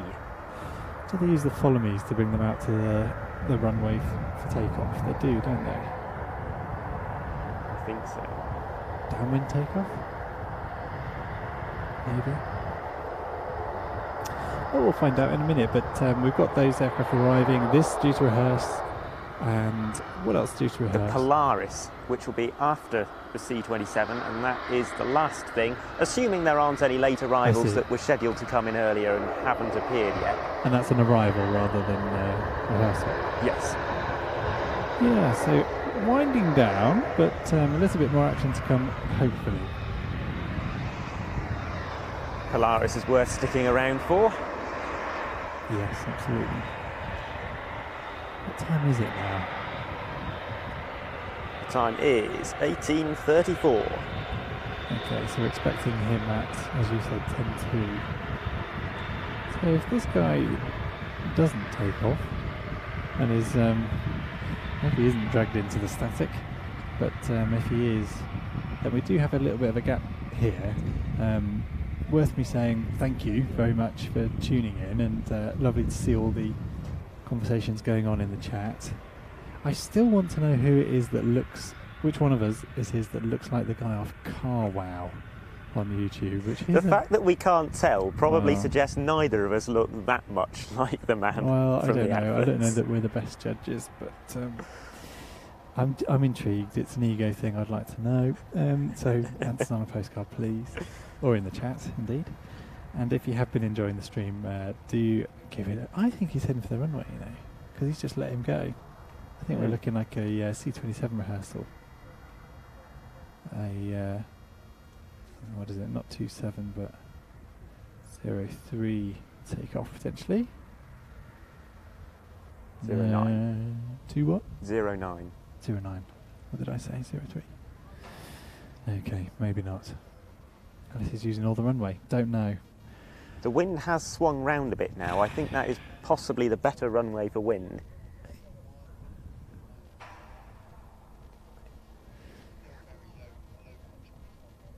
Roger. Something that surprised me about the master display, I've seen them before, but perhaps not paid much attention to what the aircraft is doing because I've been busy filming. That one I was standing watching, and I noticed it did a high alpha slow pass almost towards the crowd, went straight into a minimum radius 360 degree turn, building speed, and I thought that was impressive.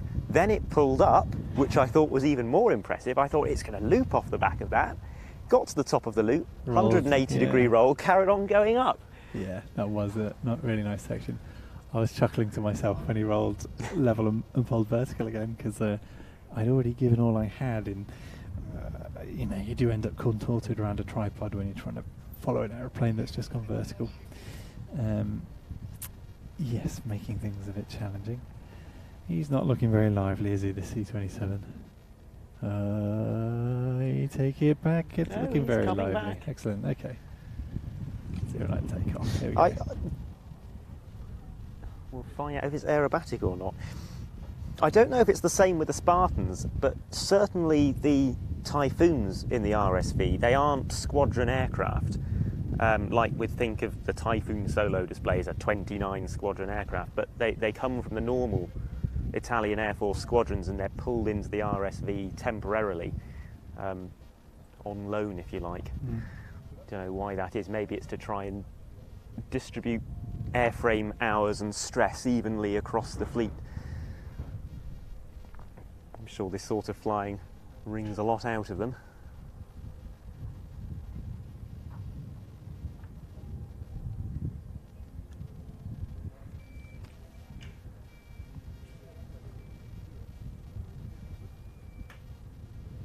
I think my favourite Spartan manoeuvre, and we'll see if they do it, is the on-crowd derry turns. Yes. Right, I'm going to concentrate for a bit, but Yes. you feel free to fill us in with a few details on the C-27. I'll see what facts I can dig out from the depths of my brain.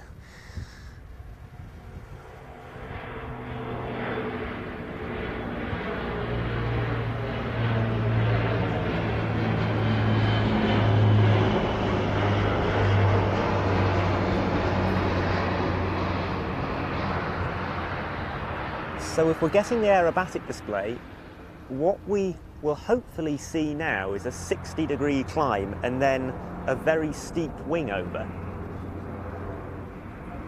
At least if we're getting the same aerobatic display as we have done in previous years.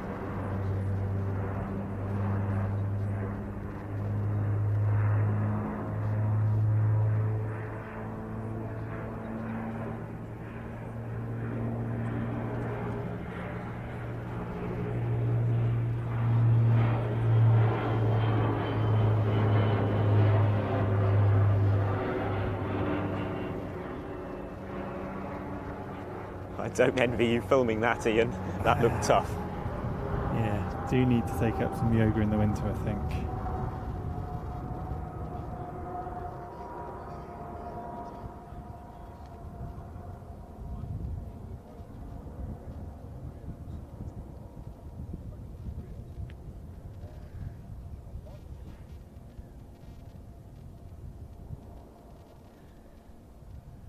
Looking promising, gentlemen. Yes, I think that's the 60-degree climb and wing over. So impressive for such a large aircraft. And it looks from this angle almost like it's pure vertical there. Yes.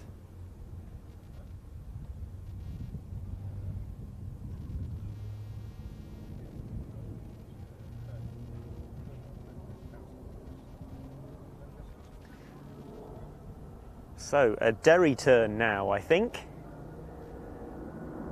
Yes, there we go, a 270-degree roll, and then departing to the left.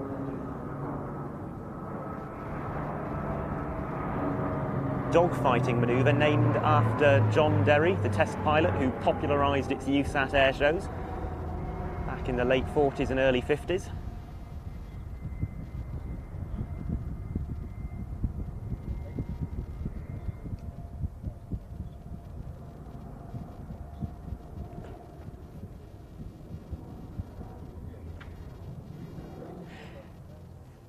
And I was too young to remember this, but I know that it caused a lot of fuss in 2011 during its RIAT debut and had the rare distinction of being a double award winner, both the FRIAT trophy but also one of the awards nominated by the Flying Control Committee, which doesn't happen very often.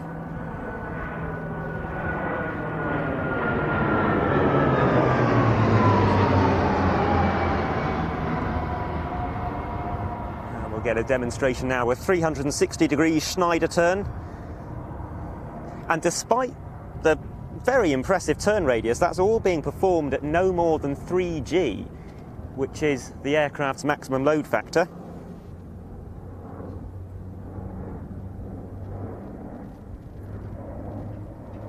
It's plenty enough for me. 3.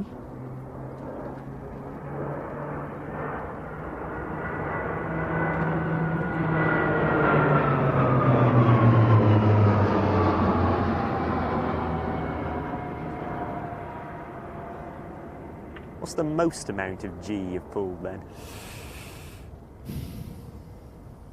Well, I've done 5, flown in an 5.5. extra once or twice, haven't Yeah. you? As I say, 3 is plenty. Look at that. Just fantastic.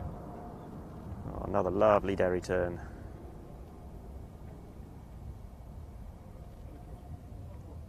And hopefully the next manoeuvre is a full barrel roll.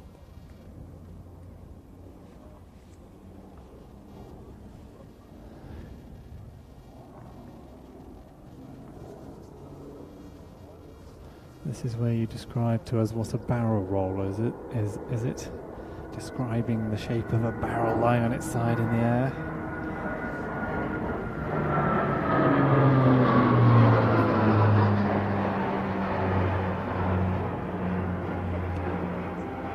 So I would just call that an aileron roll, which is quite something in itself to be describing about a twin-engine transport aeroplane.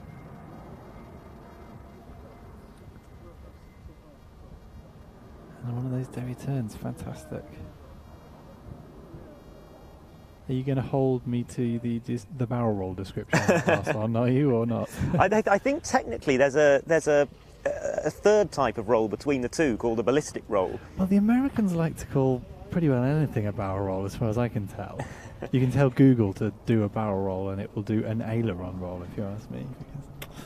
I think there's a ballistic roll, which is an aileron roll where you still use some vertical space but still no rudder for aircraft that don't have a sufficient roll rate to do a true level aileron roll. Now that's impressive. It is just a wing over, but you could almost be fooled into thinking it's a loop if you're perhaps watching some very clever camera work or not looking too closely. Spectacular.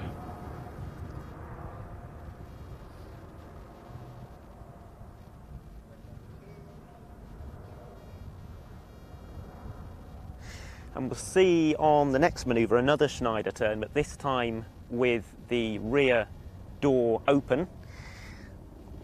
And if you can get really tight in on that rear door, sometimes you can see all the way through to the cockpit and out the cockpit window.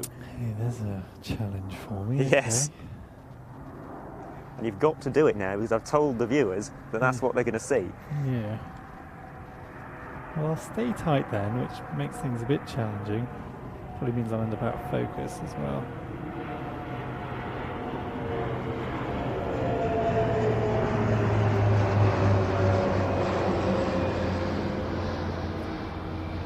Okay, we're not quite at the right angle. We'll let you off. Not at quite the right angle to see all the way through. It's all right. Burst a couple of blood vessels doing it, but there we go.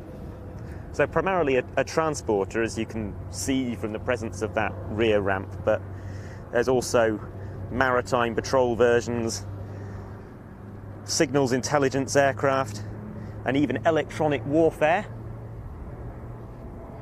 all in service with the Italian Air Force, also the maritime patrol version with the US Coast Guard.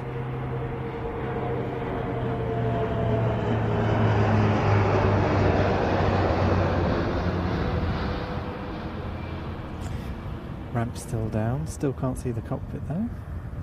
Nearly. Ramp's Can now. you see it there? Oh, not quite. And I say down, but of course that ramp is not a ramp, it's just a door. Ah, fair point. Being brought up and then being pushed down, a bit like the same as the Skyvan has.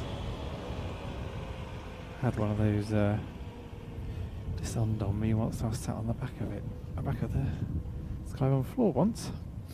Less said about that, the better.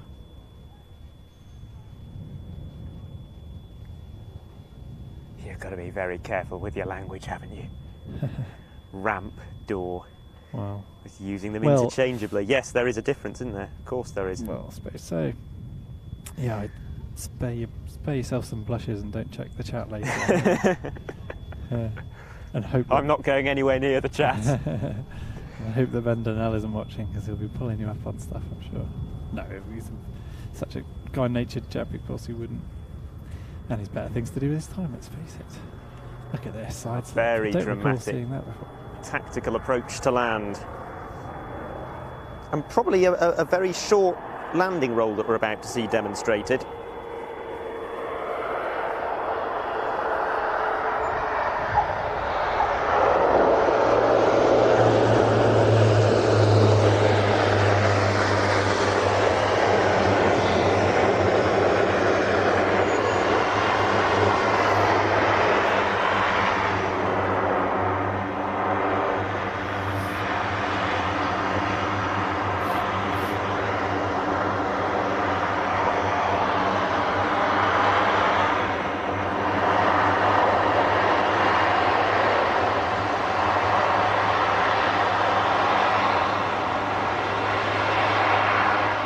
of any idea what that second flag is? It's it looks like a Spartan emblem.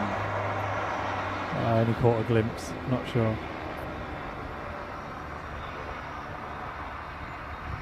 He wasn't quite quick enough with the flags, was he, for us to get full effect there? Perhaps come showtime he'll be quicker up the ladder. Who am I to critique someone up a ladder? Enjoyed that fantastic display. The last of the 3 Italian displays that we're expecting to see rehearsed today, and indeed display at the weekend. Oh, I suppose we've got the Frecce as well. I wonder if they will validate tomorrow, if they have to validate. I'm not sure. Roger might have gone and watched them somewhere. Don't know.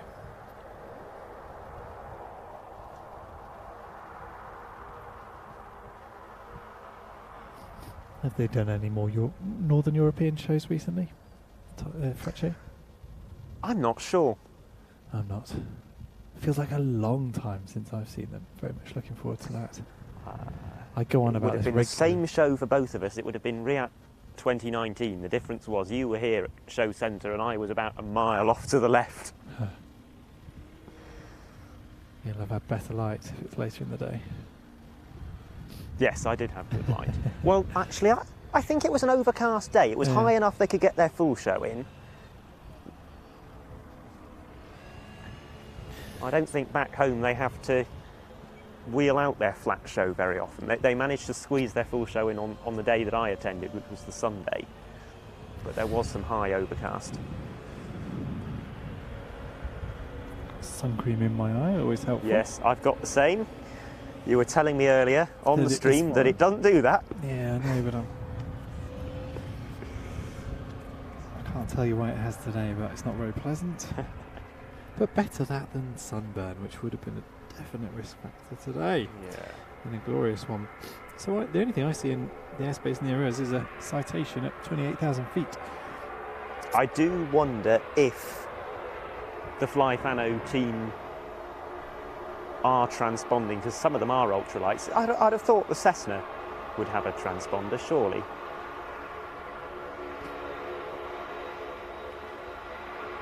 There he is, Canadian, I see him.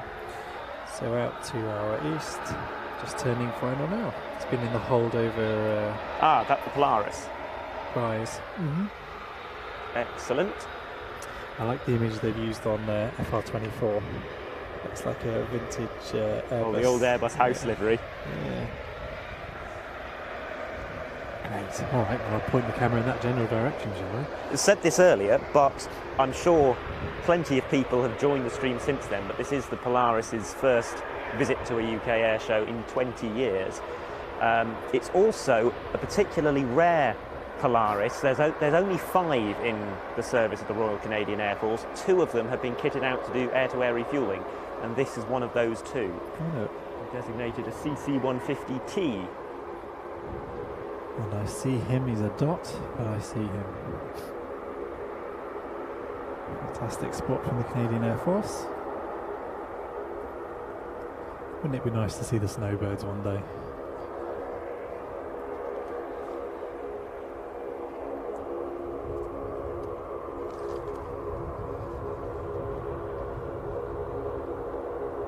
I'm going to take a stop of ND out because that's getting too chilly.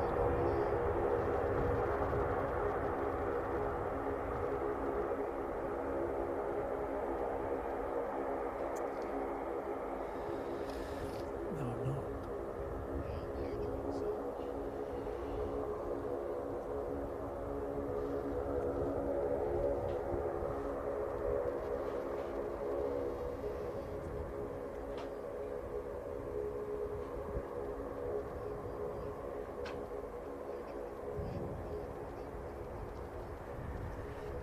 He's a very long way out, and I was on full telephoto there, and if you know anything about depths of field when you're at full telephoto, things get quite shallow and terrifying, so I didn't really fancy that. So Jim kept hovering on cutting to me, and then I kept messing about with neutral density filters to bring the aperture to a more sensible spot, but I think I'm happy there on f5.2 and vaguely in focus. Viewers can tell me if I'm not in the chat. like an interesting scheme.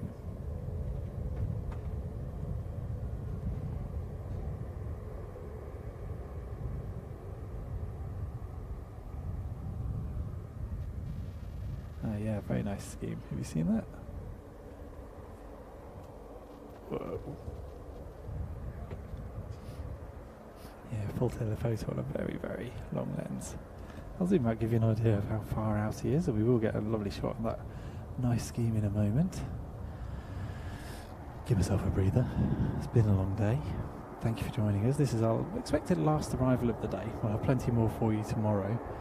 And of course the weekend's action coming to you live on our streaming service at watch.planestv.com. I think we may have used up all the NAT coupon codes. There were 100 available.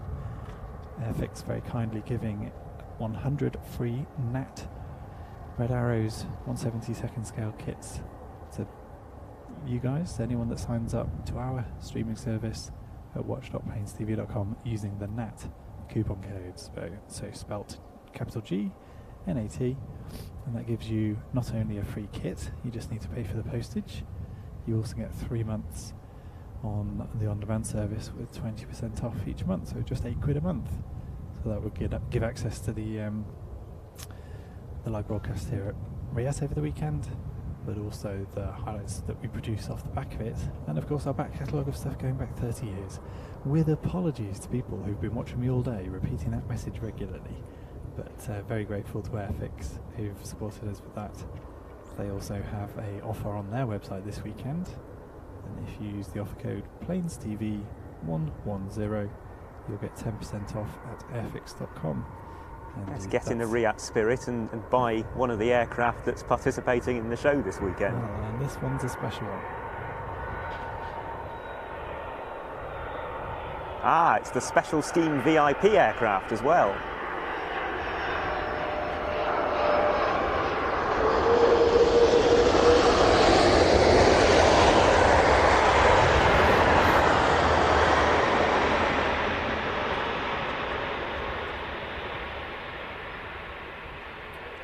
It's a very smart retro design. Extremely.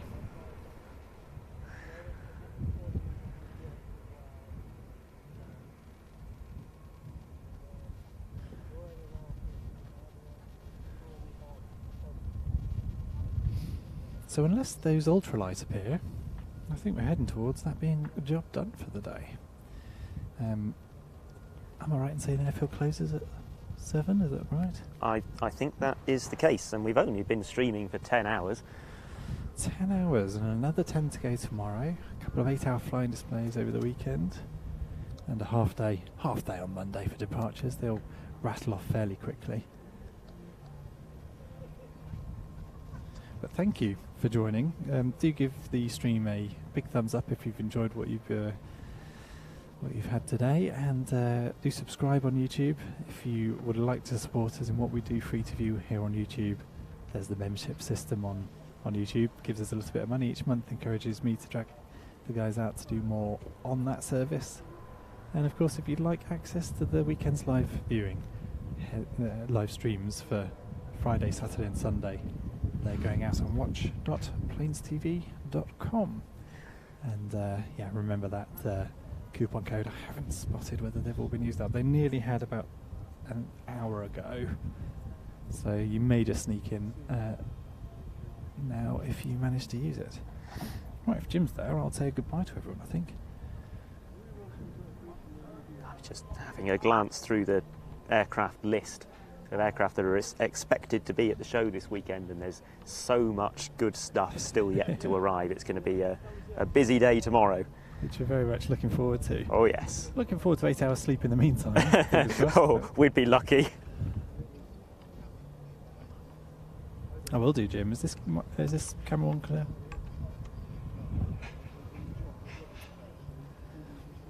Hold on, I've got a couple of hairs here.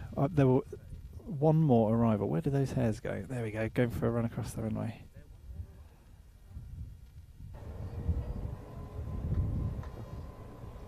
Exceptional performance from these this two-ship display. Oh, I'm sorry. I'll sort out my exposure in a moment.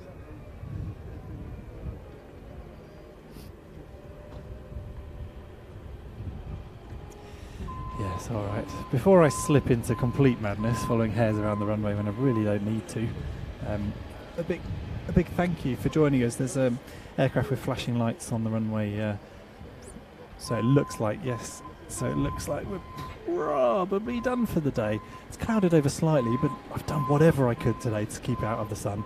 It's been a bright day, hot day, and we've got plenty more of those to come over the next few. I'll say a big cheerio.